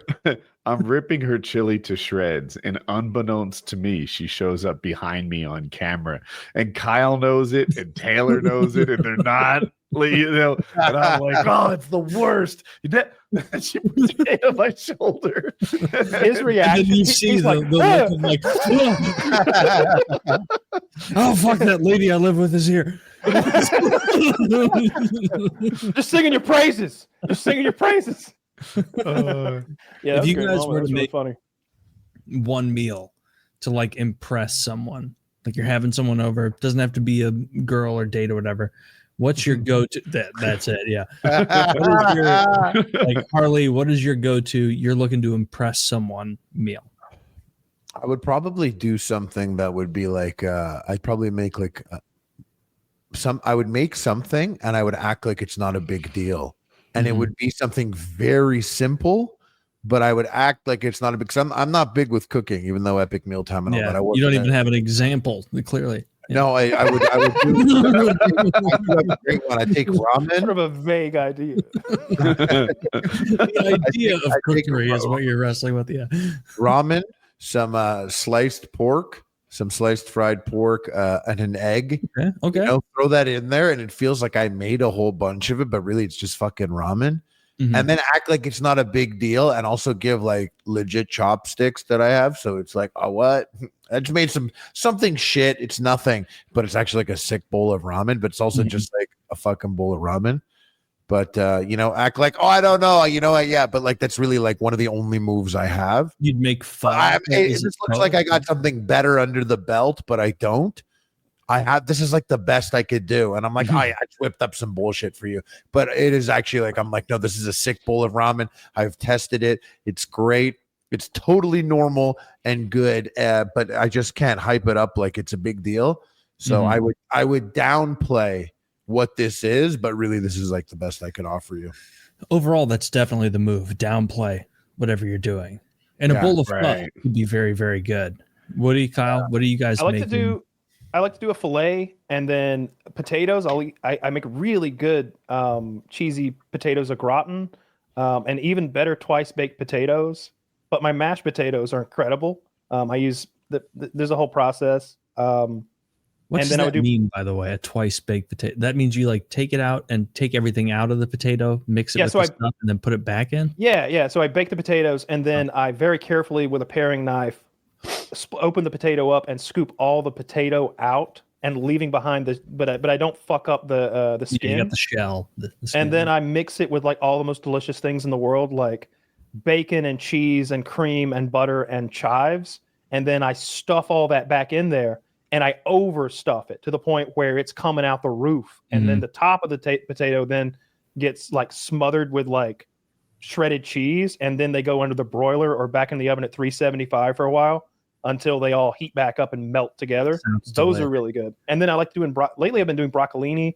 I saute it in olive oil for like 3 to 5 minutes, and then I throw a couple tablespoons of water in, put the lid on, and steam it for 5 to 8, and then hit it with some red pepper and lemon juice at the end. That's really good. But I would probably just do chicken parm. I make a really good marinara sauce. That's my mouth's watering. I'm so hungry. What do you do? Me too. Marinara? I get my San Marzano tomatoes. You've got to start crushed, or are you doing it yourself? whole. I like the whole San Marzano tomatoes without the basil added from Italy, the DOP compliant tomatoes. Start with those. Onion. I do roasted garlic. I take the entire garlic bulb. I cut the top of it off, wrap it in aluminum foil with olive oil and a little salt, bake it at 400 for half an hour. And then I press that roasted garlic through a garlic press at the end with my tomato paste and my onions. Once the onions are translucent, then I throw in all the tomatoes, and I usually just hit it with some Italian seasoning, like a tablespoon of that. And then the meat I keep separate. I like to do half ground beef, half like ground pork, and maybe or sometimes I've done thirds with veal, and I've even thrown like a veal leg bone in before. But the main thing I think that makes it good is before I add the meat back in, I hit it with the submersion blender, so everything is pureed like completely. So those whole tomatoes and everything is pureed. The onions, the tomatoes, all of the seasoning, the garlic, it's turned into a really thin liquid. And then I throw the meat in and let it simmer for, I like to let it simmer for like 6 or 7 hours until it gets this really deep flavor. I'll even add some cocoa powder in, like a half a tablespoon, and it kind of adds a bitter, like deep flavor to it as well. But no, that's chili actually. Sugar. I'll throw in some sugar to cut down the acidity. But that's it. And then like the chicken parm, just doing the chicken parm thing. Although that's a little complicated. I like to use ricotta cheese with Parmesan and mozzarella mixed in with the ricotta, so it's not just this weird slab of melted You'd cheese have on to. top of How chicken. else would you do it? And then with the sauce, I hit it with some fresh basil there at the very end for like stir it up. And then you can throw like a tablespoon of butter in there at the end too and make it a little extra creamy. But yeah, I like my marinara sauce. I take seriously. I really like good, delicious marinara sauce. Do you ever make it just for like dipping nonsense in? Like you get breadsticks, some breadsticks or Pizza Hut breadsticks are my biggest like. Yeah, if I'm going to be gluttonous about something, like man, those Pizza Hut breadsticks they're covered in that seasoning. That Parmesan seasoning. I like that too. The same dough, right?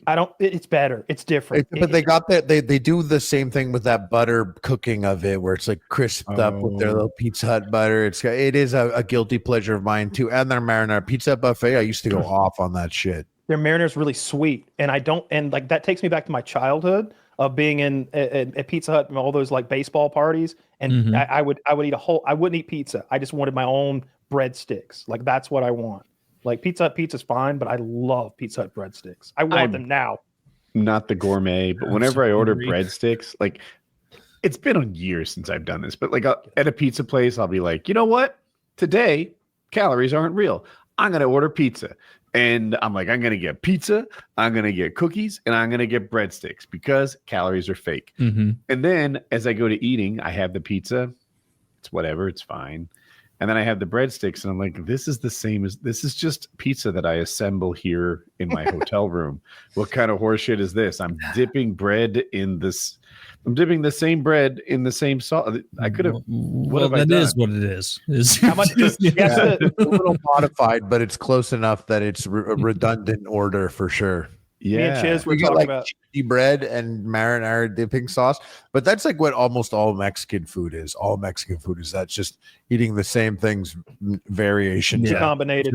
Just reincorporated into a different shape. That kind of. Chiz and I were talking the other night about how inflation has like ruined Taco Bell's entire menu. But I'm looking at these breadsticks here on Pizza Hut. Guess what an order of breadsticks cost from Pizza Hut? $5.99. $8.99. $5.99. $6.99. $7.55. $7.55 for an order of fucking breadsticks. But That's fucking it's not even, dude. It's not even that bad when you consider what a Taco Bell quesadilla costs. What do you think? I'm going to make sure I get the number exactly right. What do you think the chicken quesadilla at Taco Bell, which is their Is best? this at the store or on an app? On DoorDash.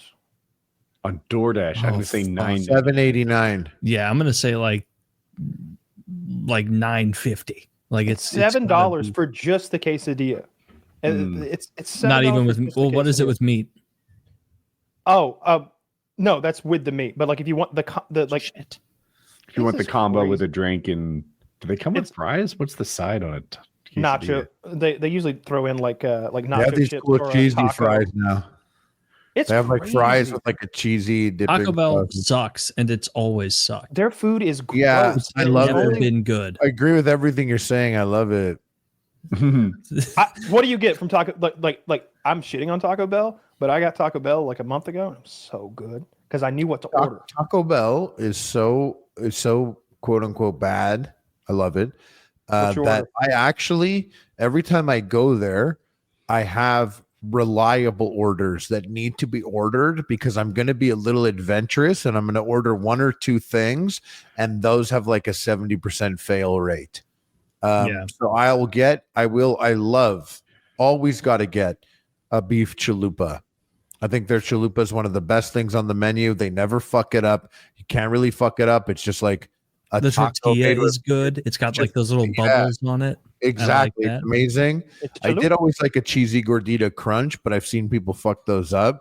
But I'll do a chalupa, and maybe I'll do like a couple regular tacos or soft tacos, and then I'll do something adventurous, which could be like a collabo thing they've made, or The some Lux Craving box. some burrito type thing. I do like their boxes. Actually, they have the best combination things. I always have to look at the box and usually find something that has a chalupa or regular tacos and then build outwards from there. But I always over order at Taco Bell, and I do like throw out 20% of what I order. So what I like now, if I'm going to get Taco Bell, I like the Mexican pizza. I feel like it's one of their tastiest items, and it's like filling, and I like the crunch of it, and it's like substantial. I like that sauce they put on it. I like the beef I buy burrito. things at Taco Bell and I throw it right out. Like I'll buy something and I'll bite it and I'll be like, oh, and Yeah. I'll throw it right out. Oh yeah, I've had that exact experience. I've had the exact same experience where I was like, "That's a miss." Yeah, throw it right the fuck out, and then I'll have like a taco that you can't fuck up. It's like a little soft taco or a hard In Bean and rice high burrito school, all I would hit up at Taco Bell was the nacho cheese chalupa with steak. If you say with steak, it has better meat in it, and better meat means like by Taco Bell standards. So I it's know. I like used to get meat. steak because it was definitely better meat. I Yeah, used to always be nacho better. cheese with steak. That was my go-to when I went in high school because it was only like an extra 30 cents to get steak instead of ground beef, and their ground beef is fucking horrid. I heard a rumor that it's like dog food grade meat in Canada. Yeah, it's fucking So that's retired why, yeah. circus animals grounded up. They squirted out of a gun. Pretty much. It's yeah. real gross. I like back in the day. I would get the double XL chicken grilled stuffed burrito grilled, and I would get Those were cheesy always Fiesta potatoes. Yeah, those were amazing. I would get Yeah. the cheesy Fiesta potatoes. I love those. Had And they used to do these mango frutista freezes where it was like a mango slushy with strawberry compote on top, like that sugary like Yeah. strawberry chunks. That thing was incredible. That was so good. I would eat that a lot. Yeah, and Taco Bell used to carry Baja Blast. I wasn't a big Baja Blast fan, but going to Taco Bell was a little bit of an event to have a Baja Blast because it was the only place you can get it. I like it when they mix it right. Taco They've Bell. got I some quality hated control Baja issues. Blast. I I always quality, felt but like it was. still I felt like it was a respected- psyop trying to get me to enjoy Baja Blast because I never once thought Baja Blast was tasty. It's I good. never did. I got it every time, and I was always like, why don't I just get regular fucking Mountain Dew? No, Why it's should I get a superior in fucking every way. Taco Bell? Let me tell you about the Baja Blast. First of all, they got a quality control issue over at Taco Bell that extends far beyond the Do food. they? Because in case you don't know, Baja Blast doesn't come in like a gel pack like Coca-Cola and Sprite does. They mix Powerade and Mountain Dew straight up at the machine by hand. if they don't get the mix just right, it's gross. But when they get the mix right, it's my favorite soda. I didn't even know that's what the Baja Blast was. That's fucking dumb. It's blue Powerade and know Mountain that? Dew. No, I didn't know they were fucking. Yeah. They got a guy back there mixing 2 drinks for me. Blue Powerade is one of the worst flavors of Powerade. That's why you got to add Mountain Dew to it. Mountain Dew is my least favorite of the clear. It's the sweetest of them all. Think of it. It's Mountain the sweetest soda. Cool. So it makes a good mixer. He's not a real gamer. Don't even tell him. He's not a real gamer. No, it was never in the same ballpark as Sprite as far as the green sodas go. I one time was behind someone at a fast food. I think it was Carl's Jr., but it had a Coke freestyle machine in there. Mhm. And I got my drink and I sipped it. And I think it was for the car behind me or in front of me. It was grape Sprite. And I was like, this is the dumbest fucking drink I've ever sipped. I never once thought about mixing these two. I fuck with Sprite heavy, and I also love grape soda. I could do grape soda, but this grape Sprite, They're doing was like Sprite a tea. crazy clash. Did you see Like, the they Sprite should tea? not have mixed. Yeah, I Sprite got that. tea Sweet tea and isn't. Sprite. I got that. It's just tea and Sprite, isn't it? Yeah. It's not great. Of course, it's not great. It's disgusting. That sounds disgusting. It's just Sprite with someone just put like a kind of like a not that good iced tea in it. Yeah, it's like Sprite with the It is whisper really- of tea. It's I like but too it to get it- also it's too has similar that to like the 2 drinks, though. it still has that tea. You know, when you drink tea or eat spinach or like that astringency you kind of feel in your mouth, that little bit of dry feel from like tea. a dry mouth thing. Yeah. Like they still somehow have that in the Sprite tea, but none of the I make great good parts spinach, about too. tea. You like spinach? I like spinach. Yeah. Spinach is one of my favorite I make some lettuces. I make some delicious cream spinach. I fucking kill it. It's amazing. It's so rich. I don't ever cream my spinach because if I'm eating spinach, it's like I'm trying to be kind of healthy. Oh no. There's nothing healthy about cream spinach. It's No, of so course much not. butter. It's so much cream. And then you throw cheese at it like you're mad. It's crazy. So it's so bad for you. Maybe just it sounds good. cut the spinach. Yeah, maybe just have cream and cheese in some sort of blob. Oh, that that we hits can the spot. feast on. Like a warm holiday beverage. There's just cream and cheese and butter. Yeah, I you need the cheese, the spinach there for a little roughage in your diet. It's just vitamin. Oh, look at Mr. Don't forget your greens over here. Wow, Where were you in roughage. 2018? Yeah, it turned. I thought spinach was good for you. 2018, Kyle was like vegetables are the devil. He was like unironically calling all of it the devil's lettuce at the time. Being like, no, I won't eat this shit, I which eat was a lot fair. more And then he vegetables got now. shredded, and so We'll see. But then when I watch like maybe not Ronnie Coleman, but maybe Jake Cutler or whatever his name is, like several of those guys I've heard be like, they'll ask them about their training diets and what they eat, and they're like, vegetables. I don't eat vegetables. What would I need a vegetable for? What kind? You mean like potatoes? Sometimes I make some oven fries. Like they genuinely don't eat vegetables. I don't think you need vegetables in your diet. I like vegetables. Sometimes I'm like, oh, I need it. Sometimes I need it. you like, need vegetables sometimes to make Why? a dish taste Yeah. good, because it's like Just if you're having stir fry. And there's some kind of stir fry. Okay, of course it's stir fry, you need You need the vegetables. carrots. You need the water chestnuts. You I just need mean all your this- I'll have diet. like You I'll have don't like need them the way you need protein and carbohydrates and sugars and what. Oh, like I'll do something like drive on a necessity. trip. I'll drive a trip to New York, stopping at gas stations and eating in fast food restaurants, and then eat Italian food in New York or something like that, and eat all these American food chains that I like. And then I get home and I'm like, I need a fucking real vegetable. Like, and I have that desire. I'm like, I need to eat something that's not fucking buttered from a restaurant. I need it to be a vegetable. I need to make it myself. Mhm. Got to be nothing on it. I just need like vegetables. And I do get that desire sometimes. Like, I'm like, my body needs some real shit Yeah. right now. You just need some asparagus. Just blooming yeah. onion, ticking. nice blooming onion. A That'll nice tide you blooming over. onion. Fucking love a blooming onion. Or dude. those You you talked about making it recently, which is funny because broccolini is one of my favorite Love it. vegetables ever. Love You it. saute a little broccoli Yeah, on the stovetop with a little I bit like of Chinese olive oil, broccoli. and you also, after you make it, squeeze a lemon. What did I say? top This of is it. exactly what I said. Chinese broccoli. Saute in the lemon. olive oil. You throw Taylor, 2 that's a tablespoons of good water, put the idea. lid on, you steam it It's a up. good idea, and I'm so happy to have said it for the first time on this show. Good idea, Just like bro. when, Ever. this is just like when the Good when the brain. shirt idea Good got brain. stolen from me. I'm not going to stand for any more of this. Wait, what idea?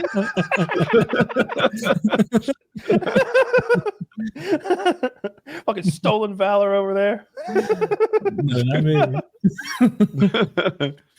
All right, I got to eat dinner. I'm so I'm hungry. starving. I didn't eat today. I'm dying. Kyle, it is 11 p.m. What's your point? No point. All right, PKA 763. Check out Harley. Links in the I description. woke up at 4 p.m. What are you